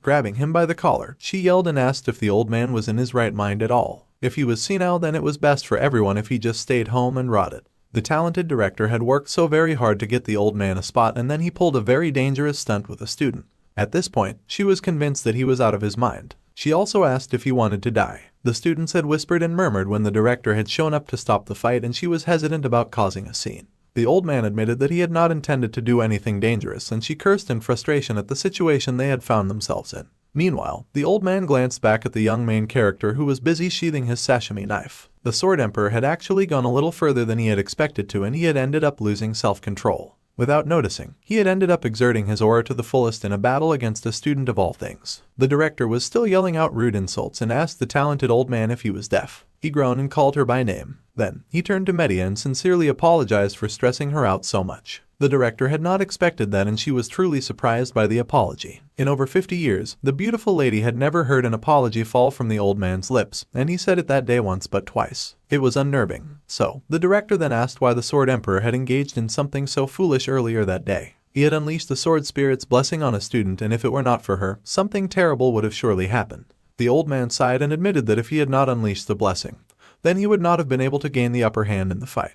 This information shocked the director, and she gaped, unable to believe what she had just heard. Her old friend Siegfried had so much pride, and yet he had so easily admitted to near defeat in a battle against a student of all things. She knew well about the innate talent of Kang Jeong-ma, but she also knew better than anyone just how strong the Sword Emperor truly was. Someone like that admitting defeat was no small thing. The old man confirmed her suspicions by informing her that the young boy had already reached the mental realm, which was where they had held their battle. The director was shocked that such a thing had already happened. Not even the super talented old man had started mastering the mental realm until he was nearly 30 years old, and here he was saying that a 17-year-old had already done it. It did not make any sense to her. The old man sighed and admitted that he did not really understand either, but if there was something that could offset experience, then it was definitely talent. The smoke from his cup bubbled up in the tense air, and the director groaned with her hand to her face. Kang Jeong-ma was turning out to be way more trouble than she had anticipated that he would be. She recalled rushing to him after stopping the fight to ask the student if he was alright.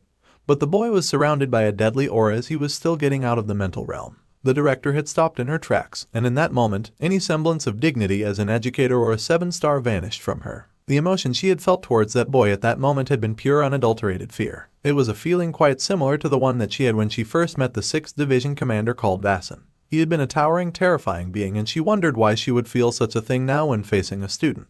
The director wondered if this was because the boy's name had the word devil in it. She was deep in thought, her hands partly knocking her glasses off her face as she considered the situation. However, studying her old friend, he seemed deep in thought as well, and it did not seem like anything he had told her was a lie. Then, she asked the old man if this meant that he had lost the fight in the mental realm. The old man was so offended by her words that he suddenly started yelling that there was no way. Even if the boy's talent was innate, it was still nothing to compare to a Sword Emperor who had trained and harnessed his skills for years. On top of that, the old man insisted that he was not even fully armed at the time, so the boy had not fought him at his full strength. The director was amused by this reaction and asked why her friend was busy overreacting. Besides, the one who always said that masters did not blame their equipment was him, so he was making all that noise for no reason. She grinned and asked if he was using his equipment as an excuse, adding that it made him look a bit ridiculous to do that. The old man trembled and twitched in rage and wounded pride, insulting the director where she sat on her haughty chair. The director was able to match his energy and cursed right back, asking her old friend if he wanted to die.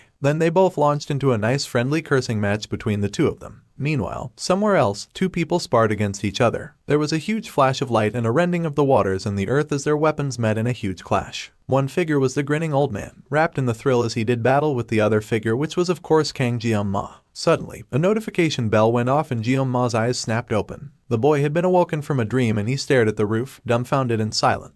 The fight between the two warriors had ended well, but now that he thought about it, he found the Sword Emperor to be quite hot-headed. If Medea had not intervened, things could have gotten really dangerous for him and the other students. The boy with the Oreo-streaked hair rolled to his side as he pondered his new situation. As he recalled bits and pieces of the fight, the young gloomy lad recalled that he had somehow entered the mental realm.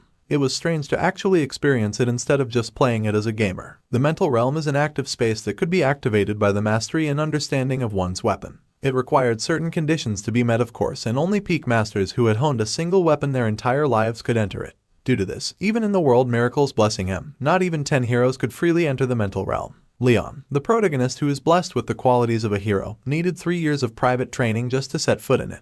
Our guy knew this because he had stopped playing the game at that point. However, now he wondered why it had been possible for him to enter the mental realm right away. He did not think himself as talented as the game's protagonist, and he certainly did not have protagonist buffs either. Suddenly, Jeonma's eyes widened as he recalled that his weapon of choice was a sashimi knife, and he had been using a sashimi knife nearly all of his professional life in this world and the world before. In his previous life, the young lad had been using the sashimi knife for more than 20 years. That was a lot of time. What's more, every time that he unleashed the sword spirit's blessing, he experienced a concentration that transcended perception. The tangled life here and his past life harmoniously intertwine, breaking through situations. That was right. Based on Jeonma's experiences so far, avoiding situations only made things worse. Rather than being swept along passively, it would be best for him to tackle what he could do and to solve things step by step. The main character grinned as he was now newly motivated, and he stood with his sashimi knife in hand, ready to give his new theory a try. If he could freely control the mental realm, then he could train in combat without relying on the sword spirit's blessing.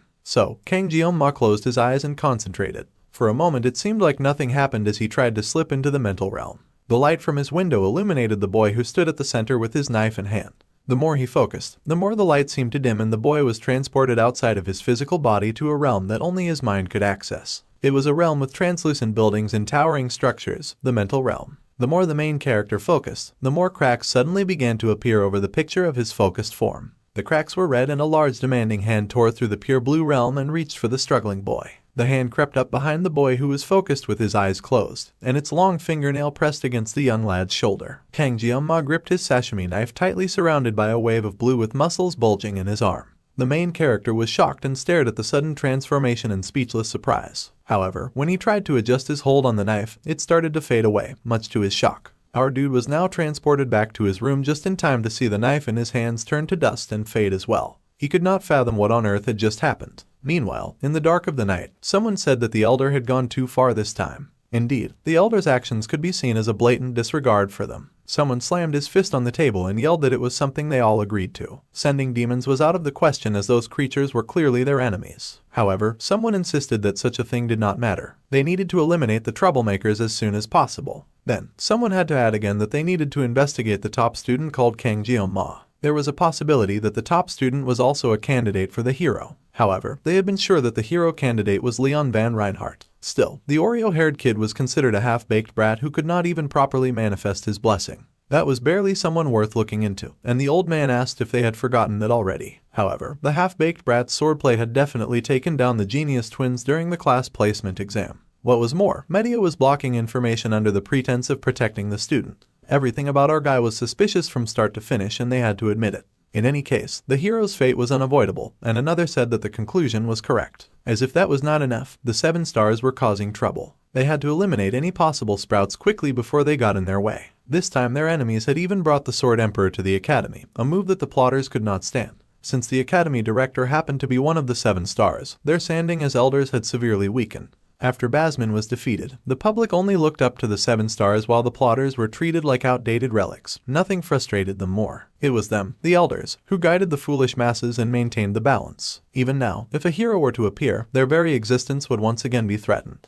Indeed, they needed to maintain their power, and in order to do that they needed a public enemy. The other elders agreed that the hero who threatened the Demon King had to be eliminated. The old man who had been doing most of the speaking was also one of the elders of the academy. Thanks to that awful woman who had beat him up, he was now forced to exert so much effort to persuade the elders with sheer force. The 5th Division Commander was furious, and if the elder did nothing there, then he would have to face the 5th Demon King Division Command, Calder Acker, who was disguising himself as an academy teacher. Rather than face that sadistic little feline, he would rather beg for death. So, the elders came to an agreement and asked that they issue the orders to the auditor family. A hammer fell dramatically to the ground, which could not necessarily be a good omen, and Arkai stared at it with a vicious look in his eyes. Someone was begging so desperately to be spared, and it was an older gentleman with an apron over his clothes. With shaky hands, the main character lifted his sashimi knife despite the man's pleas. Kang Jeonma cursed at his situation, but he managed to lower his knife before the cowering man. Our guy's new weapon, the new Murasame, had been redesigned to fit the specifics of a sashimi knife. It was now 35 centimeters long with a C-rank destructive power,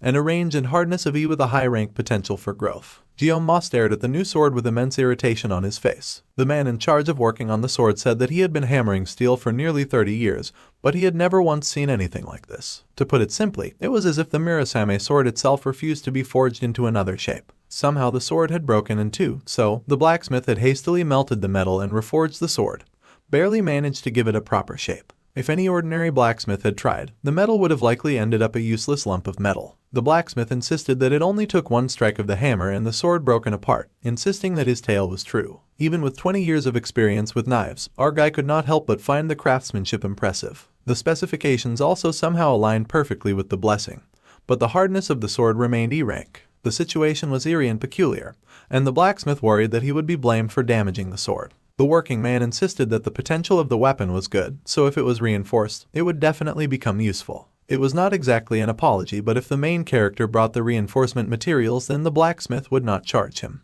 Then the angry student asked what the blacksmith intended to do if the sword broke again. The blacksmith panicked in response, saying that even if it was E rank, with a rank of growth potential, the weapon stood the chance to become a high rank. There was also the never fail material, but that material could only possibly be obtained from an A rank or higher demonic beast. There was no way a student could happen upon that type of thing. High-rank demonic beasts were on par with E-rank demonoids. Jeong-ma was not really into the idea of having to hunt something like a mermaid again. He did not want to risk his life to reinforce the equipment that he had won, and even low-ranked demons dropped reinforcement materials. Despite how careful he had been, the main character's wallet was crying again, and he could not afford all the things that he so desperately needed. Finally, the young lad asked if the blacksmith truly promised. The man swore on his honor as a blacksmith. That aside, the dark-haired boy also added that the blacksmith should refund half the cost of the leftover scrap metal. The worker was shocked. Meanwhile, Jeong-ma reminded the man that it cost 10 million won. The blacksmith protested that he had made the sword exactly as the young lad had ordered it. Besides, as the man had said, he would not charge for enhancement costs. However, the main character easily pointed out that the B-rank sword was reduced to scrap considering the market price,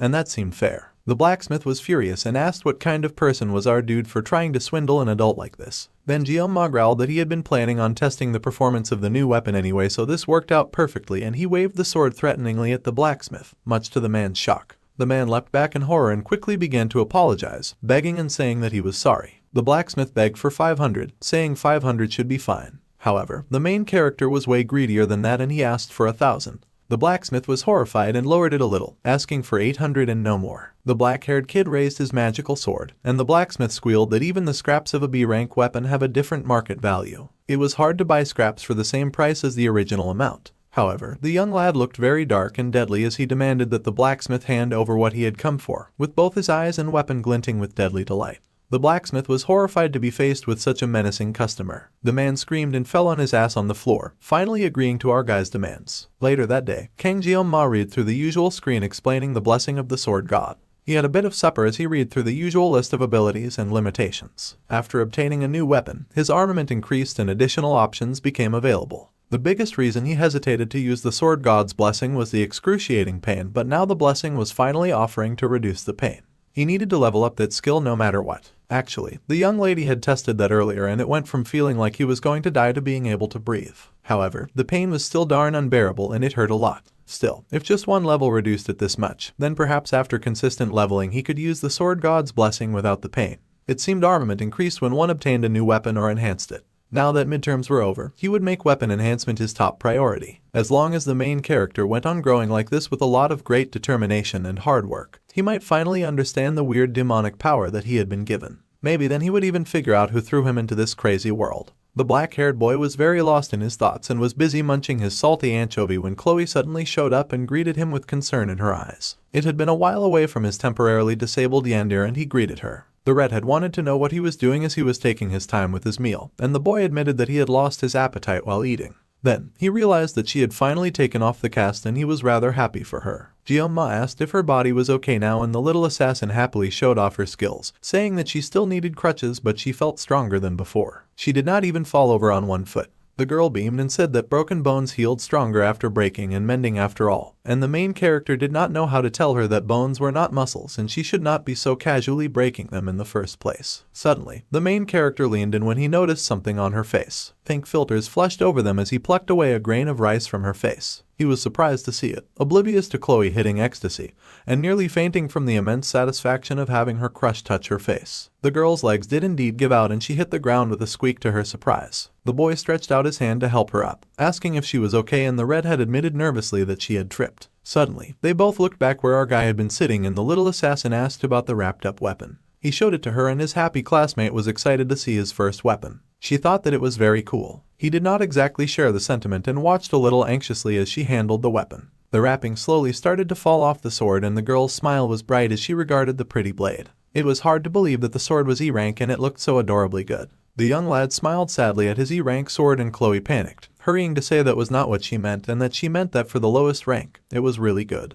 However, that still sounded mean and she hurried to fix her words. Jioma smiled and said that it was fine since he already got some money back from the blacksmith. The man had said that he would not charge for enhancement if he brought the materials, so hopefully, if he enhanced his new knife a lot it would become usable. The redhead cheered him on and said that was right. Her classmate was already strong even with just a sashimi knife, so she was sure that with a proper weapon, he would definitely get even stronger. The black-haired kid thanked her. Honestly, there was no real reason for him to get stronger, and ever since he cut down that mermaid, he had been able to handle mid-tier magical beasts. Besides, the main reason that the boy wanted to enhance his weapon in the first place was just to reduce the pain that his blessing brought him. The young lad sighed heavily as he considered his life. This made Chloe worry and she quickly apologized, saying that she did not mean to insult his weapon. The boy assured her that he was not upset about that. The problem was that seeing the Murasame he got as compensation made him sigh. The redhead stared at the broken weapon with intensity and started mumbling about the blacksmith messing up Jiama's weapon. Those who made her beloved crush suffer also had to suffer and she started glitching and switching to yandere mode.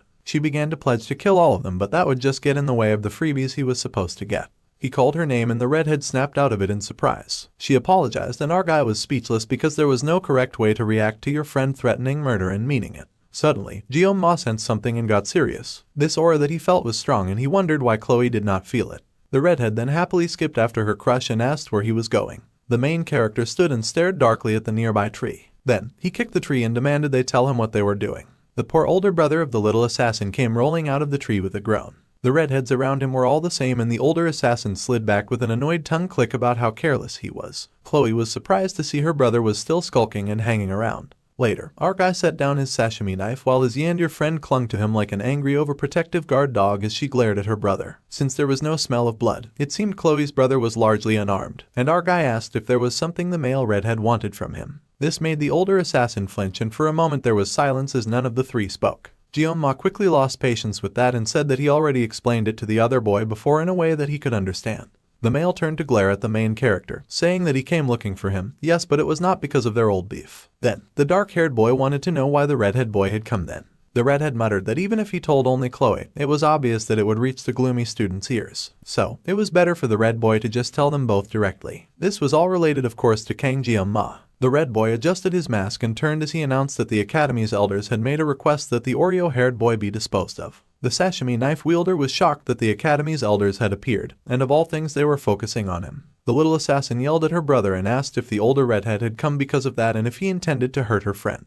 The older brother was in pain, calling his sister and saying that she had been away from home too long and that she had lost her edge. She growled and asked her friend to get behind her, refusing to let her brother harm him. The female redhead was determined to handle this herself. She cried out for Jioma to hurry while swinging her crutch around like she was not lame in one leg. To both guys, she looked kinda ridiculous. The redhead boy sighed and said that his sister's instincts turned out to still be very sharp. Then, the boy turned to the main character saying that he did not actually care what the talented student had been up to, but the elders were oddly fixated on him. Not just the redhead boy, but even within the auditor family, there was a sense of unease. They had temporarily postponed the elder request, and the request had been made in secret, bypassing the academy head. A request to eliminate a mere student went strongly against the auditor family principles. However, since it was a direct order from the elders, it was hard for the family to ignore. If the pressure from the top went on, then the family would eventually have no choice but to investigate the scary student.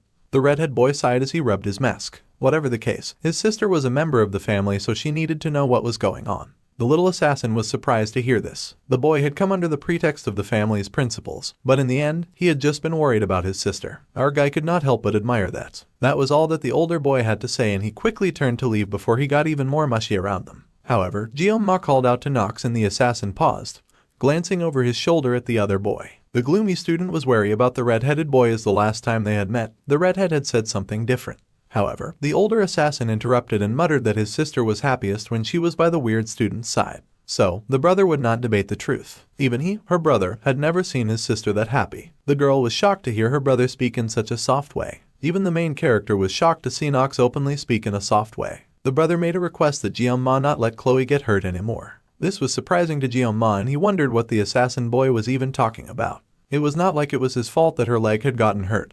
They had just happened to be on the same team. The redhead seemed to get tense the longer our guy gaped at him in silence, and the student managed to work up the strength to say that he would look after her, though that would be to the best of his own ability, and as long as she was near. The assassin boy then decided to ask our guy just one thing. He asked how the black-haired boy had become so strong. For some reason, this was news to the scary student, as he had not at all realized that he was strong. To be considered strong, one should have the ability to withstand any threats at all times, kind of like the Sword Emperor. Someone like him, who could only maintain that level of strength for less than a minute a day, was not at a level where he could casually boast about being strong. The idiot was oblivious to the fact that no student should be that strong. Still, Gyoma did not feel like he could even talk about strength in such a situation. Nox, who used coal as an excuse, revealed family secrets to him, an outsider, so there was no way that our guy could trust the assassin to keep his mouth shut. So, the Oreo-haired main dude called Nox and informed the gifted assassin that he lacked desperation. The assassin asked what the boy meant, and the main character explained that it did not matter how much of an auditor the assassin was. There was a certain vibe that came from real-world experience. If the older assassin remained cooped up in the academy, then he would eventually hit his growth limit soon. So, the youth advised the assassin to go out and gain some real-world experience. With a lot of hard work, Nox would surely eventually gain something. The redhead was shocked at these words of wisdom, but our main character was already scurrying away after acting cool. He knew he was not entirely wrong, but he had spent enough time hanging around the assassin and it was time to leave. Meanwhile, someone was busy writing on a chalkboard and explaining, including order and prosperity, above all things, there were countless gods in the heavens. The really important lesson was going on, but our guy couldn't care less. He was busy pondering what he should do about the situation with the academy elders targeting him. The Academy Elders descend from 5 of Balor Hayakin's 7 disciples, and he remembered them as a group with immense influence, not just in the Academy but in the whole wide world. However, since their role in the game was to constantly obstruct the protagonist for the sake of their own power and safety, they were called corrupt remnants by the players. Now, Gyoma wondered why on earth he was such a thorn in their side that they would decide to get rid of him. Instead of paying attention in class, he was busy doodling on his notes, and he wrote down all the things that he had done so far that were of note.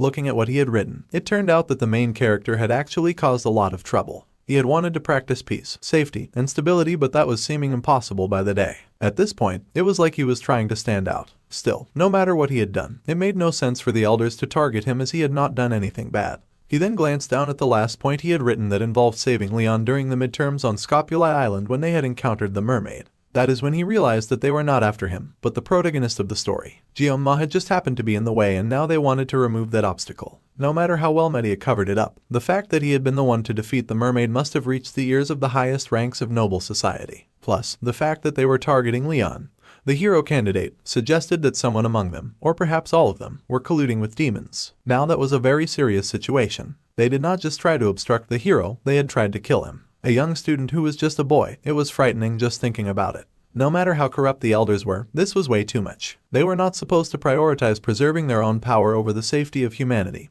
And the academy. The main character had not expected the elders to be so darn rotten. He could storm into the chambers of the elders and cut them all down.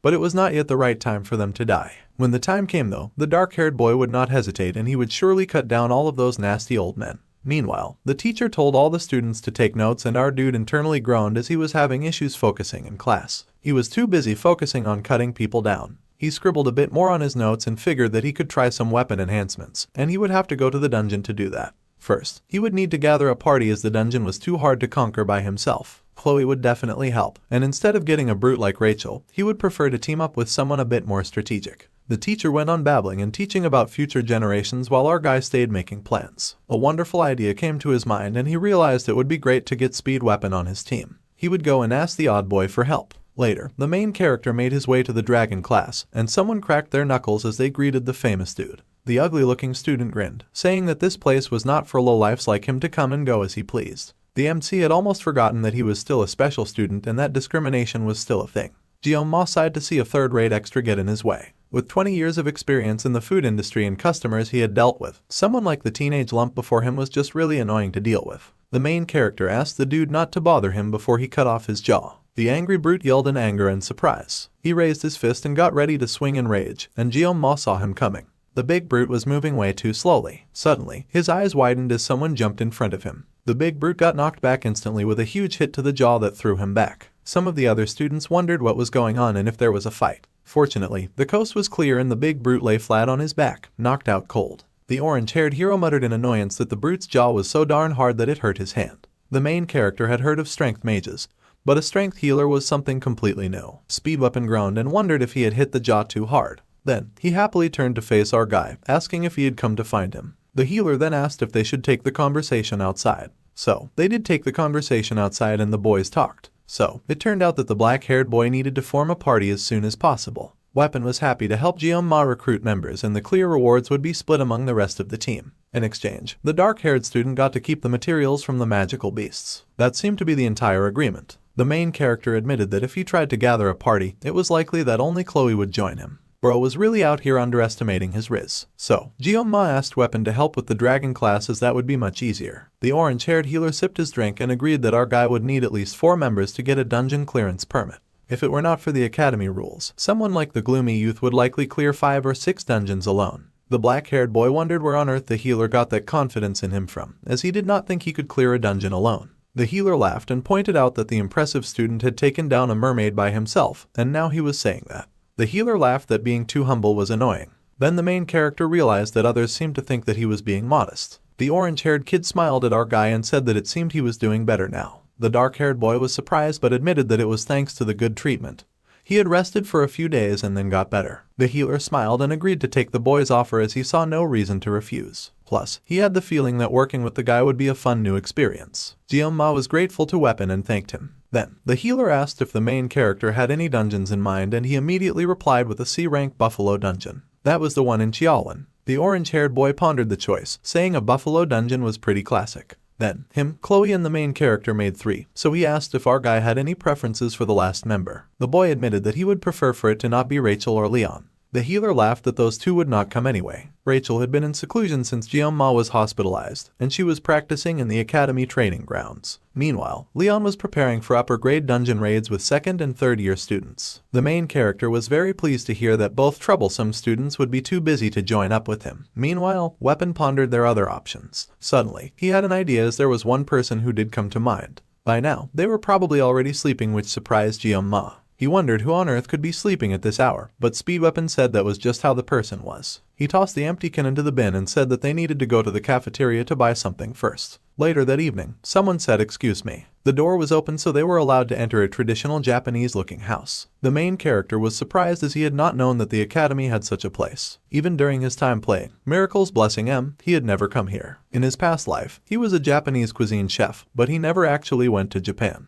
He had always wanted to visit Japan, but it was nice to have this vicarious satisfaction by entering a Japanese-styled house. Suddenly, they appeared at a shooting range with multiple arrows hitting their center target. Finally, they found who they were looking for, and it was someone dozing nearby. Weapon asked for the girl to wake and our guy was speechless as he happened to recall this character. Weapon bent and asked the girl to wake up already, but that was not working. So, he whispered to the sleeping girl that he had bought it. That immediately fired her up and she sat up, though looking rather dizzy. The orange-haired boy grinned and pointed at Jeong-ma, telling the girl to look at him. The girl suddenly leapt to her feet and bolted towards the surprised main character. Fortunately, she was just aiming for the bag in his hand. The bag was swiped immediately, and the girl tumbled in the air like a little whirlwind, much to the boy's shock. She looked like a spinning demon as she snatched the bag, and then there was a loud thud. The next moment was the girl happily munching on some treats as she lay on top of the fallen dark-haired boy who had been flattened to the ground. The girl happily said that the treat was delicious while Jeong-ma was struggling to get his bearings. Suddenly, the girl spoke and beamed at Jeong-ma, asking him if he had any more yonggi. One time, back in our guy's previous life, when he was working in the kitchens as usual, they heard a very loud alarming click that had all the chefs immediately raise their heads. It was here, it had finally come to them, the thing they had been waiting for. The only pastime after living a life of nothing but work, the Miracles Blessing M. It was a really big deal in our guy's former life. In both the game and real life, he was barely holding on among the stench of men, so at last the game had come to comfort him. The main character trembled in the work bathroom in his former life and laughed that it had popped up right after he spent some money. The game brought him his angel who made him spend money, the beautiful Abel von Nubel. However, instead of seeing his angel, a similar-looking girl casually called to him and asked if he had any yonging. Her name was Saki Ryozo and she was not Abel. The main character was frozen in horror and confusion as he stared at his phone and he realized that he had gotten scammed. Miracles Blessing M was a narrative centered around the protagonist, Leon, and it featured numerous heroines. Among them, the character officially designated as the main heroine by the game developers was Abel von Nibelung. Though each heroine flaunted unique charm and abilities, Abel and Leon were often the ones to come and get everyone else out of a very difficult situation. The story in the game depicted Abel and Leon overcoming hardships, and it also showcased the blossoming of their love. Even the main character had been captivated by Abel's charm when he was just a player, and he had opened his wallet like he was under a spell. He ended up spending over 141 just to get Abel. As a result, the other heroines gradually faded into the background. Among those defeated heroines, the one who faded the fastest was Saki, the blue-haired Abel lookalike.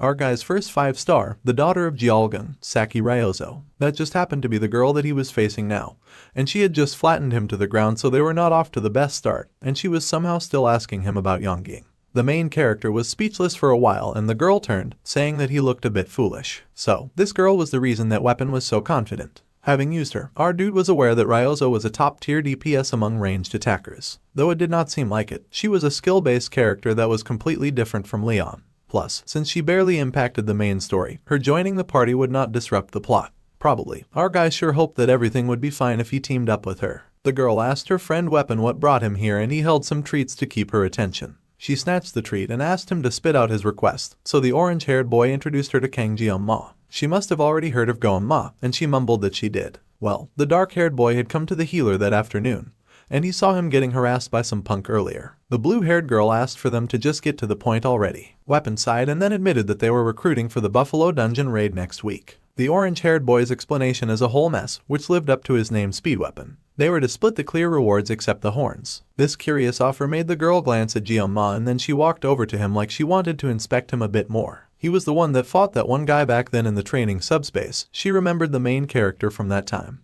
Jeon-ma admitted that it had been him, and the lady stared intensely at him. Jeon-ma stared back with concern. The girl then whipped away, saying that since dungeon clear rewards also reflected on their grades, then there was no real reason to refuse. However, the Oreo-haired boy seemed less determined than she had expected him to be. The main character wondered if she had room to judge considering he had found her half asleep. Then Saki apologized, but she did not want to work with someone who seemed so unmotivated. However, Speed Weapon insisted that she had seen his duel, and that Jeon-ma was no ordinary guy. The girl refused to back down so easily and just shrugged that perhaps his opponents were just weak. The orange-haired boy could not believe that Defense's his opponent was someone from the Auditor family, and during the midterms. Well, the orange-haired boy had to quickly stop himself there as he had nearly given away a very important secret. The girl noticed and our guy darkened intense. Speed Weapon groaned and said that he could not explain it, but he wanted the girl to just listen. However, she was not his family dog and she had no intention of listening.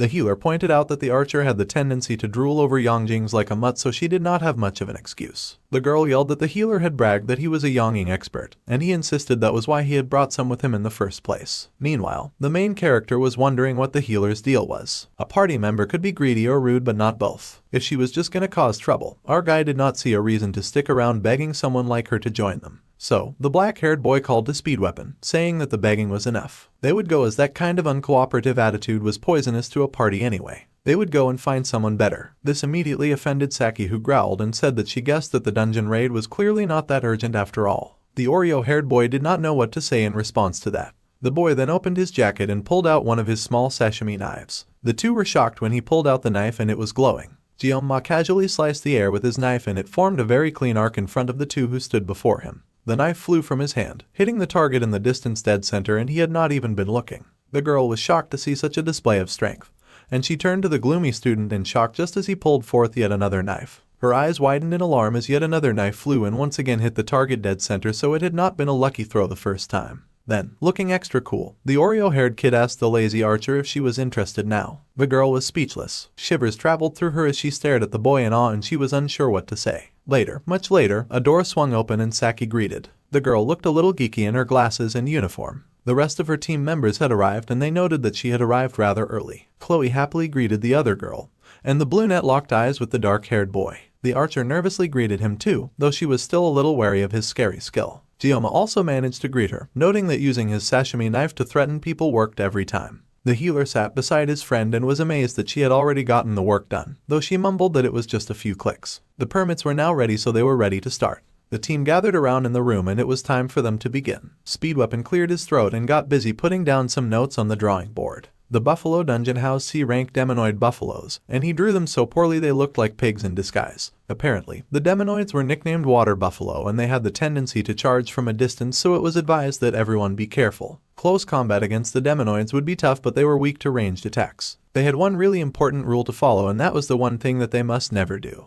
They were to never open the stone gate at the center of the dungeon. The redhead asked what would happen if they did, and the healer admitted that rumors said that it was some kind of seal or something. It was just a hypothesis and nothing had been confirmed. The academy's permit required them to leave the gate closed, so there was no reason for them to disobey. So, Kang Gyoma smiled and noted down the rule that they were to never open that suspiciously dark and locked door. The other 3 members of his team went silent as they stared at him. The boy was surprised at the sudden tension. Then, Speedweapon asked the dark-haired kid if he happened to know what was behind that door. The boy hurriedly denied having such information, saying that obviously they should not touch it. However, he actually knew there was a hidden boss behind that door and he wanted nothing to do with that hidden boss. The healer was relieved and mumbled that he thought the worst, which made the dark-haired boy mentally sigh in relief as everyone went right back to what they were doing.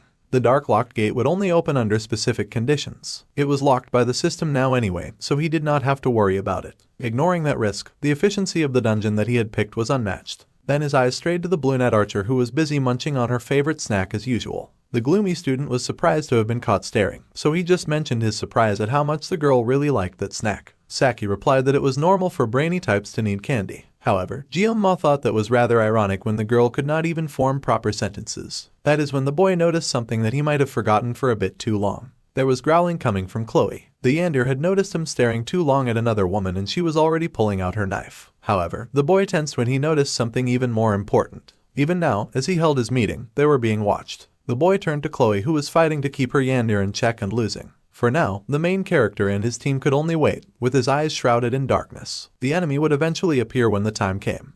Gamnol du Chorwan was a place they had to get to using the bus. The dark and gloomy main character sat in the bus, thinking very deeply about his situation. Back in his former life, when the main guy had gotten discharged from the army, he had sworn that he would never go back to the city of Chorwan again, not even to pee in it. Fate sure was laughing in his face now, cause here he was on a bus right back to Piss City. Gyoma had never imagined that he would come back like this. The car tires screeched to a halt, and a voice spoke, noting that the bus was from Hawakan Academy, and the voice asked how they could assist. The main character peeked out of the bus window and noticed a man handling some odd-looking barriers outside. This is when he noted that there were civilian restrictions in place, and he wondered if this was because the border was a dungeon zone. Security was definitely tight around that area. Meanwhile, Gyoma once again noted that the elders were watching their every move. Speedweapon called out from the back of the bus and he asked his hero if he would like some eggs. The Oreo-haired boy was surprised by the offer and he politely declined, wondering if people still randomly ate eggs on the bus nowadays. The orange-haired healer asked his captain if he was getting nervous over a measly C-rank dungeon and asked the boy to lighten up. Gyoma nervously laughed and accepted that he should be calm. Then, the healer asked his friend Saki if she wanted any eggs. The sulking brunette wanted no eggs, and Chloe was dozing with her katana pressed close. Speedweapon thought it was their loss since the eggs tasted so good. Suddenly, the brunette glanced up, her blue eyes tracking the main character and watching as he spoke casually to her friend. He noticed someone watching and glanced back at her, just in time for her to get caught staring. This was of course something that Saki did not appreciate, so she turned away with an annoyed huff and scowled. Unknown to her, the poor hero had bigger fish to fry. He already felt watched knowing that the elders were targeting him. He did not need little Miss Blue to stare at him and make that feeling worse. Eventually, the bus came to a stop and the teammates hopped out. The redhead marveled at their new destination, happy that they had arrived. The weather was perfect too and the sky was clear. Still, Gyoma was a little nervous as this place was where ancient demons once nested. Now, it was reduced to a simple farming dungeon. The orange-haired healer could not help but ask the main character why he'd brought so much luggage like he was moving into his marriage home. The main character just smirked and asked Weapon if he was curious about that. Smirking like a bandit, the black-haired boy unzipped his heavy bag and showed off his huge stack of deadly weapons. It was a giant bag chock full of sashimi knives. Bro had more sashimi knives than he could possibly use. Speedweapon was mystified and could not stop from asking if our guy had come all this way just to sell knives. Still, the MC smirked and said that it was better to be safe than sorry. The healer smiled in amusement, saying the dark-haired boy talked like an old man, but he believed that the hero had his reasons. Chloe happily leapt into the conversation, saying that she would take point as always in this team. Ma was counting on her as usual, so it was time for them to move out and the students marched forward and approached the dungeon. The dungeon gate was sealed when they got there because security was at maximum level and the guards around the area were preparing to open the gates for the students. The guards looked up, noticing immediately once the students arrived. The main character and his group also paused for a moment to regard the rocky dungeon before them. The security recognized them as students from Howakin Academy, and they asked them to just write all 4 names on the visitor log before they entered the dungeon. The class got busy and wrote their names in no particular order on the page they'd been given. However, the security tensed after Ma wrote his name and the MC immediately noticed. The healer then called their captain, asking what he was doing and urging the boy to hurry up. The dark-haired boy agreed with the healer, and the team turned to the gates as they cracked open before them. Immediately, the orange-haired boy complained about the stench and he warned them to watch their steps as they entered. Meanwhile, the main character was still thinking of the man whose eyes wavered when he saw his name. Glancing behind him as the door shut, the Oreo-haired kid hoped that this situation would be fine. The door closed with a final thud and the team walked deeper into the dungeon. They had been walking for a while when they noticed some very ridiculous doodles on the cave wall. Some of them were doodles of couples writing their names and drawing hearts between them, and others were just random phrases. It was like looking at the walls of a middle school bathroom. The main lead could not help but wonder when dungeons became tourist hotspots. Nobles really did abuse their privileges. They'd been walking for a while when someone suddenly grabbed our guy by the elbow. It was Saki, and the brunette whined about how she felt so tired. The boy with the white stripe in his hair glanced back at her and he had to admit that she did look tired. The girl sulked that if only she had something sweet, then she would feel better right away. Then she asked if their team lead had some sweets that she could nibble. While our guy started rummaging in his pockets, the brunette grinned in anticipation as she waited for her sweet snack. Then, he suddenly handed her a tiny sweet. The girl was stupefied, saying that candy was not her thing, and she asked if he had any yonging instead.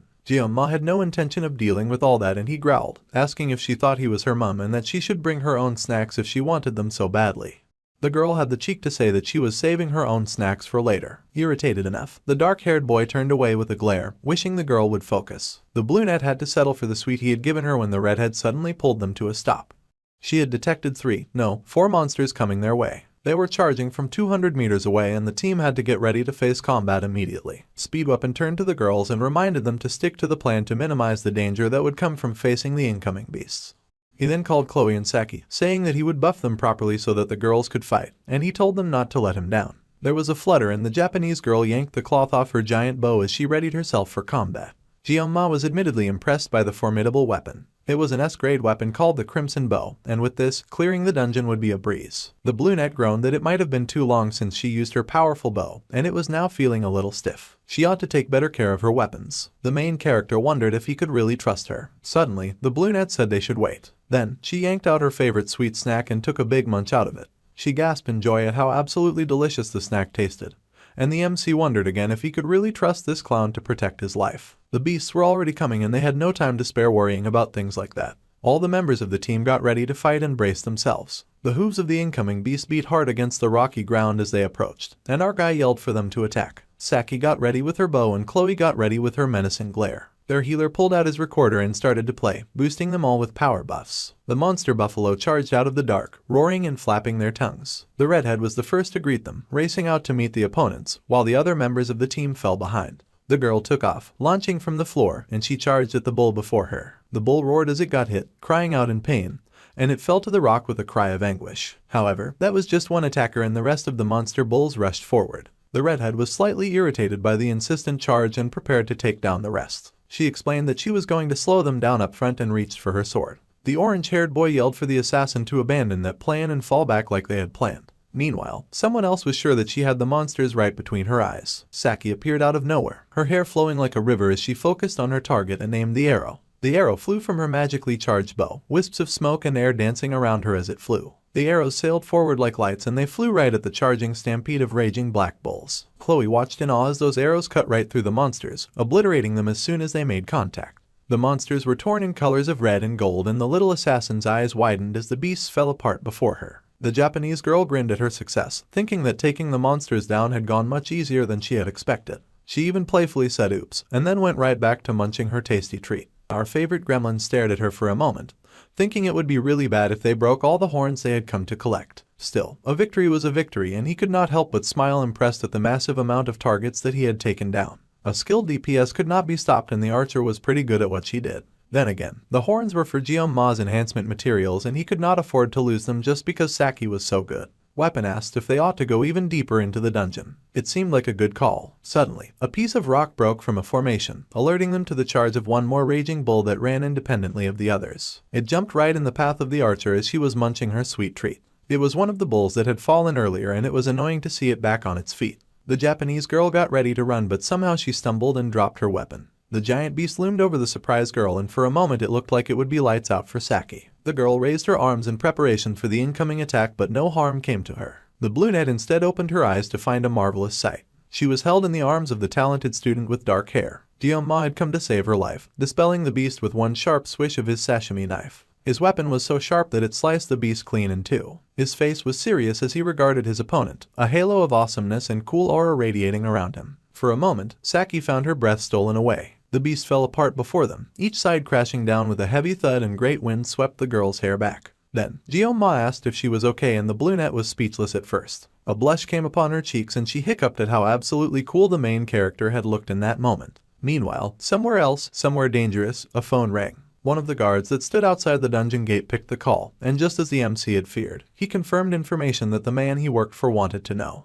Ma was busy. He was a man on a mission and his mission was to retrieve as many bull horns as possible, so he got busy. It was a huge part of the reason that they had come to this dungeon in the first place. Buffalo horns were a versatile C-rank reinforcement material used for weapon grades and other purposes. He was just thinking that they should take as many as they could carry when the brunette suddenly called to him. Saki handed him some of her favorite snack and said it was thanks since he saved her earlier, and giving him the thing that she treasured the most was her way of saying thanks. The gloomy lead just glanced at her like he had gotten a major ike from her act of kindness. However, Ma was actually quite perplexed by the raging inferno that he could sense coming from Chloe because he dared help out the brunette. He turned and called out to the redhead, who seemed shocked to have suddenly been called. About the staff member earlier, the dark-haired boy had a few things that he intended to whisper about and he whispered all of his thoughts into the redhead's ears. The girl understood his commands and the two kept talking to each other. Meanwhile, the orange-haired boy suddenly asked the two classmates if they were dating since that would somehow make a lot of sense to him. Of course, this absolutely triggering question set the little assassin off in a gushing and blushing spree that someone actually assumed that she was dating her crush. However, the dark-haired boy just chuckled and said that assuming all male and female relationships were romantic was a really narrow-minded thing to do. Weapon was shameless and said that he thought for sure that they were definitely a couple since he always saw them together. Of course, this resulted in Chloe glaring in great disappointment and her classmate could not for the life of him figure out what made her upset now.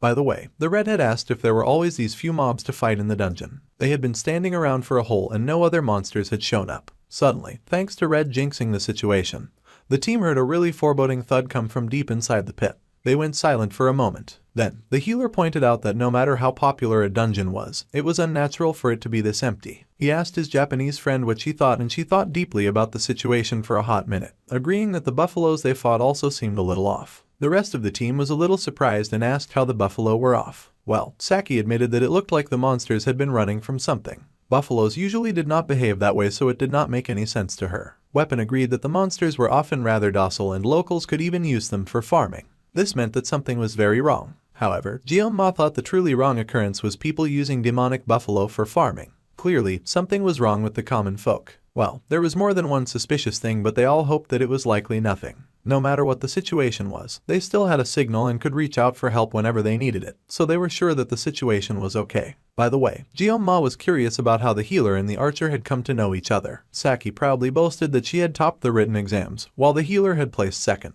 The boy had bragged about it for weeks and the healer now growled that she should not dirty his name. The girl beamed and posed, saying that for the record, she had ranked third in placement tests, and she was very proud of that too. Meanwhile, the main character was impressed that the healer had somehow placed second on written tests, as he had thought the orange-haired boy was just a loudmouth. Speedweapon was surprised to hear that his hero thought him a loudmouth. Rachel was his distant cousin too. Now, the main character pondered the situation of the healer being relatives with the violent hyena girl. It made sense why Ma as a player had not known about the healer's connections to the main characters. The orange-haired boy explained that his family was a branch of the Changseong clan, Rachel's mainline. The boy seemed about to say something else, but he trailed off and told them to just forget about it and that there was no point to even talking about it. The dark-haired guy was silent for a moment and the healer gently punched his shoulder, asking why their team lead was glaring. The healer said that he was living the dream. The main character was the impressive one, and Weapon asked our guy not to forget him once he got famous. The dark-haired boy said that would not happen, so the healer did not have to worry about it. Weapon walked forward with his hands in his pockets and said that their lead might even end up joining one of the 7 heroes. The redhead said that Weapon was right about the Geomma's potential. The dark-haired boy was silent and kept pondering, his eyes drifting to the silent Japanese girl. The brunette said nothing and kept walking. The brunette then said that she happened to hate the 7 heroes. It was such a bold declaration that it took the others quite by surprise. Even Weapon wondered what her problem was. Anyway, it was time for them to go and they needed to finish this dungeon fast and go back. Suddenly, the main character paused as he noticed some strange-looking gashes on the wall. The healer noted that they needed 20 kills to clear the dungeon, but the MC's focus stayed on those strange purple gashes that oozed bad news. Once again, the orange-haired boy called out to Geomma and asked what he was doing, telling him that they had to keep going. The dark-haired boy agreed and walked on, ignoring the strange purple rocks that fell to the floor. Meanwhile, outside the dungeon, the guard at the gates informed someone that all the preparations were done as instructed. The students had likely encountered the enraged buffaloes at that point, so there was no need to worry. The person making demands said that it was easy for the guard to say, and then they asked the guards if they had done anything else. Of course, the security had followed all of the instructions. However, personally, the security thought that they would all be dealt with by the enraged buffaloes. His employer yelled at him, laughing and telling the security man not to sound cocky. His employer turned out to be the traitor teacher who was secretly a demoness. She asked the security if he would take responsibility if it failed, and he was struck with fear. Well, the lady was sure that the man at the gate had done well, and he was just to call her with the results as soon as the deed was done. She wished him good luck, and the man gave his acknowledgement for the matter. The man sighed, knowing that either way, he was dead. A very dark aura was seeping from the gate of the dungeon that stood before him. Just in case, the security had forced the gate open. The chances of the students surviving the dungeon, he had locked them in, was 0. However, still, the eyes of the main lead lingered in his mind, haunting him. It was like the boy could see through everything. It was unnerving, and the security stepped forward, deciding to check inside just for a moment. Deep inside the cave, the walls of the rock had switched from concrete to dirt. They walked in further when Chloe suddenly called out to the dark-haired boy. The girl admitted that she could sense magical beasts approaching from behind, and he asked how many were coming their way. The girl frowned and said that the blessing detected roughly 50 monsters coming right at them. The boy was shocked, and the healer asked what was wrong. The rumble and thud of the monsters approaching grew stronger, and the students tensed as their enemies approached. The closer they came, the paler the students became as they recognized the might of the foes they might have to face. The thudding got louder and louder, and the buffalo demons suddenly appeared, racing forward in a uniform and deadly stampede. The students were like ants before them, and the orange-haired boy cursed. Buffaloes never swarmed. That was not a thing, and they were not even sure the approaching enemies could be called buffaloes. The mad and enraged monsters bellowed as they charged at the alarmed group, their eyes blazing red like they hungered to spill blood. The healer yelled that the monsters were supposed to be harmless, and even Geomma was speechless at this development. A stampede of buffaloes was more than he expected, and he intended to summon his knife right away. However, the boy paused as he recalled that every blade had its purpose. His master from his old life had taught him that one could not use a chicken knife to kill an ox, just as sashimi knives were meant for fish. Back then, the main character had joked about beef sashimi. After all, it was silly to use a sashimi knife to butcher an ox. His master's hand had swung, and the boy flinched, immediately apologizing. Then the young lad paused when his master's hand did not come down.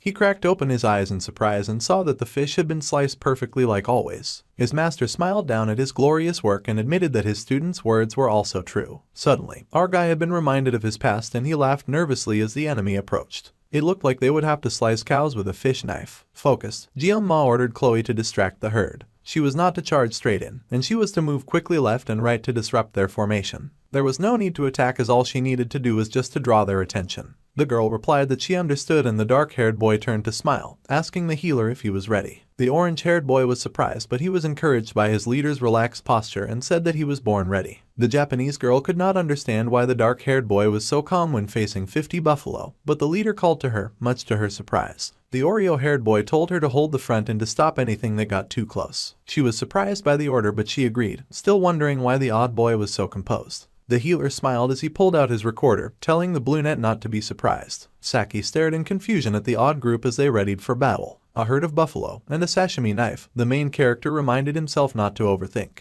It was better to be safe than sorry, and that was why he had come ready. No matter what was in front of them, no matter how many, he would cut them all down. So, he grabbed his sashimi knives and he pulled out many at once, holding them between his fingers like they were tiny daggers. Then, Geomma activated the blazing blessing of the sword god. The buffalo screamed as they charged at him, but the boy met them head-on and unafraid. The red-shaded beasts leapt with nothing but carnage and destruction on their minds. The boy, in turn, unleashed his sashimi knives right at the charging bulls. The archer watched in awe as the healer worked hard to give them all buffs. Saki's baby blue eyes widened in shock to see our guy do what she considered impossible.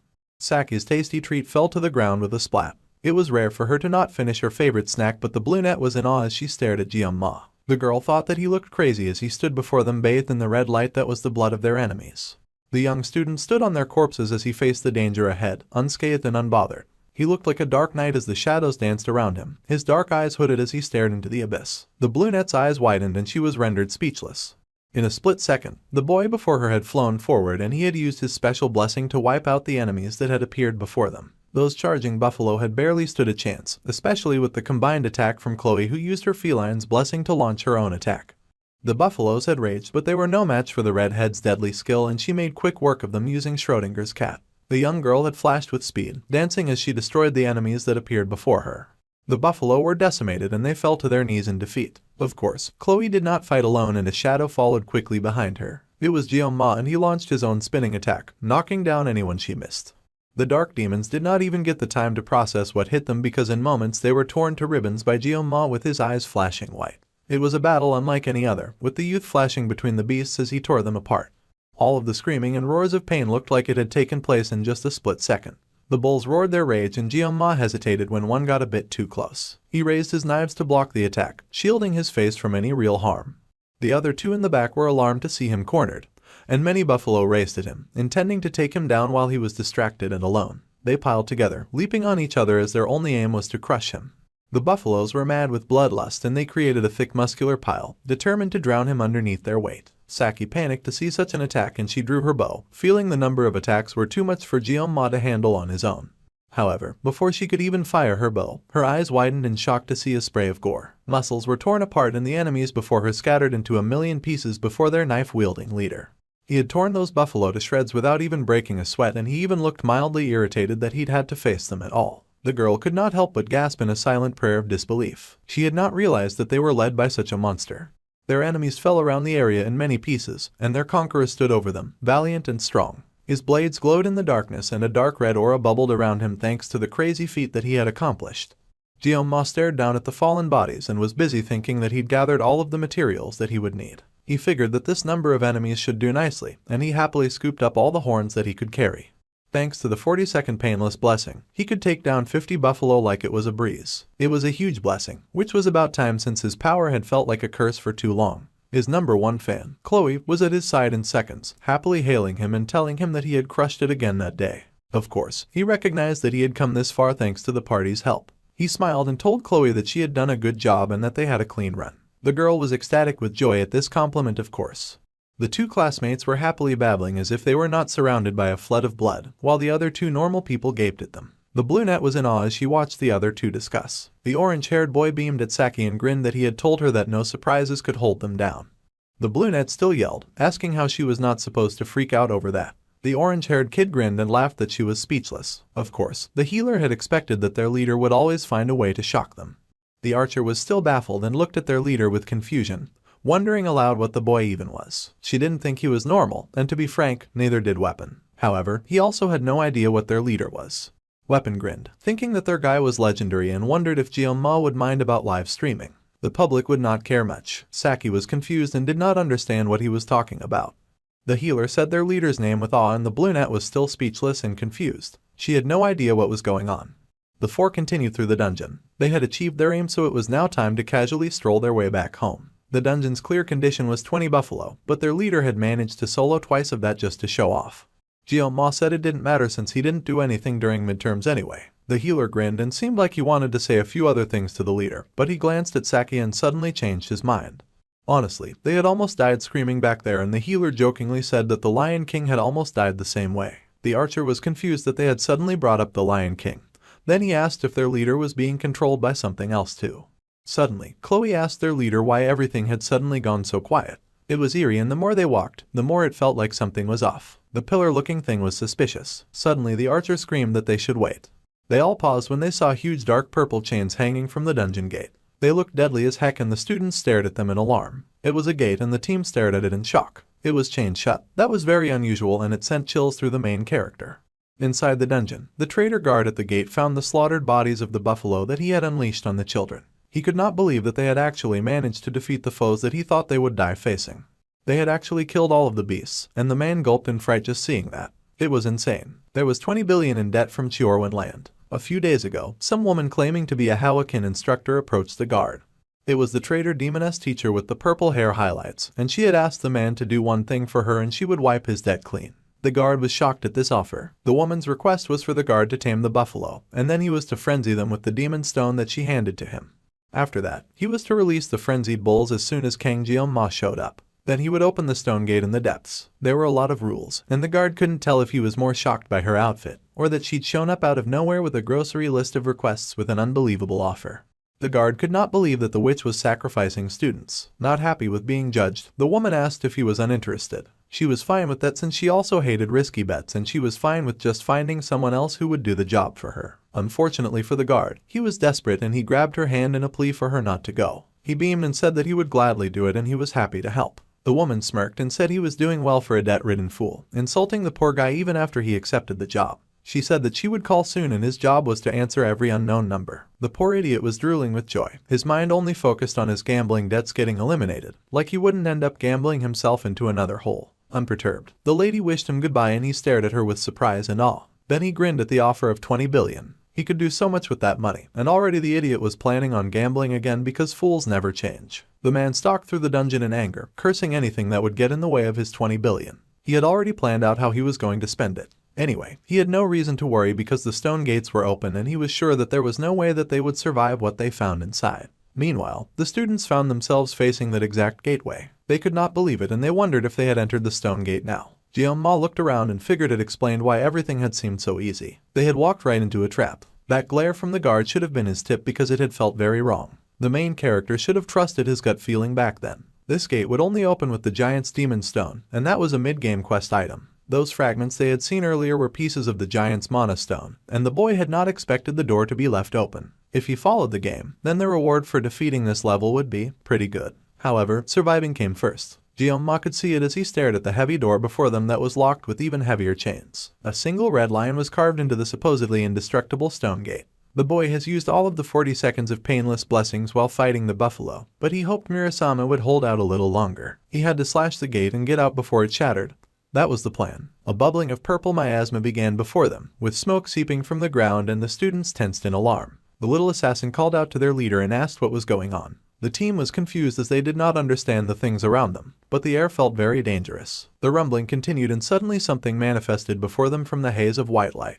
A giant being with an axe had appeared and it towered over them by many feet. The students could not comprehend what they were looking at, and the healer dumbly asked if that was a buffalo. Of course, the creature was no buffalo and Jeom-ma cursed their luck as he regarded the beast before them. The tall menacing creature that stood many feet above them had broken through from the gate before they had gotten the chance to escape. The clear reward was the blessing of transition. The reward would transfer and amplify the owner's blessing to a chosen target and it was single use only. In order to somehow gain that blessing, they needed to defeat the Agrade demon, Inatoros Minotauros, also known as the Buffalo King. The wind blew fiercely in the darkness of the cave, bringing with it the aura of the mad powerful beast that stood before them. It was a large towering creature with curving black horns, lit up by the light of the fiery torch. The creature looked left and right as the torches came alight. 2 bodyguards stood at the side of the powerful creature that towered high over the 4 tiny students that faced it. This was a boss-level demon that they were never supposed to fight. The left-wing tactical formation and the right-wing tactical formation were already in place. Chloe assessed that they were now facing a demonic beast inside the stone gate. Even those 2 smaller foes were a problem. Even if the team tried to slash the gate and escape, once the bigger beast awoke, it would be impossible to escape unscathed. However, this situation was not like the midterms. Jeom-ma knew nothing about the mermaid, but he had fought minotaurs before. He could take 3 alone at full strength, but he had used all 40 seconds of the painless blessing. Any battle he fought now would be near suicide. The team needed to act strategically and he reached inside his jacket for his hidden sashimi knife. The main character asked the healer if he could boost him with some pain reduction. The Carrot Top was surprised but said that he could. Then the main guy needed to know how long he could do that. Weapon could only give Jeom-ma 2 minutes max, but that was enough. He asked the healer to keep it active while he was fighting. One slip and he would be cooked for sure. The healer was a little nervous but he was also motivated by Jeom-ma's smile. He said he would do it just because his hero was the one asking. Saki and Chloe were to handle the small fries. The big one was the main characters to deal with, and he told them not to interfere. The Japanese archer was stunned by how quickly Jeonma had adapted to a difficult situation. The boy asked them all to stick to the plan, and just then, the beast roared, spraying spit all over the place. He was like a wild beast. With a focused grim expression, the dark-haired student unsheathed his weapon and activated the blessing of the sword god. The pain was brutalizing as it flooded his body with silver blue power. Jeonma had not faced the realities of his curse for a long time, and it was a brain-bending experience. To feel like 1,000 knives flooded through his veins, trying to uproot his nervous system, the young student spat blood in pain. However, he suddenly felt a balm soothing the effects. He could move. Weapon was playing his recorder for all he was worth. The healer's blessing had helped after all. Jeonma had to do this, even with blood seeping from his lips. He needed to move. They would only get one shot at this. The giant beast with golden horns made a run for the young Sashimi wielder, and the main character rushed at him with speed. The god's blessing stayed with him, blessing him as he charged his opponent. The fires in the underground burned as the students fought for their lives. Moving fast like the wind, Jeonma rushed forward and ran straight for his opponent's leg. The blessing of the sword god was so painful that he was about to vomit blood. However, he managed to stay standing as the giant beast unleashed its first slash. The deadly sweep of its sword managed to miss Jeonma, and he dodged the first and then the second attack. He had to block the next kick that the Minotaur shot in his direction. But he had no time to stop and contemplate injuries. The MC moved fast. There was a slash and he had to pull back after making his first cut. Even the sensation she could not feel with the painless blessings was starting to awaken within him. He faced the giant warrior and the beast hefted its giant sword. Jeonma rushed forward, diving in between the beast's legs. Its red eyes followed his movement, turning in its enraged bid to strike down its opponent.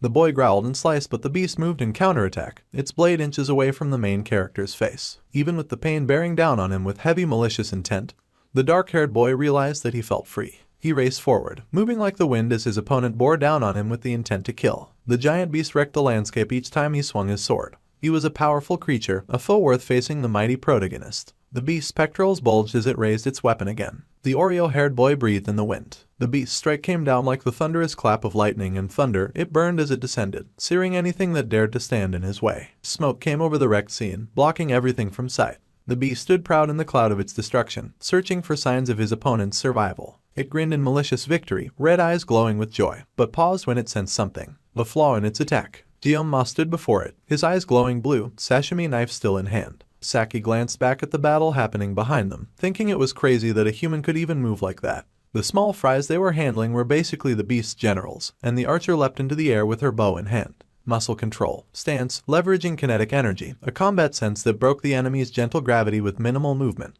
But theory and reality were worlds apart. The archer knew that as she fired her bow, the beast screamed as it was hit by her steady arrow that was fired with unshakable focus even at death's door. This sort of fighting really reminded the Bluenet of someone. She growled for the annoying beast to get out of her way and she fired her golden arrow. The bolt charged with energy shot forward, tearing into the beast and bringing it down. Yes, Saki realized that Jeonma reminded her of Siegfried the Sword Emperor. The current rumor going around the school was that the Sword Emperor used his aura against a special admission student. The giant beast now faced that special admission student. Its eyes widened in shock and horror as it stared down Jeonma. Jeonma faced that gaze without any wavering, a dark, terrifying blue aura burning behind him, alerting even the towering beast to the danger that stood before it. It still fought on, swinging a fist at the boy's face with the intention to catch him by surprise. In a bright, blinding light, Jeonma swung his sashimi knife, cutting the beast before him to ribbons. He grinned wickedly, eyes bright with a dangerous light as the beast's arm dropped, severed from its body. The monster cried out in pain. Its giant arm had been severed and its opponent walked calmly behind him. What had first appeared as an uneven fight had quickly become a beatdown for the giant beast. As the dark-haired boy fought, the others fought beside him, weapon playing his recorder for all he was worth, while the girls handled the two smaller bulls. The orange-haired boy was strained and shaky, but he kept up his steady pace as Chloe absolutely murdered the beast before her. The bull crumpled to the flood and the redhead flicked her sword to get the blood stains off. With an even pace, she stalked back to the healer, rubbing the blood off her cheeks. It had been a close fight, but she was still majorly inexperienced when it came to fighting demonoids.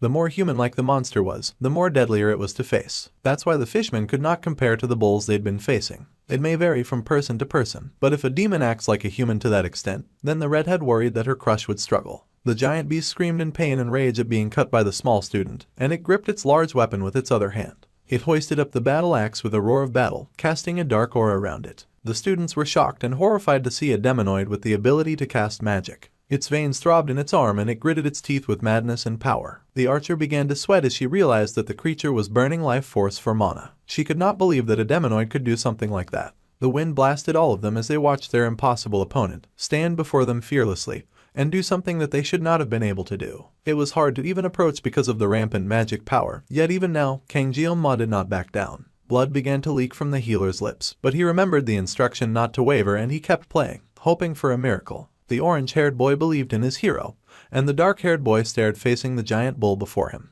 Even the main character spat blood, looking up in horror to see his opponent beef up in brawn and magic. The situation was tense with little chance of them slipping away. The beast then once again swung and he swung his axe with all of his might. That swing came with fire and vengeance and rage, burning light sparkling as he swept his arm through the air towards Jeong-ma who stood beneath him. The Minotaur's axe bubbled with dark magic. That magic stretched from its arms, veins growing around the axe before him. It was empowered by the beast's drive to end Jeong-ma once and for all, its hatred fueling its power. The main character spilt blood from his lips, staring in horror at the beefed-up opponent he faced. The air was thick and tense with blood and sweat, and the dark aura of hate as the beast swung its weapon towards the MC, the dark-haired boy standing in the way of the attack. Pulling forth his weapon, the Oreo-haired boy leapt forward and there was a splash of blood, a blinding light and a tremor through the area as both their attacks met. The axe hand versus the glowing sashimi knife. The beast's rage versus the student's will to survive and live. They faced each other, knowing a death match stood before them and only one of them would survive. Jeong-ma naturally pressed on because to accept defeat would not only kill him, but all the members of his team as well. The magic was too dense and the boy laughed as he realized he could not cut through the Minotaur's magic defense. If the main character was to dodge now, the students behind him would become the victims. The monster growled as it pushed its attack against Jeong-ma, and the boy began to bend to the weight of the power pushing against him. Golden cracks appeared in the air and the gifted student groaned in pain.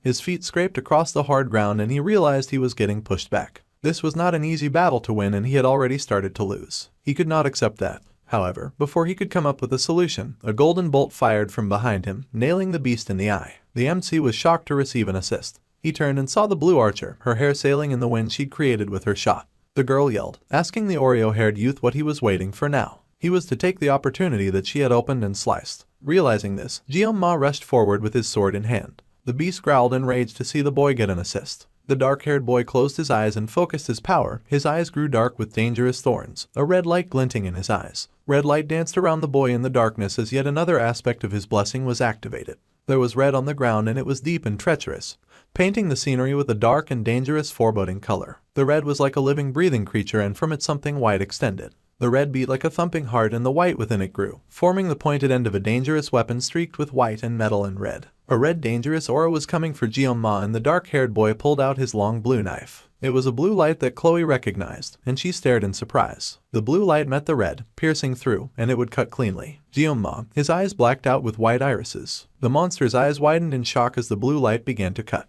The light grew blinding as the MC forged forward and the monster screamed in rage and pain as it was cut, this time more cleanly than before. It was like its cord of life was severed as Jeong-ma pushed forward. The special student swung his arm and sliced that monster in half. The beast fell apart in two separate halves and Jeong-ma tumbled in the air. The Minotaur fell in two separate halves, the upper and the lower. The beast's attack had not even come close to the perfect slide that the dark-haired boy had made. The others stared in shock at such a beautiful cut. The boy stumbled forward and the beast's pieces fell to the floor. Jeong-ma stood still for a moment, his back bent as he stood between the two bloody pieces. He still gripped the knife in his hand and he breathed heavily, gasping in giant breaths. The dark-haired boy stared forward in relief, blood caking his lips as he embraced the satisfaction of victory. He had managed to cut his foe down. Saki stared in awe, her eyes staring at Jeong-ma. Meanwhile, a blue countdown continued. The healer fell to the ground in relief and he stared in amazement. His hero shattered common sense every time the healer watched him fight. The blue light that had been bright enough to illuminate the cave had come from Jeong-ma who was somehow still standing.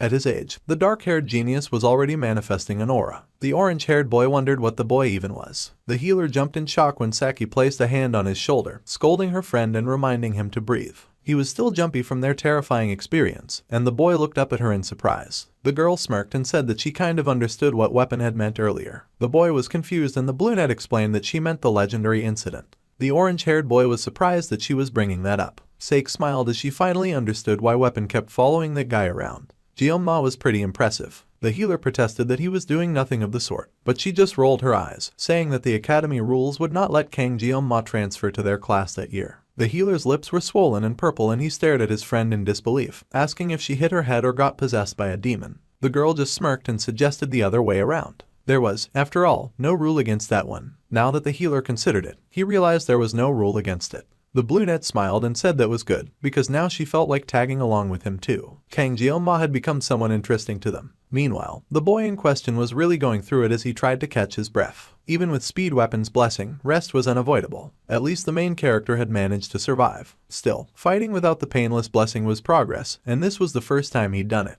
Suddenly, someone cried out his name and flung themselves at him. It was Chloe, of course, and his resident Yander was worried about him. She wrapped her arms around him, much to his surprise, as she wailed and asked if he was hurt anywhere and if he was okay. All of her care and hugs were somehow aggravating his already existing wounds, and he trembled in her arms, groaning about how he was still hurt and he would love for her to wait a minute. The girl gasped and pulled back, nervously playing with her hair as she apologized. The poor boy leaned back as he wished he'd just died instead.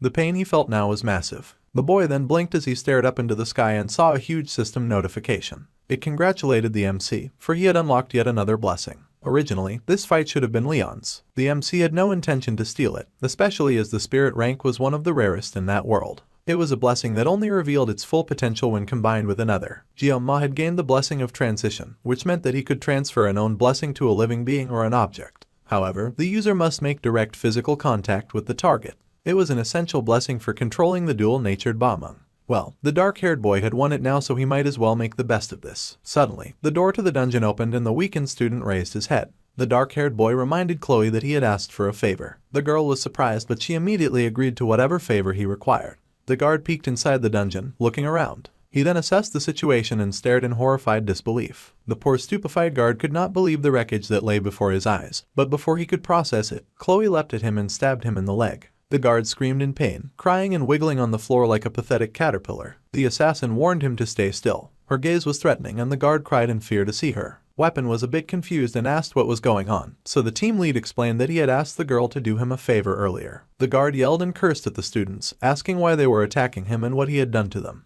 The dark-haired boy said that was exactly what they were trying to figure out. After a moment of explanation, the guards were shocked that the rampaging buffalo horde and the open stone gate were all because of the wicked guard. The archer admitted that it had all felt a bit suspicious. There were not any surveillance cameras inside the dungeon, but the guard had just happened to show up in time, just as they defeated the beast. The healer did not understand why the guard would target them though. The archer scoffed and said that was exactly what they were still trying to figure out. Then, they turned to the guard. There was no way that a small fry like him pulled this off without any outside help. The brunette asked with glowing blue eyes, asking who was backing him. The man was already very terrified. He stuttered as he tried to speak, but the brunette was impatient and asked if he would talk or if he would prefer that they loosen his tongue. Even Jeoma was surprised at her ferociousness. Then, the dark-haired boy added that if the guard would not tell them about his boss, things would get very dark indeed. The guard panicked and said he would talk. A few days ago, a Hawakan Academy instructor came to him, and they said that they would clear his gambling debt if he just obeyed their instructions. Weapon was enraged to hear that a guard was selling out students for gambling debts, and that he had traded over lives for a few bucks. Even Saki couldn't believe his scummery. The guard panicked and said that it wasn't a few bucks, the person had promised 20 billion. The guard refused at first, but Weapon didn't want to hear it. He thought that the guard was a complete scumbag. Anyway, Saki made Weapon calm down, and then asked the guard what the instructor looked like. The man confessed that it was a woman with purple hair and eyes, and she was pretty tall as well. The archer considered this description and realized that it sounded like the class assistant instructor. She was sure because she never forgot a face. Plus, the teacher's eyes were so sharp that she stood out. Jeoma mumbled that this was true. The healer was confused and asked if she was behind the midterms incident as well. The brunette asked what had happened during the midterms since she had not been on the team back then. The dark-haired boy then took the moment to reveal that they had run into a demonoid mermaid during the midterms. The brunette was shocked to hear this, realizing that Leon had ended up in a hospital because he fought a demon. Weapon was glad that they could talk about that now, because he was thrilled to reveal that Jeoma had been the one to solo the giant female fish. Of course, the archer was shocked to hear this. She was about to protest, but given current events, it made sense. Well, they had gotten all the info that they needed from the guard, and the boy checked out the time on his cell phone device. The others gasped and groaned when they realized how late it had gotten. They had spent more time in the dungeon than they had expected.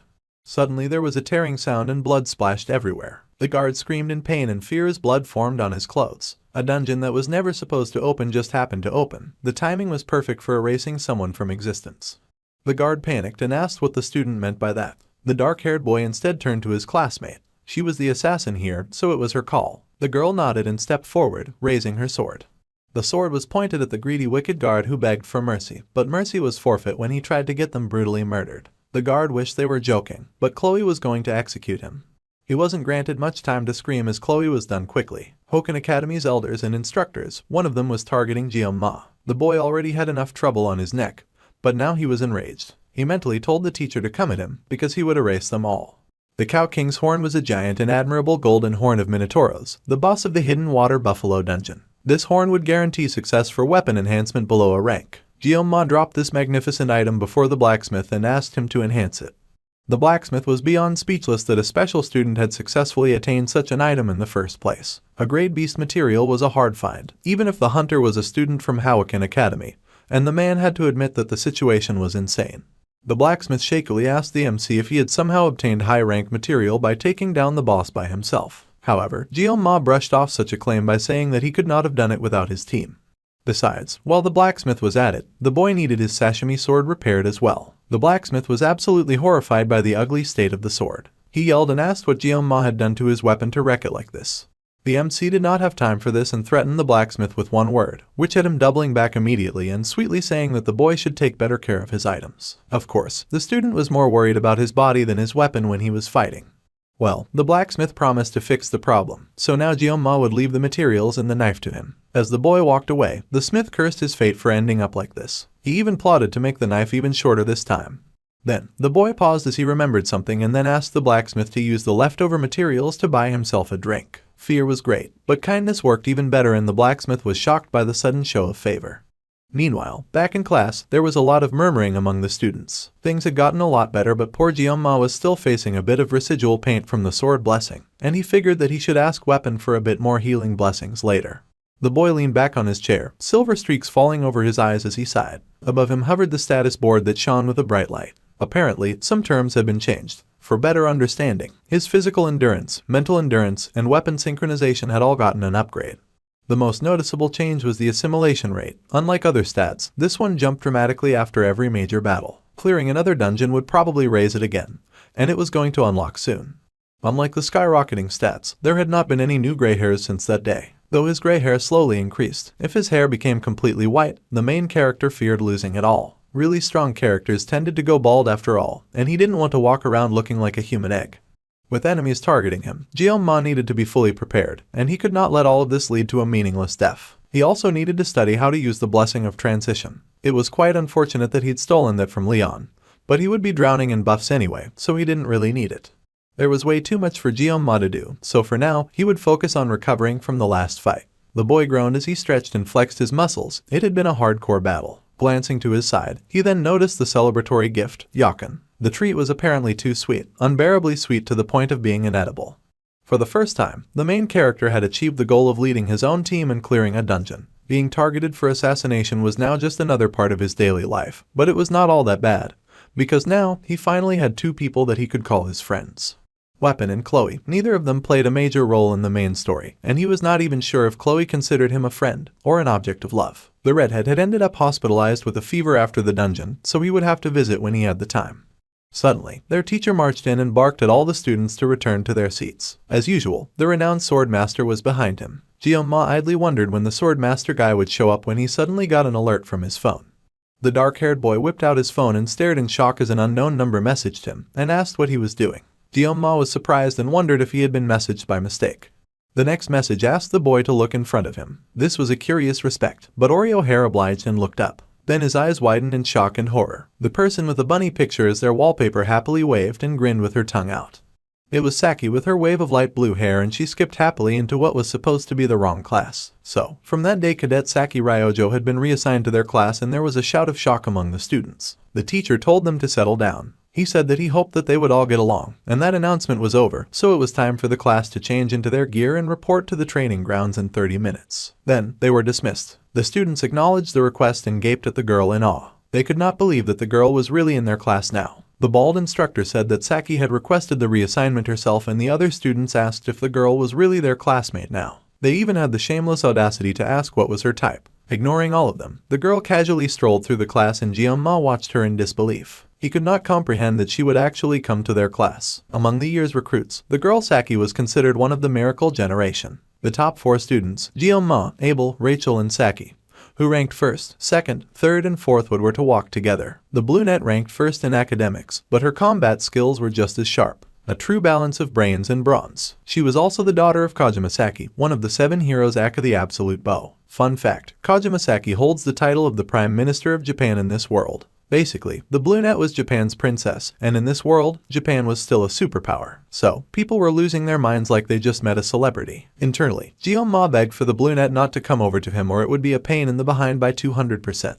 The Japanese princess strolled through the class with a pep in her step like she had not a care in the world, and the men gaped, thinking that she was quite gorgeous in person. The lady then stopped with an amused smile when she spotted Jeon-ma. The poor boy was still pleading mentally and doing everything in his power not to meet her gaze as he begged furiously for her not to come to him. Suddenly, a very familiar and grating voice said that if he would not eat the treat on his table, then she would eat it. That's right, standing right beside Kang Jeon-ma was none other than the Japanese Princess Saki, bearing down on the poor main character like she was a wave as she shoved her phone in his face and asked him to save her number now. The poor guy just wanted to know why his bad feeling was never wrong. Meanwhile, back at the dungeon, there was a lot of police tape sealing the place up, and someone asked exactly what the guard had said before he entered the dungeon. The other guard responded that the guard was worried about the cadets and that he needed to check it out himself. The interrogator asked if there was anything else unusual, and the guard admitted that now that he thought about it, the previous guard had not looked very well. The interrogator understood the situation and said that they would continue the site inspection now, so the man could leave. The guard was thanked for his cooperation. The interrogator sighed as he faced the dungeon,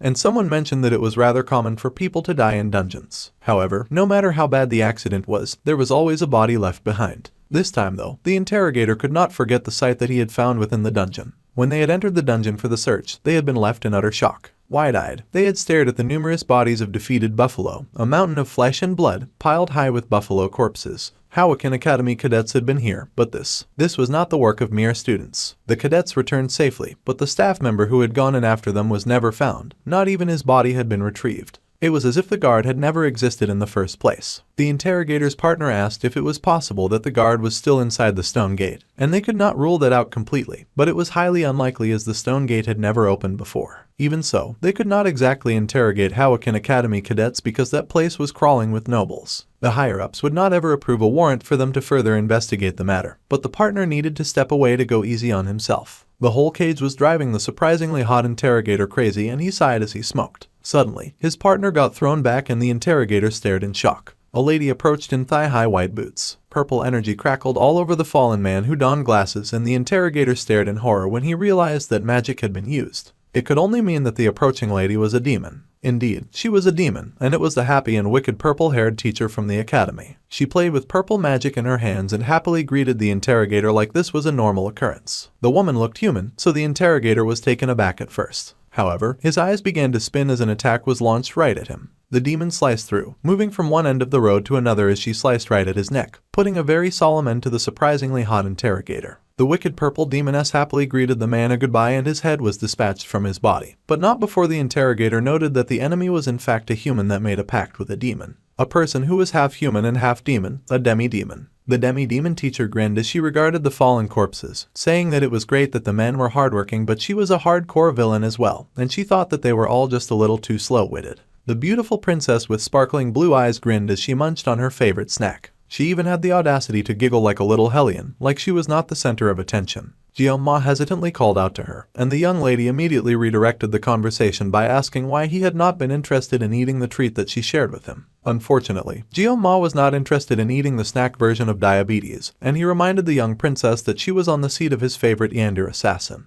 However, Saki couldn't care less, saying that it was first come and first served. The boy figured that made sense, but he was still uneasy, but the matter was dropped and the girl was satisfied. By the way, the main character could not fathom why the talented archer had transferred to their class. Before the conversation could press forward, they were reminded that they had 5 minutes to prepare for the assembly. The archer clearly had no intention of answering the main guy's question, so there was an awkward silence at first. Then, Jeon-ma pointed out that their class had an early morning training every day, and their new student was supposed to join them. However, Saki had no intentions of doing that either. Why did she even bother joining their class? Then, the girl added that she didn't want him to call her Saki anymore. She wanted to be on a first-name basis, so he was to call her Ryojo. In her country, close friends used first names, not last names. However, Jeon-ma pointed out that Weapon calls her Saki. The girl scoffed and said that had nothing to do with this, so apparently, she was playing favorites. She told him to have fun at training and very obviously dozed off on her seat. A very troublesome person had entered the MC's class, and she clearly had no plans of leaving anytime soon. Meanwhile, in the hero class, Rachel did a few stretches. The blonde girl noted that it was a noisy day, and she'd heard the rumors that Saki transferred from their class. The blonde couldn't believe that the brunette who slept all day had really left their class. Abel could not care less about that rumor and was barely engaged in the conversation. The blonde noticed her silence and then grinned, detecting that the waterfall-haired miss was in fact very bothered by Saki's move. The genius swordswoman was confused and asked what the blonde meant. Rachel grinned and said that transfers could only happen if there were open spots. Apparently, their class was short one student that year, and Saki found that out, even when she was always napping in the archery hall. Abel was so confused and asked what the archer's transfer had to do with bothering her. So Rachel explained that Weapon had told her last week that the archer had teamed up with Kang Jeong-ma, and they cleared the Buffalo Dungeon together. The blonde then grinned that even if the brunette liked the guy, there was a proper order to things after all. Now, Waterfall Hair began to panic as she slowly began to understand. Rachel then laughed that their perfect swordswoman had already called dibs on Jeong-ma after all, and the girl panicked with a blush, saying that the blonde was always saying weird stuff. The hyena girl teased, saying that she'd noticed whenever Jeong-ma's name came up, Abel would always react a little differently. There was something definitely going on. So, the swordswoman decided to make it clear. She had only tried talking to the MC a few times, and there was nothing between them. So, she wished the blonde would stop with all of the weird rumors. Then, the blonde hummed and smirked, saying that there was nothing right now, but who would know what could happen later. Abel, the girl could fool others, but lying to herself was kind of pathetic. The swordswoman was stunned speechless and the blonde just smirked,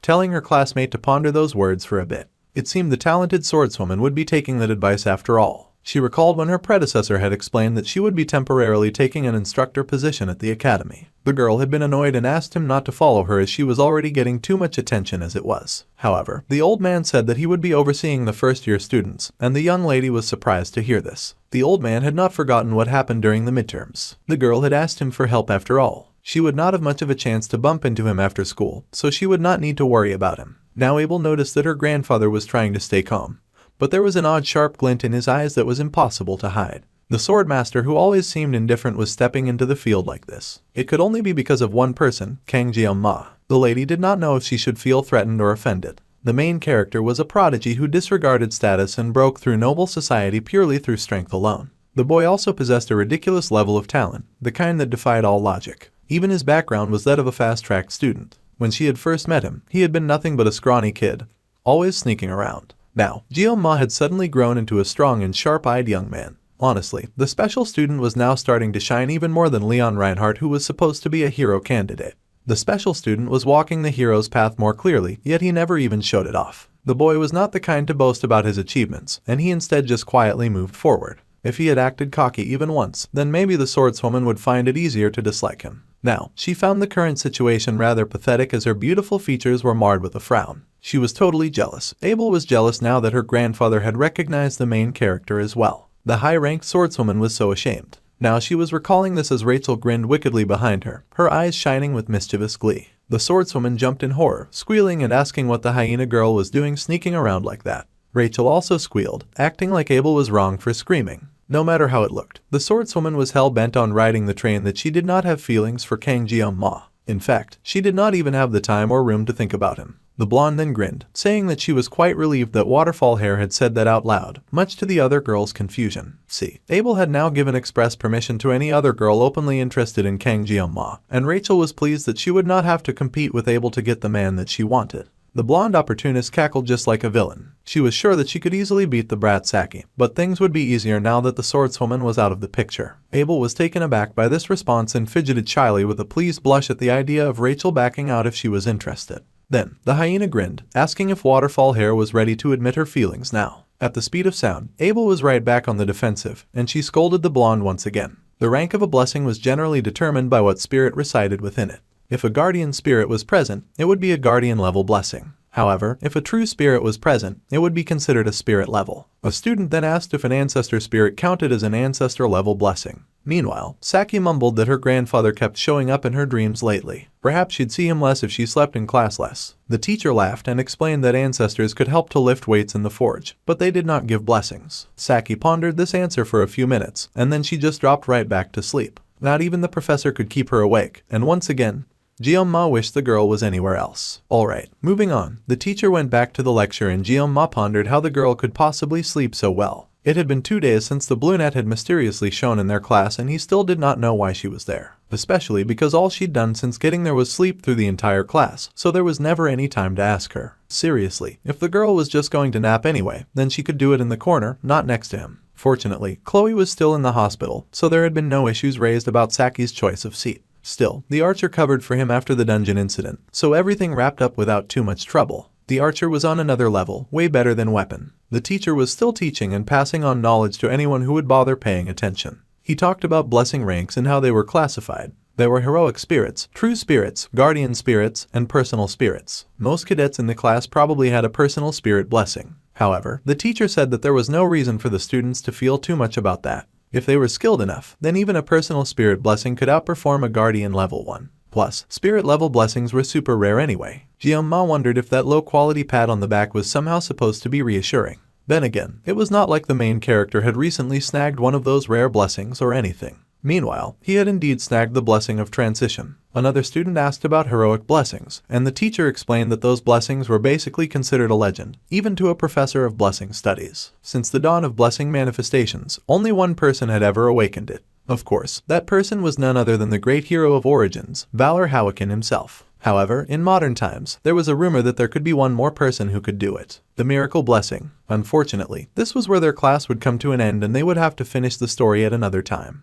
Just before the teacher left, Kang Jeong-ma decided to ask a question. The teacher was surprised but told the boy to go ahead. Then things got dark as Jeong-ma asked if the teacher had ever heard the phrase that said, "May the blessing of the gods be with you." There was a bit of silence that had some tension in it. The kind of tension that even woke Saki. The teacher then said that he was not quite sure what the boy was getting at.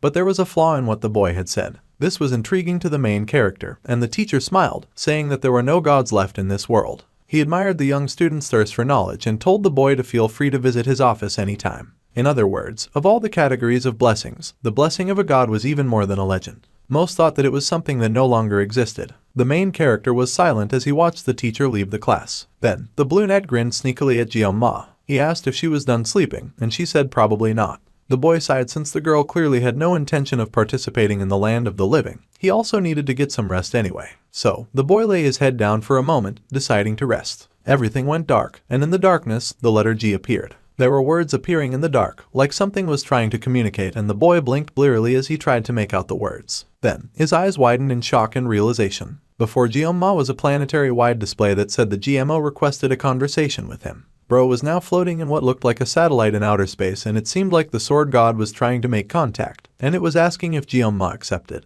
A giant glitching and glowing blue orb that rose to the heights and the size of a mighty planet hovered in the middle of space, with a commanding presence and aura. Various debris and stuff that looked like bits and pieces broken off from a train floated around it. This very odd world was where Kang Jeong-ma had been transported to, and the boy was speechless. The giant glowing orb asked the boy if he accepted, and the boy could only stare in confusion. The orb kind of wanted to speed up the process and inform the dude that the GM requested a conversation with him. The GM was also interfering with the world line by a code, and this seemed to be against the rules because it was doing a whole lot of glitching. Meanwhile, the main character wondered what the world line even meant. This whole situation made no sense to him. Suddenly, the discarded objects around him went still, and things suddenly became quiet once more. The dimensional gap was too large. The boy's current level was insufficient. The creature trying to reach out to him could not breach the gap after all. Jeong-ma had apparently not yet met the requirements for something, and the large screen asked again if he wanted to proceed. The screen was leaving out so much information that could have helped to make an informed decision. This whole situation had gone on for too long, and it did not seem like a dream. Perhaps he would finally find answers about the sword god's blessing and why he was in this world. The boy focused on the in tag, and he selected a yes. The GM promptly confirmed his decision and was now initiating reverse connection. There was a glitch and readjustment as the world began to align, and the system buzzed. The glass shattered before him, and Jeong-ma was suddenly hit with a feeling. It was just like when he had first awakened with the sword god's blessing at the academy entrance. Lines connecting and lights flashing with scattered remnants of a memory danced around him. Right, something was flashing just within his sight. No matter what, he needed to see clearly on the identity behind that bright flashing light before him. The boy reached out, getting closer little by little to the shining light, and he encouraged himself, pushing himself just a bit further with his hand outstretched. Jeong-ma was going towards the light when suddenly a voice called out, screaming for him to awaken. A hand grabbed his shoulder, pulling him right out of that sparkly red dimension. External interference had been detected, and the conversation would have to be postponed. The main character was alarmed, trying to hold on to the information that he so desperately needed, but he would not get that chance. He was spat out by the swirling red system that was already quickly locking itself away. However, a message was left for the dark-haired boy by the GM. The message was to cut and sever, no matter what it was. With that, the boy fell away from the sparkling and glitching blue light before him, and even that eventually faded to darkness with a sparkle of pretty blue stars left in its wake, twinkling and shining with excellence as the boy lost his grip on everything around him. Once again, Jeon-ma was told, "May the blessings of the gods be with you." Then someone yelled for Kang Jeon-ma to wake up already. The drowsy boy's eyes snapped open, and he lifted his head to find the brunette daring to scold him for sleeping in class. The boy had always nagged her about sleeping, but here he was having the time of his life with a little sweet nap. Anyway, the girl welcomed him, saying that if she had not woken him, he would surely have slept in the class till the next day. Suddenly, Saki paused when she noticed something off about her classmate's expression. The special student stared ahead with a tear falling from his eye, sobbing from the absolute missed opportunity. Much later, after the boy had time to collect himself, Jeon-ma sat on a bench, taking a moment to think about everything that had happened to him so far. The girl had been concerned to see him so distraught, and she had asked if he had a bad dream, and if he was doing okay. He knew that he had dreamt of something, but now the boy could not remember. It had been really unsettling for the dark-haired student to face that. It was embarrassing enough to get caught crying by Saki of all people, but he could no longer recall why he had cried in the first place. This sort of thing was very disorienting. Suddenly, his team popped up, much to the boy's surprise. Saki had come, and she had brought with her weapon and Chloe. So, the group gathered together and they got busy summarizing the situation. First, they knew that someone on the inside of their school was targeting their team captain, and during the midterm, they had attacked too. The brunette was quite frustrated with going over these silly details over and over again. She said nitpicking over nonsense like this was exactly why the leader never topped the ranks. They needed to just get to the point. Weapon had to take responsibility if he was just going to make her ears bleed. Jeon-ma had asked the healer to brief everyone, but it seemed that the poor boy was suffering for it. The orange-haired kid could hold his own against the brunette though, and he yelled at her, telling her that she would not be the top student forever and he was sure to beat her in the next test. The girl dramatically sighed that her ears were totally bleeding now because of him. Jeon-ma and Chloe were not exactly sure how to relate to such an energetic duo, and they just stayed silent at first. Then, the dark-haired boy turned to the redhead to ask how she was doing. The girl was now doing much better, but she did have to keep her distance for now in case she was contagious, which was why she had given them some distance. Anyway, Saki had already heard the story, so there was no reason to push further in that direction. Trying to figure it all out by himself at first had not been very helpful. Suddenly, the brunette got all up in Jeon-ma's face, reminding him that he was supposed to gently call her by her first name now, and she would stand for nothing else. Ryojo, her new object of admiration, had to call her Ryojo. The boy was a little nervous about doing that in such proximity to his resident yandere. However, he managed to do it just to keep the peace with Saki. The brunette was delighted, saying that it was nice working with the boy. Now, back to important matters. The healer had organized everything that they knew so far quite clearly and precisely. First, the academy elders were targeting Jeon-ma, and second, they got the description of that suspicious female instructor from the guard. Looking at the image that the boy had drawn, which was a horrendous replication of the suspicious teacher, both Chloe and the dark-haired boy were speechless. Well, so far, they were getting somewhere. However, thinking about it again, knowing all of this did not solve anything right now. The elders' exact motives were unclear, and the auditor family would probably handle the whole situation anyway. Cleo agreed with that assessment, while their captain was still baffled by the picture. Regarding the female instructor, Ryojo had definitely seen her somewhere, so she had checked every instructor and assistant through the academy's internal security system, which accounted for 546 different people. Through quick deduction, the archer had been able to find someone who matched. But strangely, her identity could not be confirmed. The Oreo-haired boy was shocked that Ryojo could actually do something like that. The brunette grinned that this much was just the basics in this world of tech overflow. Anyway, the academy's security was world-class, so she had to do it at dawn when the system was at its weakest. She was already sleep-deprived, and now she was even more exhausted. It turned out that Ryojo was more than just a sleepyhead for no reason. Even Jeon-ma was amazed and impressed by how sharp she actually was. This explained so much about how she had gotten her grubby hands on his number in the first place. Basically, they had not confirmed anything yet, and they could not exactly march up to the elders and threaten them. The healer spoke to Jeon-ma, saying that the scarily strong boy could probably do that. But that would only aggravate the already existing situation. So, the healer had a fancy new idea. He thought of starting their own club. Now this surprised the Oreo-haired boy, so the healer went on to explain. Clubs at Hawakan Academy would basically have free movement and financial support because the academy emphasized cooperation among students. There were also a lot of perks behind getting into a club. One of the perks was that clubs were treated as official academy-affiliated groups. So, by joining a club, they could get the academy's official protection. Being students alone was not enough. Weapon happily upstaged the Blue Net's explanation, and Saki scowled, but admitted that a club would act as a double layer of protection since they had enemies both on the inside and the outside. It would be very convenient. The club system was one of the features from the game. Miracle Blessing Emmet was a mechanic designed for the Academy-based game, letting players decorate their own personal spaces with furniture, invite characters over to boost affection, and basically empty the wallets of countless hardcore fans. It was a so-called housing system. The main character had not really been interested in that feature since he did not have a lot of money at the time.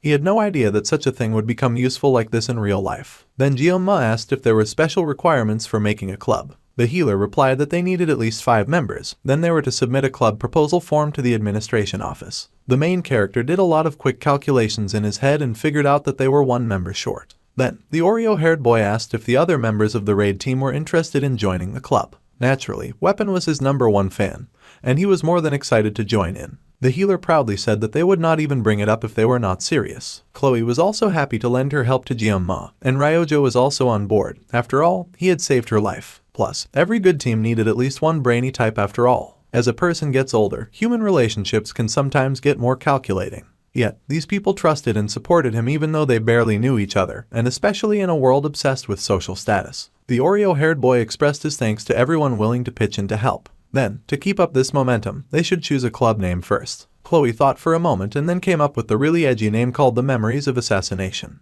If that did not work, then they could try something catchy like Corruption Killers. After all, they could catch bad guys. Weapon was rather worried about just how dark and edgy those names were. Even Jioma was concerned. Then, Ryojo flipped her hair with her own ideas for their name. She thought they could use something random like the Leaf Village Neighborhood Watch. That name sounded suspiciously like plagiarism. Weapon had the idea of Fight Club.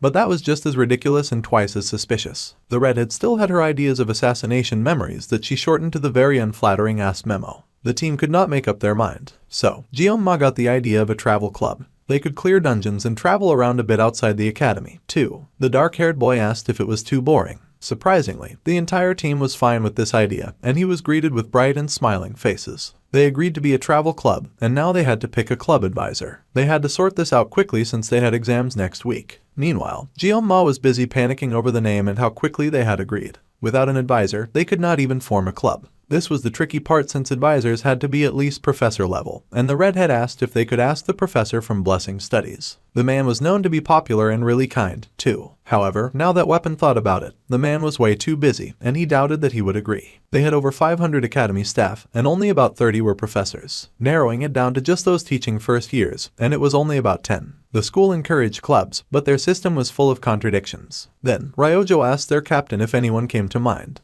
Well, as long as they just had to be professor level or higher, he did have someone in mind, and this made the whole team feel rather curious, as there were very few who were ranked higher than a professor. However, there was one person whom Jioma could call, someone who shocked every member of his team when he revealed the phone number to them. The team gaped in shock at his solution, a part of them wondering if their leader was really serious about that. The club president must apply in person to create a club. Well, Jioma was the club president, so he had indeed come in person for the permission. The teacher looked rather doubtful as she eyed the special student. This discriminating hag even had the audacity to snicker when she realized his status. Oreo Hair could not believe that an actual academy employee was quite brazenly looking down on him just because of his status. That guy, who happened to look like a chubby woman, was so annoying. The boy just wanted the dude to process the application if he met the criteria. Then, the chubby guy stood, intimidatingly large, as he said that no special fire year student could start a club on his own. He needed the approval of a faculty advisor first. From the looks of things, there was no professor willing to advise the boys' club. The student then asked what the blonde was getting at, and the big man smiled. He thought that he was making himself very clear to the special student.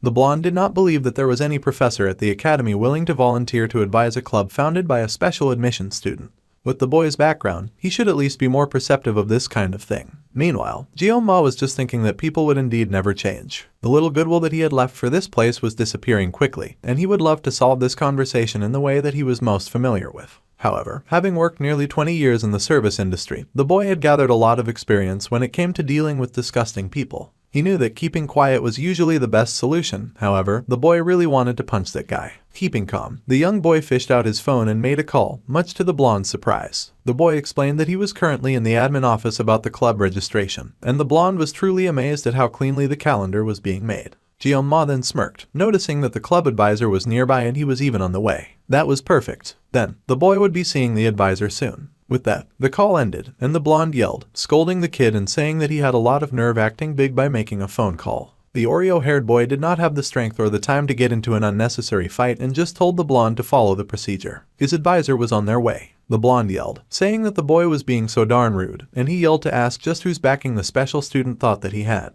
The blonde kept yelling that he was a cousin of a close friend of the headmaster himself, and if he said the word, a special admission student like the boy with black and white hair would have his life over. Suddenly, the boy snickered, which further annoyed the angry blonde. However, Jeon-ma asked the blonde to keep silent and to stop making so much noise. The blonde's voice was too loud. Now, the blonde was really about to lose his temper, yelling at the kid with his face going red. That was the receptionist's true face, and Jeon-ma smirked to finally see it. Finally, the receptionist would be honest. Suddenly, something slapped across the room at record speed. Every receptionist in the room was intimidated, frightened and scared. They could not believe what they had just heard. The blonde stared in awe as the heel of a pretty shoe stepped into the office. Now, Jeon-ma asked the receptionist to pay their respects because the boss had arrived. The club advisor was none other than the curvy and gorgeous principal herself. The green-haired boss cooed at her favorite student, asking how he was doing as she had not seen him face to face after so long. The boy apologized for the inconvenience, understanding that the principal was busy, but the lady cooed, saying that she would come running for his sake every time. The blonde continued to stare speechless at them and was horrified to see Kang Jeon-ma. Now, the blonde realized that was the name of the year's top freshman.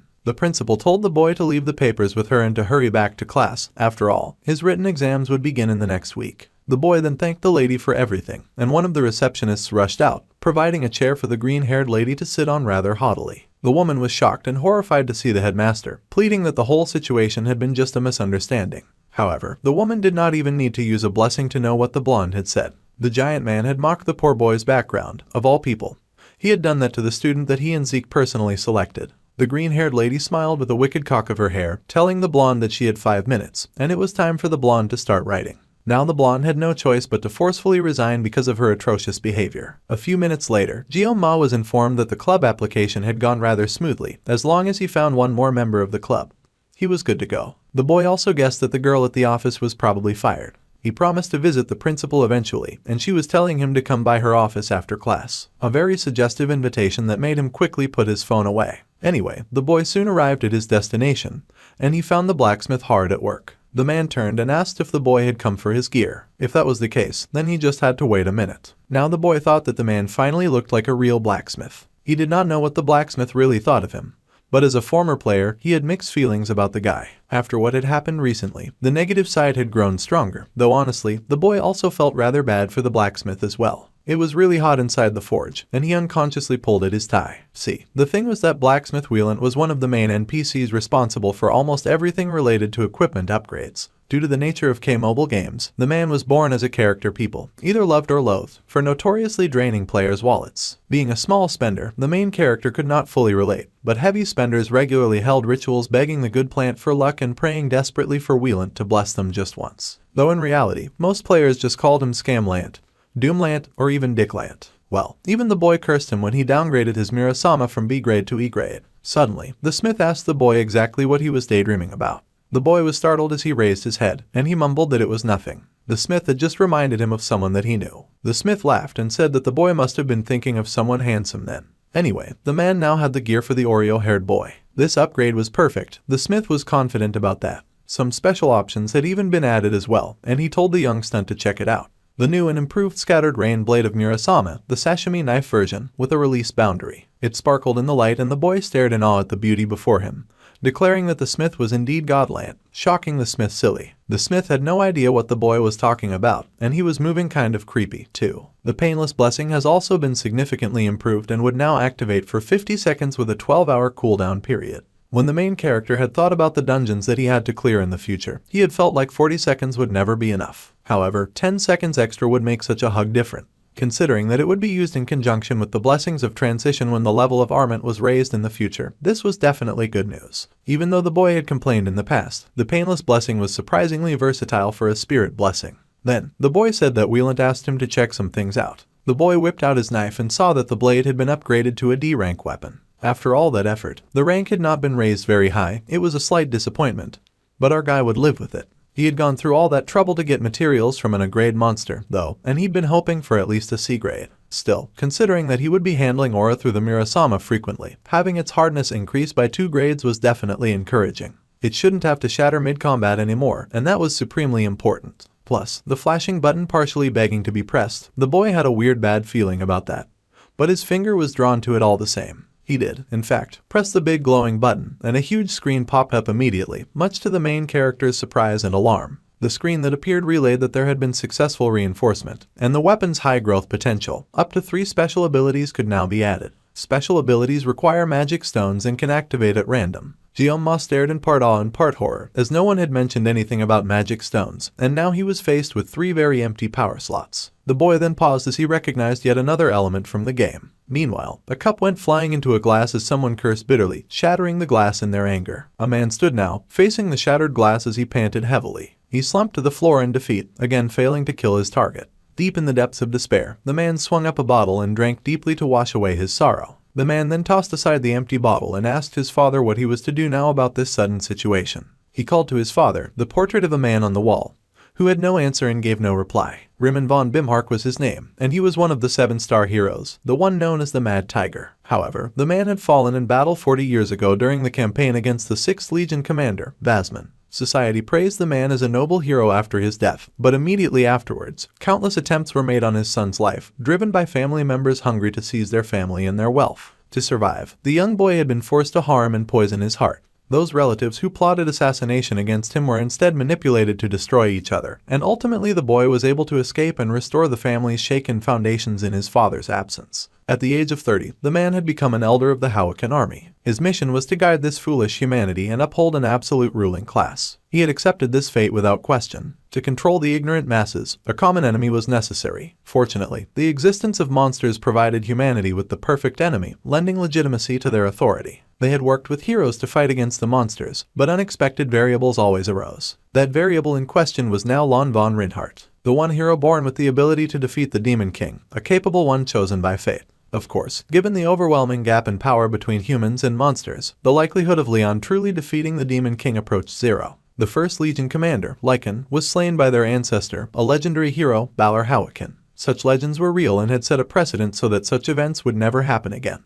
A figure had asked for permission to deal with the so-called hero candidate personally. Naively, the man believed that the being who approached him was just an instructor, though he lamented that instructors knew nothing of hierarchy. However, on seeing her glowing red eyes, the truth became clear to the terrified elder. The moment their eyes met, it became clear who stood above and who remained below. A human who willingly abandoned humanity to directly contract with a Legion commander, a half-human, half-demon, a villain. Things were complicated enough with Leon alone. Now this low-born special admission student was making matters so much worse, and they'd failed to properly maim either boy. It was giving the man a headache. Even the auditor family seemed hesitant, claiming that they had insufficient justification to proceed further. Then the man looked up and called out into the dark, asking if his visitor had come. The person responded that they were indeed there, bowing to Elder Clady von Bimhark. The elder then asked his companion to summon the undertakers. Guillaume was busy writing in class as the dedicated student that he was. The boy was deep in thought, considering the fact that he needed to get magic stones to power up his weapon. The difference between weapons with and without magic stones was absurdly stark. So, having 3 spots to put in special abilities was definitely a jackpot.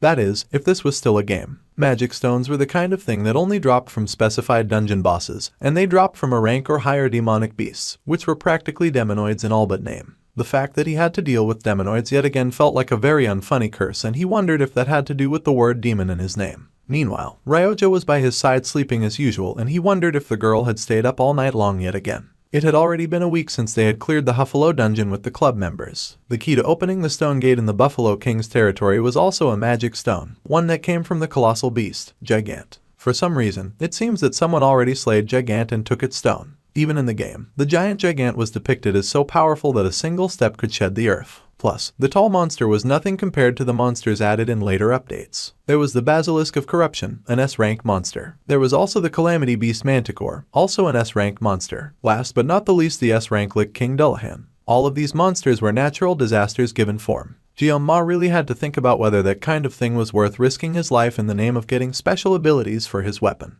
Hunting demonic beasts for stones was supposed to be Leon's job. Suddenly, Chloe popped up, asking if a seat was taken. The redhead had finally shown up after spending so much time in the clinic. The boy greeted the girl predictably. There was instant tension between her and the brunette who was sitting at the redhead's spot. The dark-haired boy tried to move the conversation along. Nothing that Cleo seemed to be doing much better now. She laughed that her crush had suffered way more than she had and she wanted to ask about the blue light from his weapon, but he really did not want to talk about that. The more the boy thought about it, farming magic stones was worth the aura he'd get from it. Ironically, right now the main character was craving strength and he had abandoned thoughts of peace and safety. However, his core goal remained unchanged. Ma needed to survive. Unexpected variables, ones that did not exist in the game, kept targeting him relentlessly. The plot that he had known was getting distorted, and if this world itself refused to leave him alone. Somehow, it had already been a month since he had enrolled at the academy, and the truth about the Second World War, which would occur in 3 years, would soon be revealed. The boy had to hurry and strengthen himself as well as enhance his weapon. There were necessities, not a choice. At this rate, he could not guarantee the war's outcome because he did not trust Leon, the so-called hero candidate, one bit. The Oreo-haired boy was busy having very deep thoughts while his club members fooled around beside him. Even if the mermaid was a demonoid, the main character thought it was odd for a future hero to get one shot by a basic attack. That was too pathetic to put into words, which made him firmly believe that Leon was definitely up to something. Suddenly the boy groaned and growled that everything was just way too exhausting. The healer jumped in just then to complain that Ryojo had hit him. The main character hadn't even noticed when the healer arrived, and the other team members were giggling like children. The healer explained that he had come to ask how the club registration was going. The headmaster had approved it so they could start as soon as they found one more member, and he told the orange-haired boy to stop calling him president. The healer accepted the request, and then asked the dark-haired boy if he heard the weird news about Leon being in a rampage. There were rumors that he had been clearing high-ranked dungeons non-stop. The main character went silent as he considered that Leon was now acting like a protagonist. Perhaps he'd taken back his earlier judgment after all. Apparently the boy had also cleared a high-ranked dungeon yesterday as well with a small party. Meanwhile, they had barely scraped through a C-ranked dungeon, even with the complications. The orange-haired kid was surprised to see the brunette was rather well informed, and then he joked that the archer was into the hero student. The brunette glared with an annoyed pout and Ma stared at her in confusion. The brunette then mumbled that she was not interested in the hero, not anymore anyway. It seemed she'd moved to more darker interests, even though she did not explain what she meant to the others. At any rate, Leon was growing stronger, and at this rate, he would obtain bombing during the upcoming Survival Island training. Objectively speaking, surviving this long with just a sashimi knife was borderline miraculous. Hypothetically, Ma's existence might be acting as a shield, diverting all threats meant for Leon. That was rather frustrating to consider, especially as the main character was considerably weaker and just trying to survive out here. Even if that was true, the boy had no intention of just rolling over and taking that abuse. If it was for survival, he would swing his blade without hesitation. He had no reason or desire to play the role of a flawless hero. The dark-haired boy was not the protagonist. Instead, in this world, he was Kang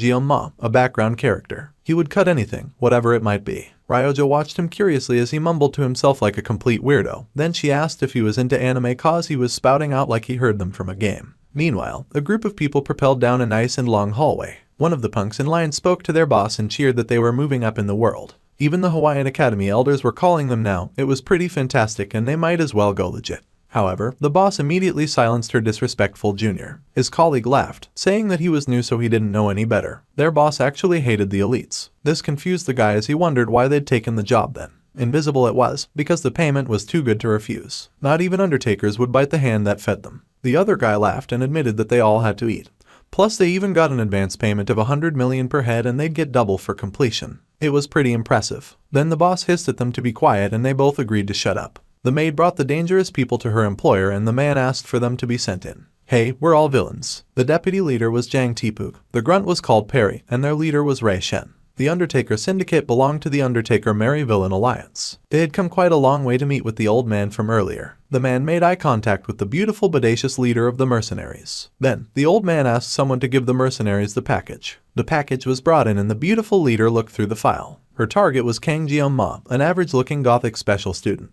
Even the grunt was irritated that they had been hired to take on a snot-nosed brat and they were being paid so much money for it too. The punk dared say that the main character even looked like a gigolo. They were to handle him during the next week's Survival Island training. As discussed, the mercenaries would get 100 million upfront and their bonus would be paid separately upon completion. The woman then asked what disposal method they were to use. The old man told them to dump him. The island that they'd chosen would be surrounded by the ocean after all. It was best to take advantage of the scene and let the fish and sharks take care of the rest. All they had to do was drop the body. Meanwhile, the unsuspecting serious student was focused on his written exams as he bit into a sandwich. The era when blessings first manifested was about 694 years ago. The aftermath of the heroic revolution in France was something he had to know too. As someone who aced midterms, the boy did not really need to try this hard. But ranks got posted publicly. The boy had to take the exam seriously, since 2 club members happened to be the first and second place in the written test. Of course, his club members just had to be the top scorers. It was so unlucky and he knew they'd be looking out to see what he scored. Suddenly someone texted and the boy wondered who could be calling this early. It was a message from Ryojo who wanted to know if he'd eaten breakfast. She was acting like his mum. He told her about having a sandwich and she insisted that he needed to load up on sugar or his brain would not function. Then she predictably began to praise the beauty of Yonggang. She was busy spouting so much nonsense first thing in the morning, and he wondered how she could even be the top scorer. He ended up matching her nonsense by saying his country also had nice sweet things. Excited, the brunette asked what kind of sweet things they had and Gioma surprisingly replied rather rudely. The girl was so shocked as she stared at her phone for a hot minute. She sent further messages for an explanation on the nonsense that he'd just pulled, but he'd surprisingly gone silent. The boy tossed his phone down and got focused. He planned on acing this exam and he could not focus on her distractions. He would not let that Yonggang eating manic beat him. After hours of studying, the boy then realized that he was in so much hot soup.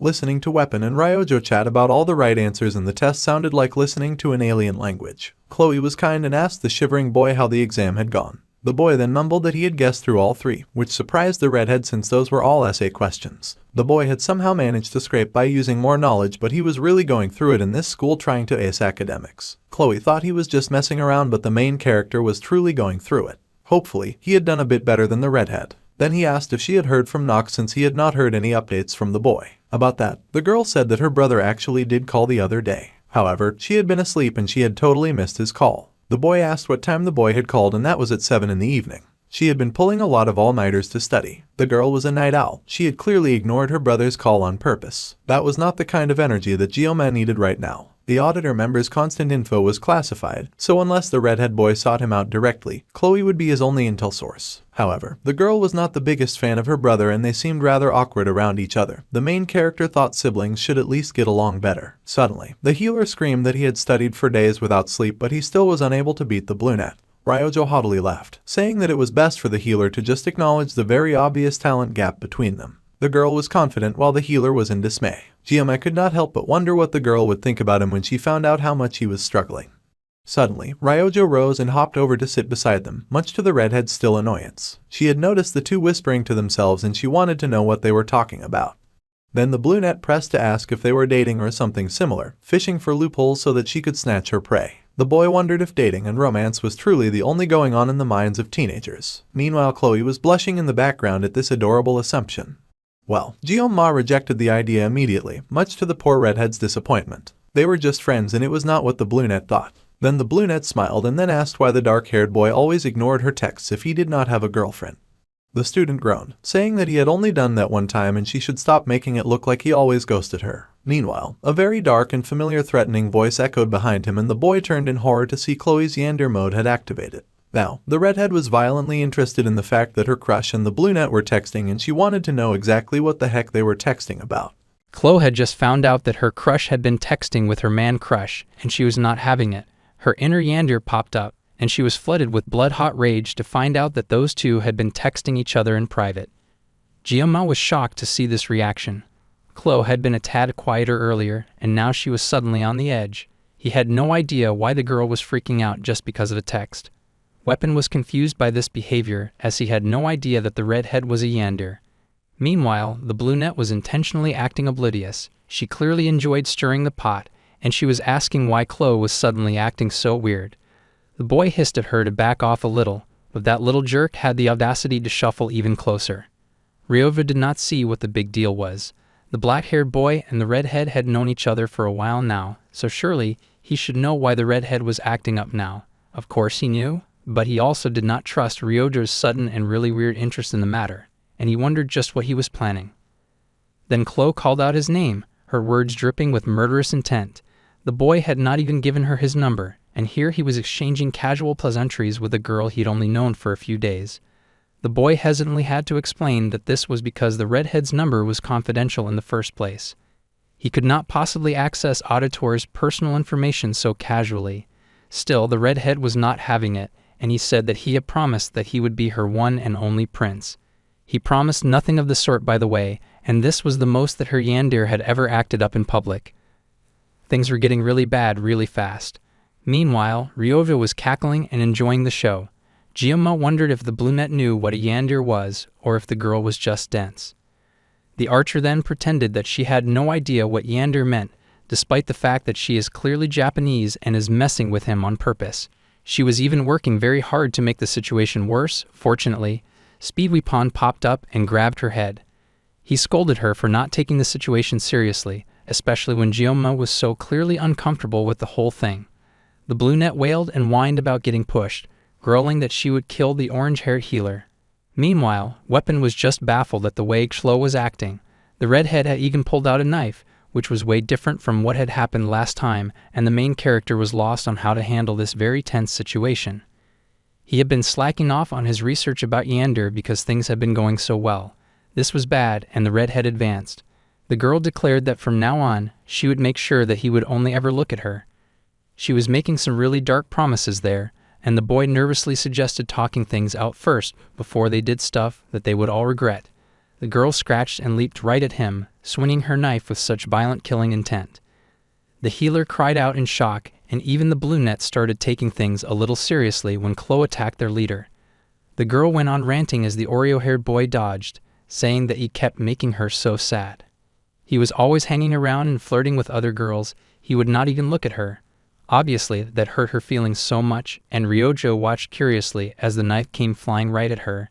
Seeing that the brunette could possibly get hurt, Gyoma stepped in right away and knocked back Xlo's knife. He would not let her hurt another person, and the brunette oohed and awed as she watched them battle. The redhead felt that the way her crush treated her was so unfair.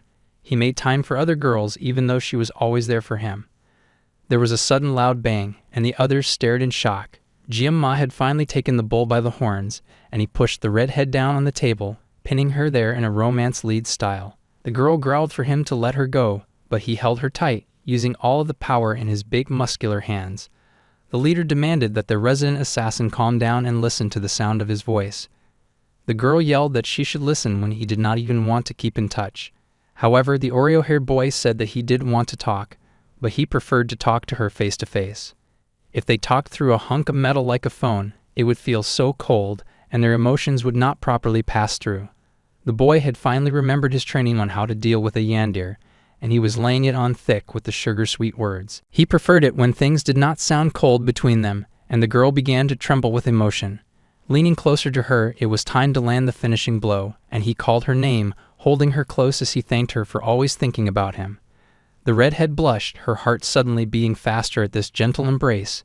Even Weapon gasped at this tender display, while Ryoja looked like she'd swallowed rocks.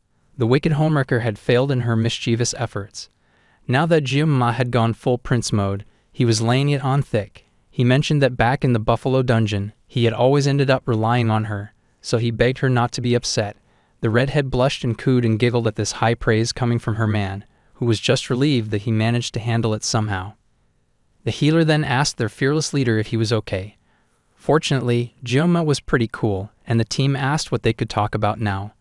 Well, first things first, they needed to clean up the mess that they had made. The Oreo-haired boy noticed the brunette angrily stalking off, and he wondered what on earth her problem was. It had been a long day, and the sun had slowly begun to set on the horizon. Weapon and Ryoja were heading home, and as they did, they thought about their fearless leader. At some point, whenever it came to anything about that boy, Xlo would instantly give off a murderous aura. If Weapon had to guess, Xlo's feelings for her classmate were a sort of twisted love. However, the absolutely most shocking thing was seeing him hold that sashimi knife behind his gentle words and actions, like he had been prepared to go toe-to-toe with her. Their leader aimed for persuasion and compromise through conversation, but he was also ready to switch from persuasion to violence. The main character knew how to use the threat of violence if needed. At a glance, this might make him seem like a villain, but in reality, that was the great and amazing remarkable qualities of a ruler.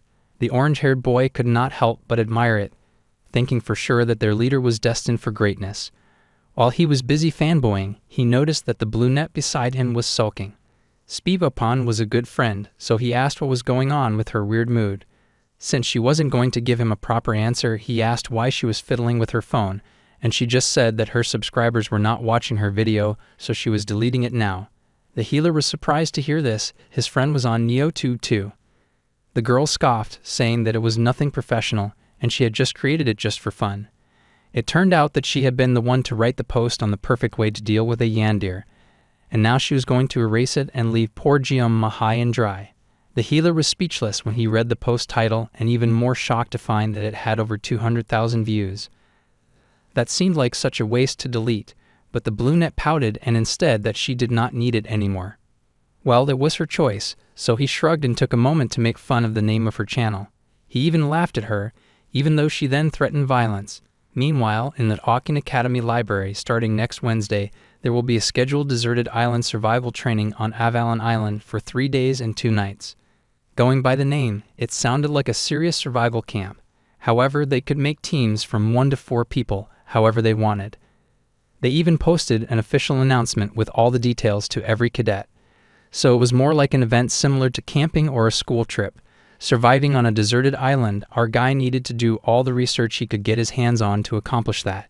He looked through books like the Guide to Identifying Poisonous Plants, Bear Grylls' Survival Tips, and many more.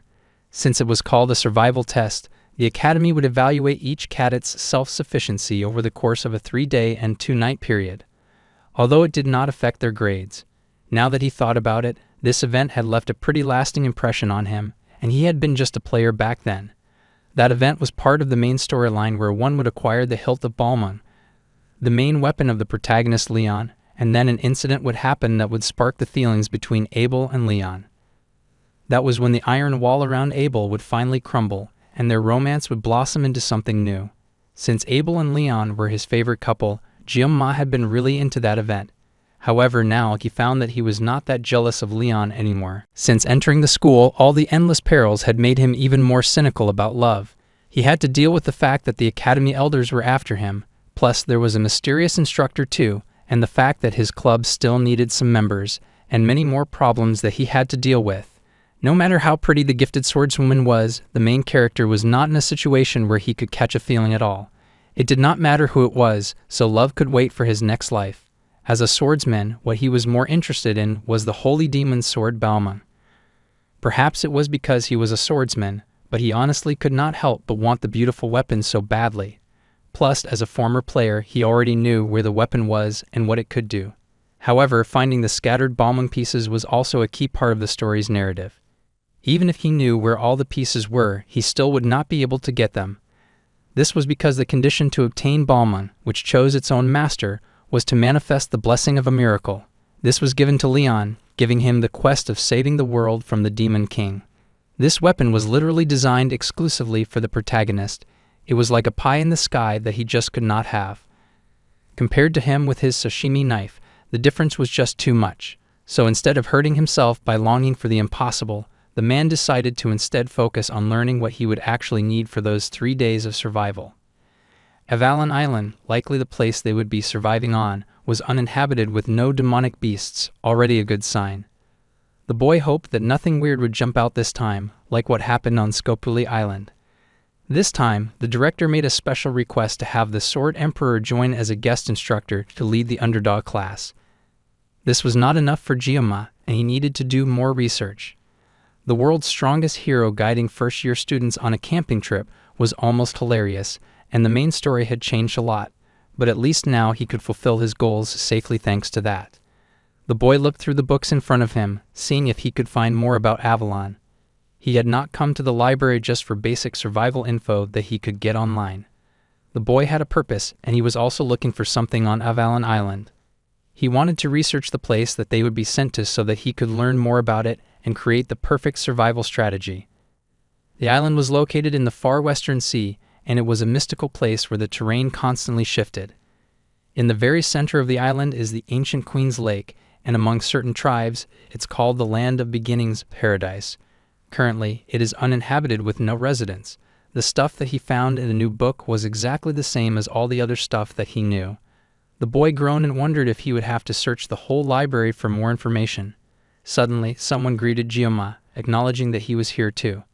The boy looked up in surprise, and the golden boy of the school greeted him with a hand on his shoulder, noting that it had been a while since they had spoken. They were not alone in the library, and wherever Golden Boy went, his fangirl entourage was sure to follow, and a few of them gasped when they saw their crush interacting with the main character. It had been a while since both boys had met, and the air was a little tense. Gyoma was surprised to see the boy holding an introduction to a magic book. That did not seem like the kind of thing that the savior of their world should be carrying around. Even if the savior was just trying to learn from what happened during the midterms, Leon, the protagonist, should not be in the library studying magic right now. The boy really could not trust this setup up, and he was also wary about how quiet Leon was being right now. The blonde asked the main character about the books that he was reading, and the black-haired boy replied that he was just checking out stuff about Avalon Island, where they would be doing their training next week. He had been researching various things related to it. For a moment, there was yet another awkward silence between the boys. Then Leon said that the wolf class student was truly very diligent. Well, the boy could not deny it. With exercise, dungeon exploration, and studying magic beasts, his life had become super busy since he knew what would happen in 3 years. He would have to do his absolute best to prepare for his own sake. It was best that Gyoma be prepared to look out for himself during the survival trial, and Leon mused over his words for a moment. Then the blonde spoke, noting that the dark-haired boy was really different from him, and he was also different from the main character. Gyoma had never forgotten the really weird question that Leon had asked him the last time they spoke, asking where he had come from. The blonde was not acting any different from how he usually acted in the game, but the main character could not shake the feeling that there was something off about Leon now, compared to the one that he knew. There seemed to be a hint of sadness in the blonde boy's eyes, and there was also something about his troubled attitude. Well, the blonde walked off, wishing the dark-haired boy the best. He did not have much time before the library closed, so Gyoma was advised to get home safely. The black-haired boy also wished the savior a farewell and a good night, although he still felt very confused. He chalked Leon's weird behavior to the burden that he carried of the weight of being a hero. It was not easy to carry all of humanity's fate. It was like both light and darkness were pressing down the youth's shoulders like heavy weights. Well, the boy had to focus and get back to his studying so that he could find what he needed and leave the library before it closed. Eventually, the D-Day finally arrived for the deserted island survival training. Rachel, the hyena girl, was there, and she happily greeted Saki, saying that it was so hard to see the blue net's face these days. Seki had been strolling around with Chloe of all people, and the two girls greeted Rachel and Abel too. The four girls now stood facing each other, a mix of emotions and expressions on their faces as they stared at each other. Abel asked the Japanese girl if she was ready for training, and the archer just said that he would just stick to what she usually did. Rachel watched in amusement as they exchanged pleasantries, obviously aching to cause some trouble. So then she told Saki that she skipped ahead a whole grade behind their backs, asking if the blue net was having fun at school lately. It all happened properly and by the rules. There was no need to tell them what she was doing. The blonde hyena girl smirked, asking if she expected them to just sit around and let Gyoma get snatched like this. The Oreo-haired boy had become hot cake, it seemed, and the hyena was fuming about it, saying that it was not enough for him to go to the Buffalo Dungeon. But now he was doing club activities with the archer, and now they would spend 2 nights and 3 days training with the boy too. The blonde was at her limits of tolerance with that nonsense. The archer then rolled her eyes, pointing out that Gyoma said that he wanted to do his training alone. Even Chloe confirmed that he said that there were things that he wanted to try by himself, so he was planning to go solo this time. Abel was speechless, but Rahul was absolutely elated to hear this news. This meant that for 2 nights and 3 days of deserted island survival training, no one was officially paired up with Gyoma. Now the archer sighed as she knew the blonde hyena was scheming once again. Even Abel was concerned, wondering what the girl was thinking. The blonde grinned, pointing out that their man said that he wanted to go alone. But there was no rule that they absolutely could not follow him after all. Abel thought that was some miraculous logic. The hyena had hearts in her eyes as she giggled, knowing that they had not said it out loud, but they were all thinking the same thing. So the blonde was going to propose a fair and square game. So fair and sure that she decided to call it the Rachel game. Obviously, the other girls were a little wary about this, but the blonde forged on. Everyone knew that Avalon's island terrain and environment were always changing, so even if they used the spatial gate, they would each get dropped at random locations. It would be hard enough just trying to meet up, so that they would have to form teams. However, they could. That was the fun part of the training. The girls all knew about that, so they asked Rachel to hurry up and get to the point.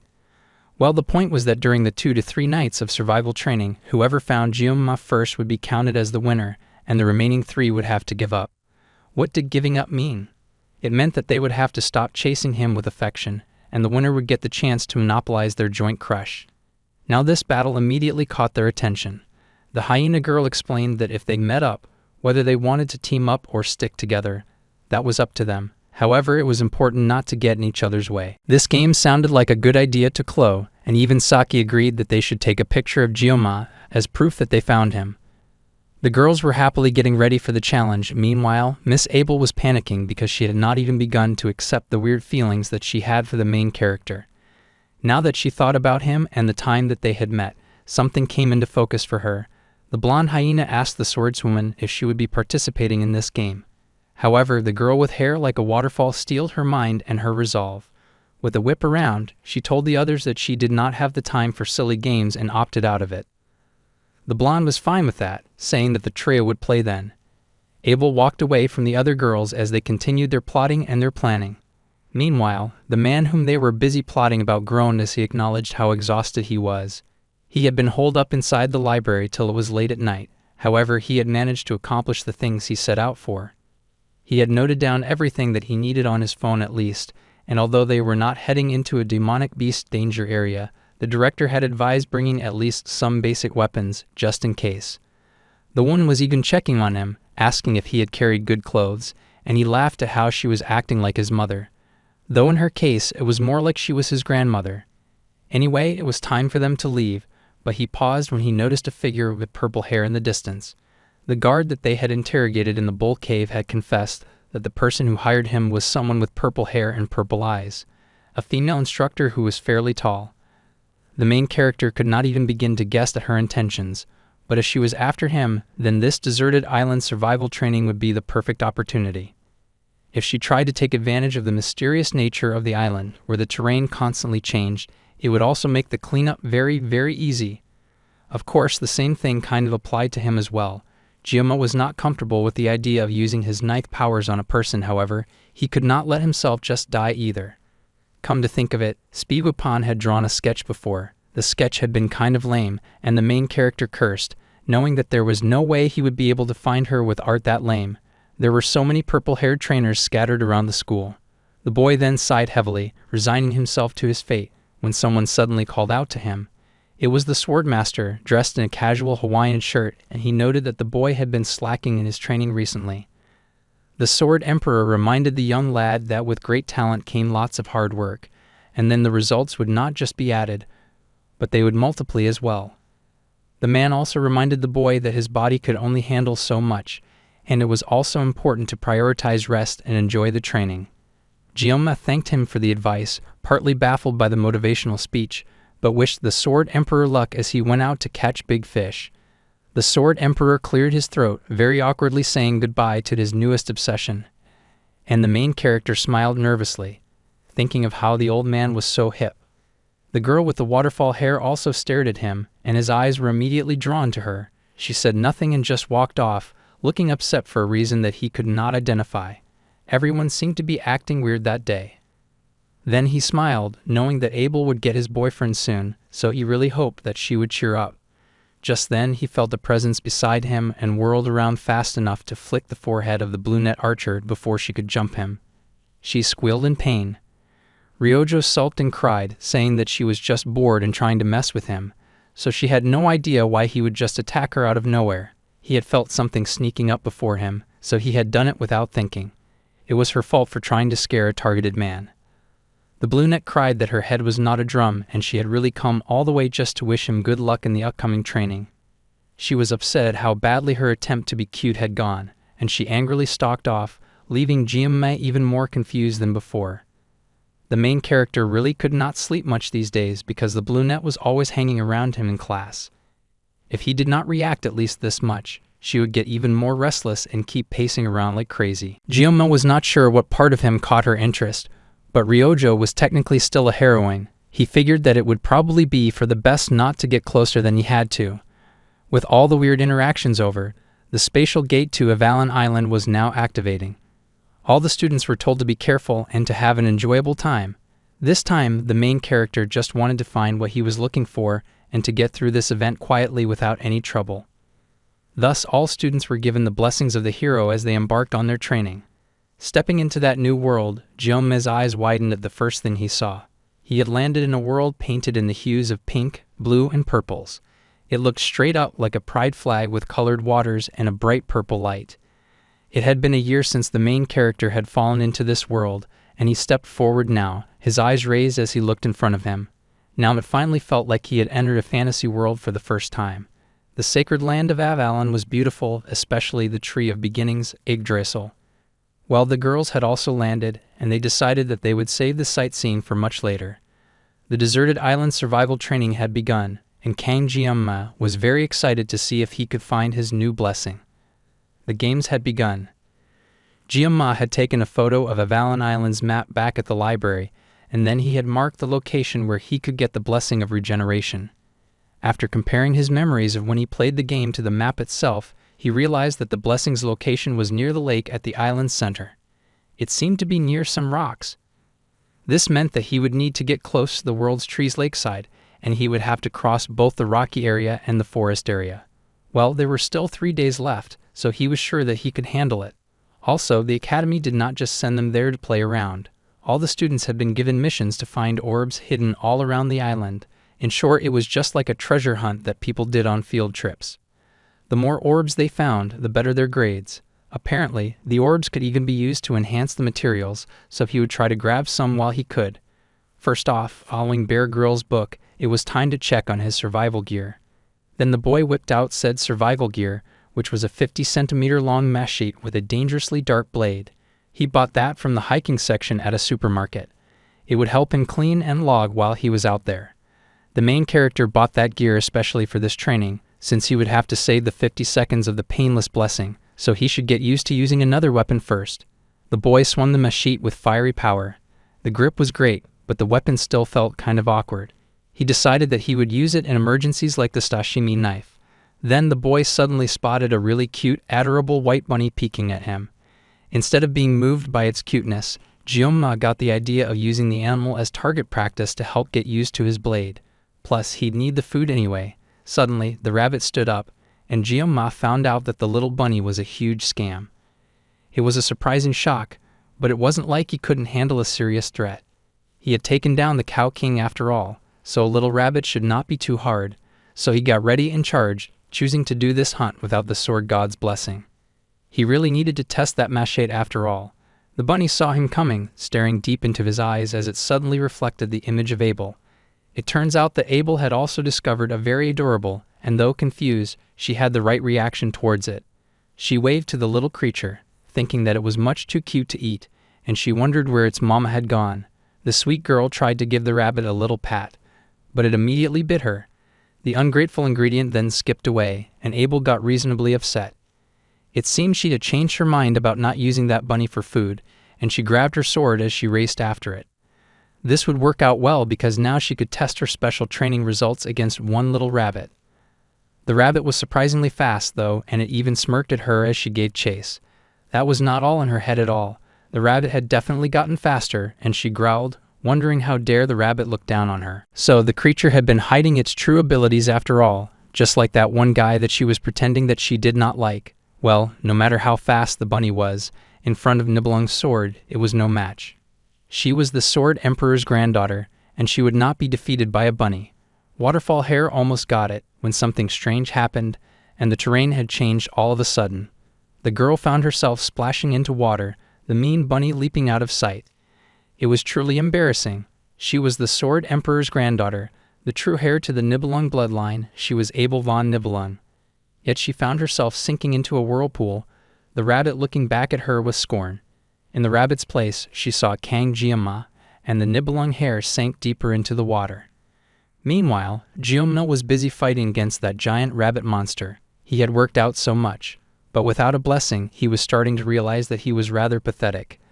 That was so irritating. The boy had thought that he was a lot fitter compared to his last life, and he was, but he was not a match for a monster rabbit. The boy panted heavily as the battle dragged on, stumbling and groaning the longer he fought the rabbit. It now seemed a better idea to just starve than to waste all of that energy for nothing. The boy gave up, sitting on the floor and deciding to let the rabbit go. The rabbit then smirked mockingly as if he were calling the boy trash. That was the main character's last straw because he quickly activated the blessing of the sword god. It turns out that he could be rather petty after all. Meanwhile, in another part of the forest, Rachel was happily skipping about and shouting for joy. The powerful blonde leaped high, her expression one of joy and exhilaration. Happily, the lady landed with joy, but then took a moment to consider the fact that it felt like she was going in circles. That was not very good. She had talked big about this Rachel game, but what could she do when she was stuck? The girl laughed at the situation and the fact that she was totally lost. Suddenly, she noticed a bird flying high in the sky, and the dark feathers reminded her of the main character's unique dark hair. The girl had heard that crows like shiny things, and she figured that if she just ran that way, then perhaps she would find her beloved crush. Rejuvenated, the girl grinned that it was time to stop wasting time. She would not just think, but move. Charging up her feet, she leaped into the air, following after the crow and cooing that she was on her way to see Jume. Down below, Ryoto groaned because it felt like she had just heard Rachel's voice, but she liked to think that she had just imagined that. Well, it was time to look over the rations that she had packed. Obviously, the sugar-obsessed archer had packed lots of sweets, a blanket, a cardigan, and weapons. Now all she had to do was find her man. The girl smirked as she considered hunting him down. Since she had agreed to play this game, she could not allow herself to be the loser. She had landed somewhere on Avalon Beach, so she just needed to adjust her goal for this special environment. The only place on the island that never changes is the World Tree. Given Jiome's personality and the fact that he wanted to go solo, he would most likely head towards the center of the island. It was annoying, but the archer had no choice. She was determined not to lose this game, and she did kind of want to see him, and she did not want anyone to see him first. Once she saw him, she promised to pay him back for the forehead flick that he had given her earlier. On the side of the island, darkness had fallen and stars twinkled in the sky. On the ground, wolves hunted ferociously, all of them charging at a well-known redhead, but they were no match for her. Easily, she made quick work of them, slicing them to ribbons. Her eyes glinted with yandere obsessions and power, cooing for the love of her life to wait for her, at least just on this island. The obsessed girl was determined to win and find him before anyone else would, so that he would only have his eyes on her. She saw someone ahead and reached forward, hoping in her heart of hearts that the person she could see would be the love of her life, Kang Jianma. Kang Jianma was indeed sitting by a fire, and now that he had skinned the hide of the rabbit that he caught, he would not need to worry about food anymore. He could also just turn the rest of the meat into beef jerky. Suddenly, the boy heard a noise and looked up, wondering who had appeared before him. The presence that he felt was not that of a wild animal, it was something else. There was the possibility that it was someone targeting him, so he could not afford to let his guard down. The person was coming straight at him without stopping, so the boy cautiously reached for his weapon. He had saved his blessing too, so the sashimi knife in his jacket was ready. The person would be there any moment, so the boy braced himself and prepared to see the person charging right at him. Prepared, the boy raised his weapon, and Chloe burst out of the trees, happily calling for her Jianma-kun, just to end up seeing Rachel instead. The blonde hyena girl was shocked to see the redhead, and the redhead was just as disappointed. They were so pissed to have found each other instead of the boy that they were looking for. Meanwhile, Jianma paused in shock because the person who had shown up at his side was none other than the heir of the Nibelung family, Abel. The boy was shocked to see her, and she was also quite surprised to see him. The girl blushed in horror to be caught in this shamefully soaked state by the boy whom she was pretending that she did not like. The girl laughed nervously, trying to brush off the awkward situation, but there was really no letting this down. It made sense that the girl had drifted towards the site of fire, especially given how cold she had gotten from getting soaked. Sitting beside the fire, she noticed a fur beside Jianma that looked warm. Not only that, but there was plenty of jerky, enough to not go hungry for a while, probably from a rabbit. Even here, in this new world, the boy was doing well, and she had lost to Kang Jianma once again. It was a painful loss, and the girl sulked about how embarrassing it was, while she shivered from the cold. Suddenly, she looked up when the boy came over and covered her with the fur that he had harvested. The girl blushed at this show of love and was not sure what to say to that. Now, Abel thought that she was acting crazy. She should have just snuck away while she had the chance, but she could not resist the smell of food that had drawn her to Jiome's camp. The air was warm around the fire, and she shakily thanked the boy for his assistance. Then they both realized that she had a very sore bruise on her ankle. It seemed like she had twisted it. The girl was horrified to be caught looking weak, and was then even more horrified when Jioma leaned in to help. Without even hesitating, the boy took her sore ankle in his hand and yanked off his tie. It was not right for her to leave her ankle like this when it could get infected while they were there. The girl could no longer fight back her blush, but the boy was hyper-focused on the leg that he was trying to heal. Carefully he wrapped it up, causing the flustered girl to thank him. Once again, an awkward silence returned to the camp, and neither of them spoke for a while. Then the main character asked why the talented swordswoman was wandering around by herself.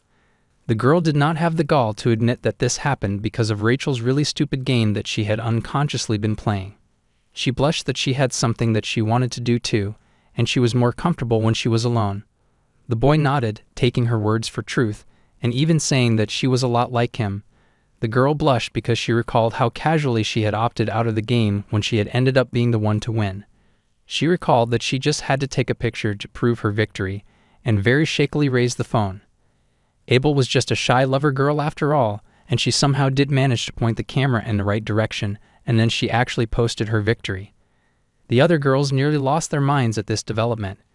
They yelled that she said she was not playing, but now she went ahead and won the game, so the quiet kitty was a sneaky little thief after all. Having finally sent in her victory, Abel could relax for a bit and really think about her life. Her crush handed her some meat to eat, and she panicked and hid her phone before he found out how pathetic she really was. The smoke curled high into the sky, and they kept eating. In silence, it was pretty awkward. Finally, Abel spoke up, asking the boy how he was so strong. Even though it was only for 1 minute, he had caused quite a stir since coming to the academy. The boy mumbled that it was probably thanks to his great teacher, the person who had taught him how to use a blade. Abel had spent 17 years, basically her whole life, learning the sword from her grandfather. She was confident that she knew more about swords than anyone else. However, she had never even heard of the sword style that Jioma used. Curiously, she asked what exactly he had learnt and the name of the family from which he had learnt it from. The boy smiled tiredly and said that the thing that he realized long ago is that being strong did not always mean that a person would win. In the end, it was the one who never gave up that would win. So he thought that those who managed to endure, persevere, and survive until the very end were the truly strong ones. The girl was surprised to hear this, and then she covered her mouth with a soft gasp, shocked to see him talking like an old man. It was so cliché to hear him talk like that she burst out laughing out loud. It kinda hurt the main character's feelings, especially since he was indeed an old man. She even said that he sounded like her grandfather. Well, it kind of reminded her of when they had talked on the bench back then. This was now their first real conversation since that time. Then he handed her some more meat, and she took it, finally admitting that the meat was rather nice. The next day, Waterfall Hair had her hair antenna up, and she gasped as she opened her eyes to find the campsite empty and vacant. The boy had left everything behind without even saying a word to her, but he had also left some food so she would not starve when she woke up. Remembering the events of the night before made her blush at how silly and partly intimate it had all been. Glancing down at her feet, she could see that the makeshift splint that he had made for her was still there. Suddenly, something wet hit the floor, and Abel was shocked to find that she was crying. It seemed that this was Waterfall Hair's first time being cared for by someone else. The girl rubbed hard at her eyes as she fought back the tears. No matter what happened in her life, she had always faced it alone. Even against huge obstacles, she managed to overcome them eventually. Even when she wanted to cry, she had to hold back her tears, and she did not have time or the luxury to act her age. That was the duty of one who carried the name of Nibelung. She had stood alone on the top of that high tower for a long time. Now she was moved to emotion by Kang Jiama, who had gone out of his way to do all of these kind things for her. All this time, she had invited and been jealous of people who offered kindness without expecting anything in return. Well now, only 2 days of survival training were left, so she grabbed her weapon, knowing that nothing would change if she sat and cried. Her leg was feeling much better now, so he tied his tie around her arm, and she smiled, saying that she should at least properly return the tie that she had borrowed. Then she tossed her coat on her shoulders and said that it was time to go. Meanwhile, Gyoma was pushing through the forest, looking around. It had been pretty chilly last night, but now it was rather hot. Abel would be awake about now, and the boy could not help but think of how pretty she was. However, for some reason, it seemed like the girl did not like him very much. Well, then again, that was just how her character was. She was a proud and aloof young lady. Sure, he had ended up helping her out after randomly running into her last night, but it was not because he had feelings for Abel. The girl had just looked so pitiful that he could not bring himself to be cold to her. Also, it was not like a little kindness was going to turn the whole plot upside down, or so he thought anyway. The boy had finally gotten out of the forest, and he was going to proceed with his journey. Even if the main storyline changed a little, he was sure that everything would still go fine. So he slid into the new terrain and realized that today was the day that Abel and Leon were supposed to start developing feelings for each other. The boy paused to consider that and groaned at the thought of that beautiful girl giving out his fur blanket to Leon, which would vex him so much, and it would make him feel kind of weird. Well, there was no use thinking about it, and he should just focus on finding the blessing before the sun set. The boy stalked forward, thinking of the blessing that he was chasing, the blessing of regeneration. It was a Guardian-class blessing that was ranked one tier below the blessing of transference. It was designed to instantly amplify the body's regenerative capabilities. The catch was that this blessing could only be used by the caster themselves, making it a doping type of blessing befitting its Guardian-class rank. However, because Kang Gyoma already possessed the blessing of transference, also known as the kind of power that was only usable by the caster, this restriction did not apply to him. He should be able to patch up even the fragile Sashimi knife pretty easily now. At a glance, it might look like a cheat, but it was not to the point of regenerating lost limbs.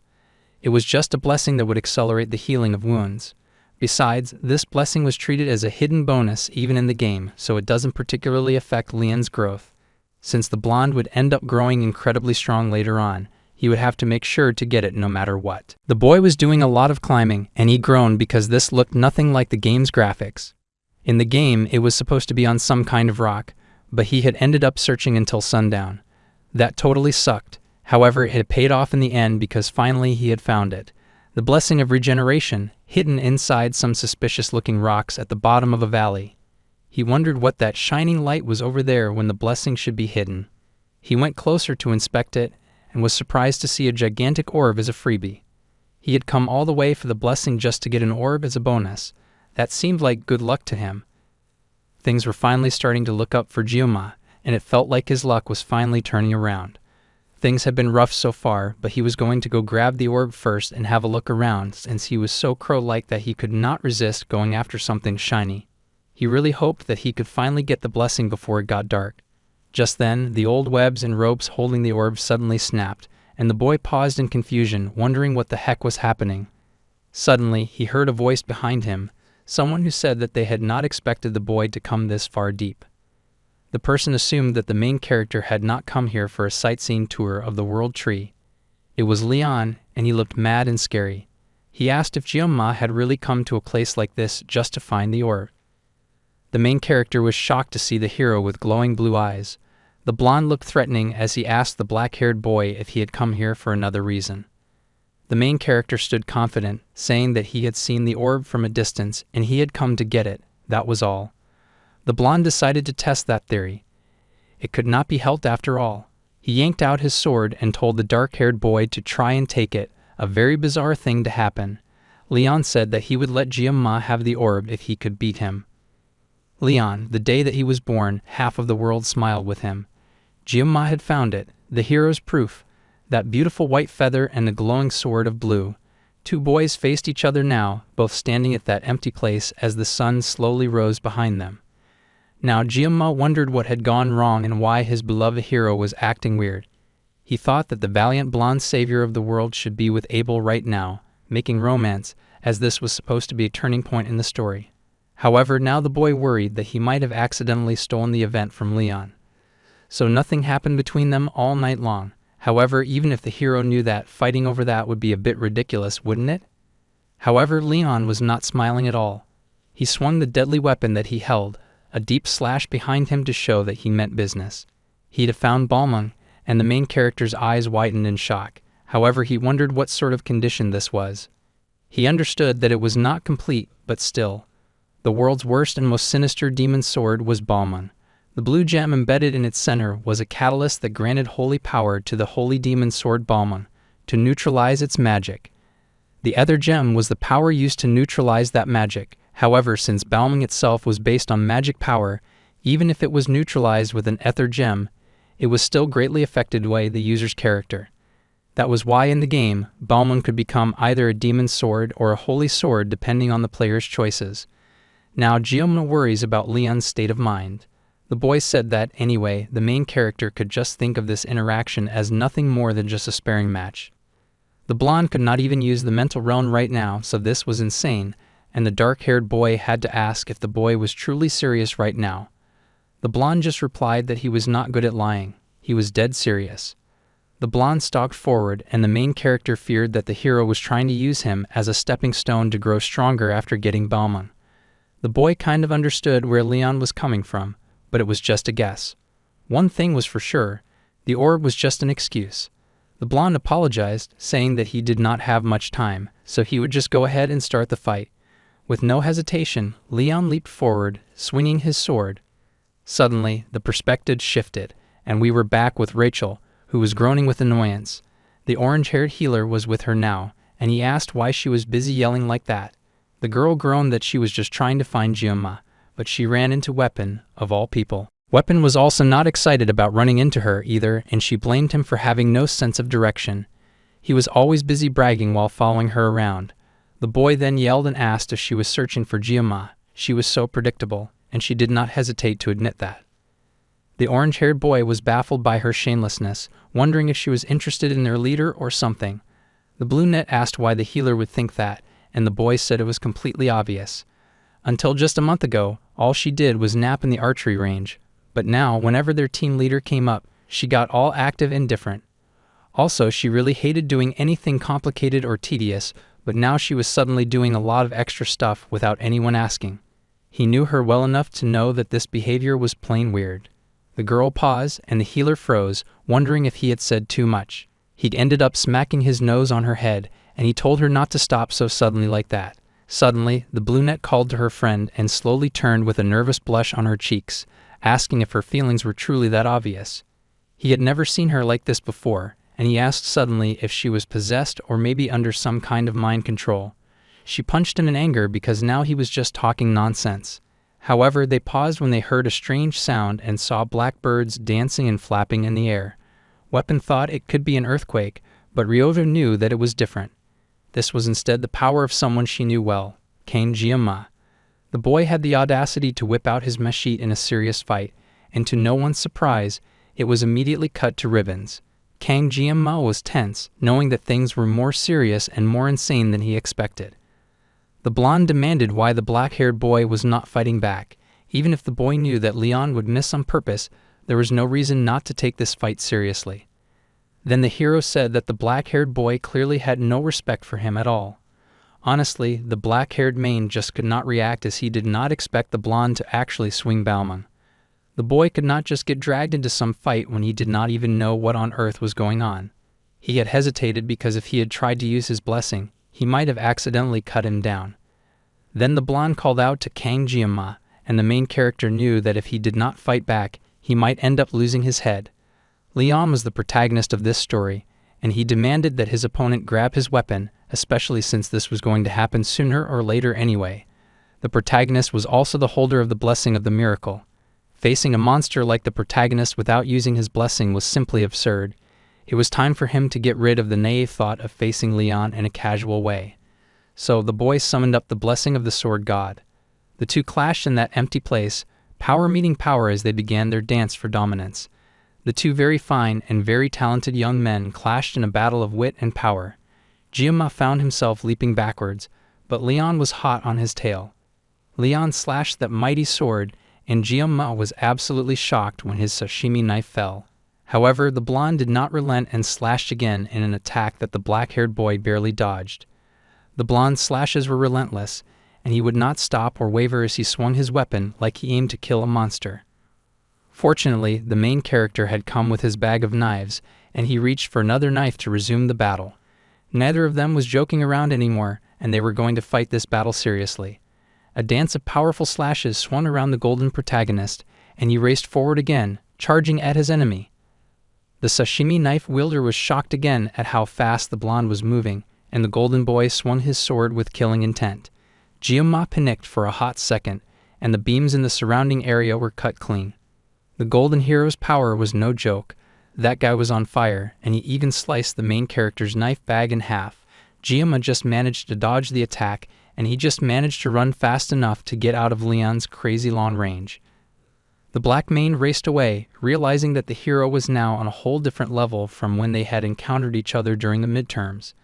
Even the protagonist buff had its limits, so why on earth was Leon the only person who was solo leveling? This was ridiculous. Suddenly, the Black Mane froze, and he had to dodge yet another wicked slash midair. That slash took out the rest of the terrain.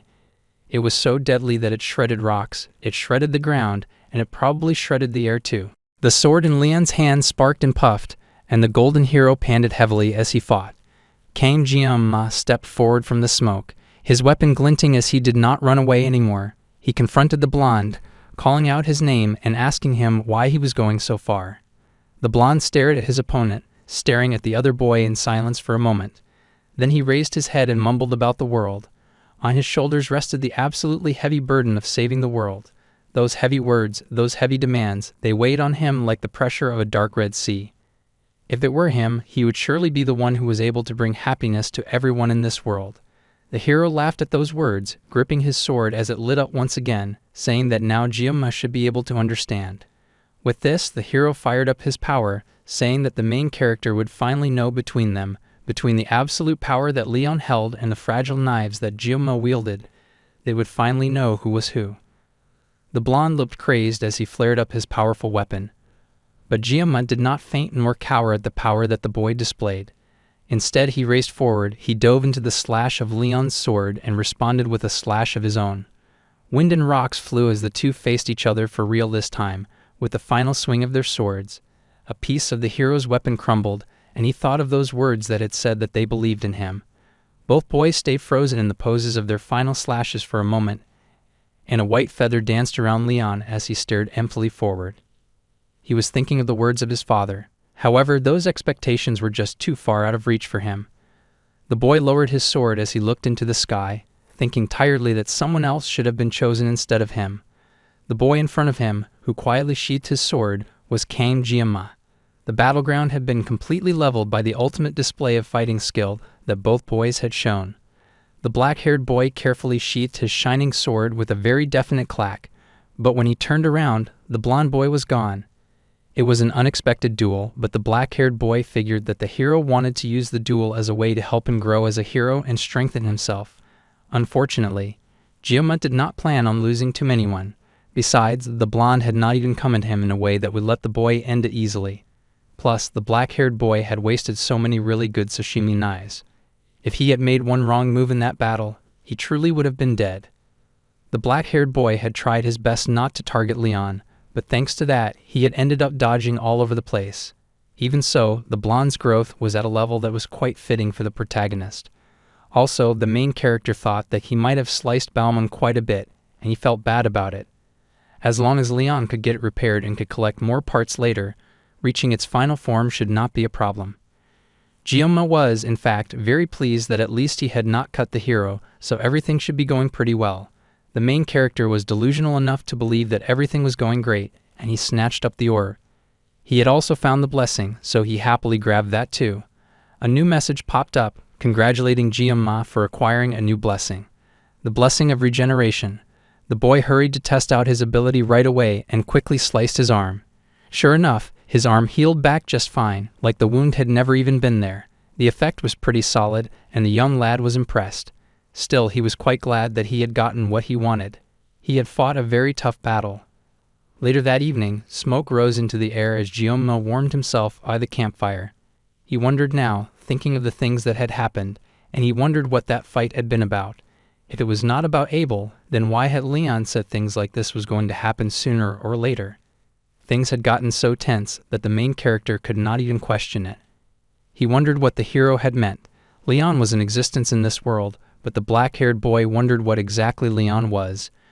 Before that, the one who threw him into this world was the real mystery.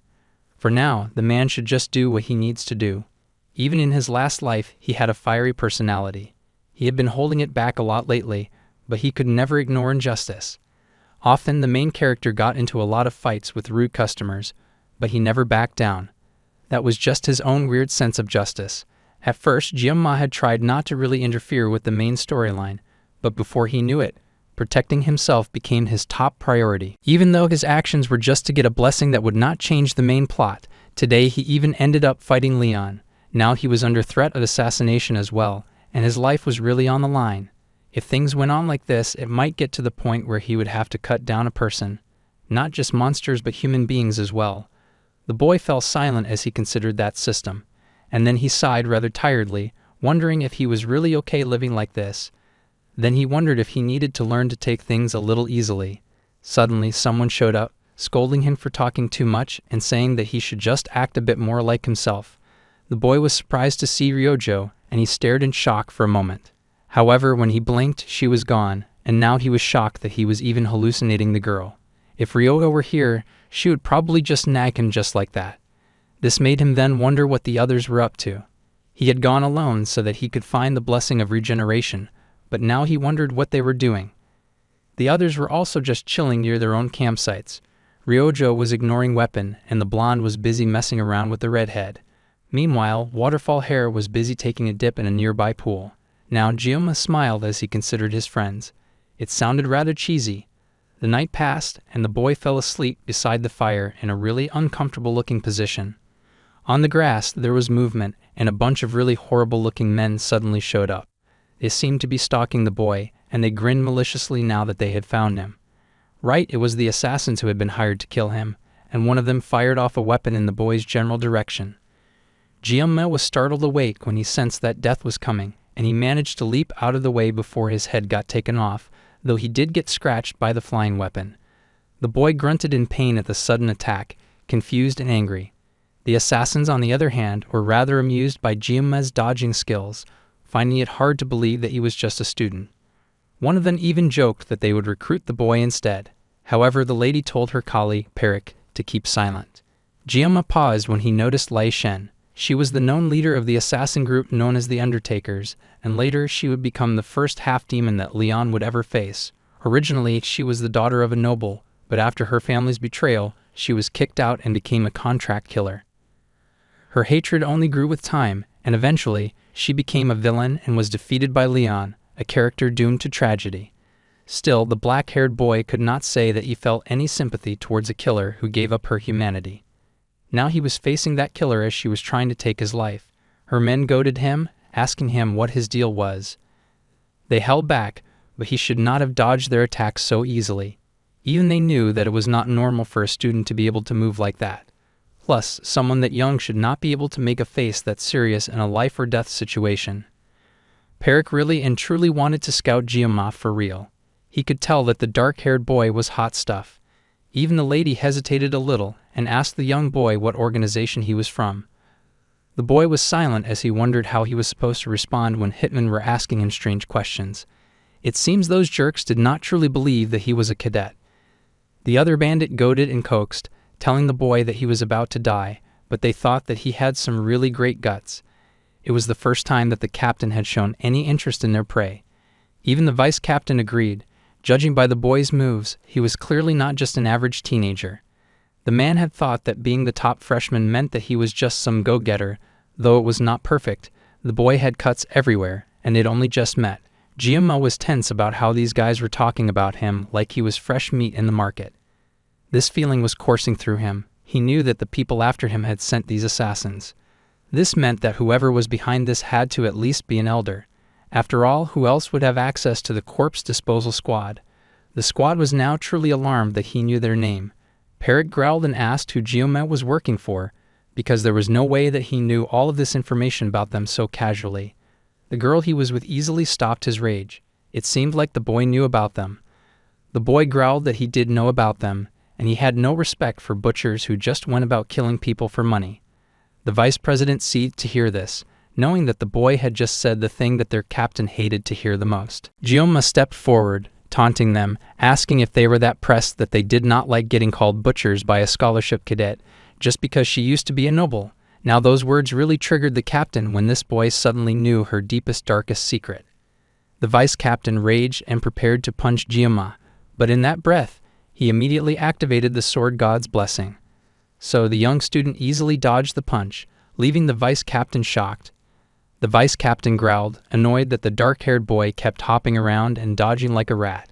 However, a slice suddenly appeared on the guy's neck, and he gasped as his head was separated, severed from his neck. The other members of the team were shocked to see their vice captain get eliminated so fast, and the boy breathed a sigh of relief. He had cut down a person for the first time, not in a subspace, but right here in reality, and the man would not come back. It was the first time he had done something like that, and something red and black lashed out at him. His eyes widened, and he turned to see the red and black ropes around him getting thicker and obstructing his view of the countdown for his pain blessing. The captain of the assassins looked shaken now as she stared at Gyuma, and the blessing of the sword god had started acting up again, becoming almost sinister as the numbers blurred, and the boy grinned like a devil. This power was not bad after all, and the blessing of the sword god was fully with him. Well then, it's been a really long while, but don't you think I've forgotten about this gem? I've covered all the latest chapters in this installment, so I hope you guys enjoy the coverage. And always, if you want more in the future, please be sure to boost the video by leaving a like and subscribing to the channel if you haven't already. Until next time.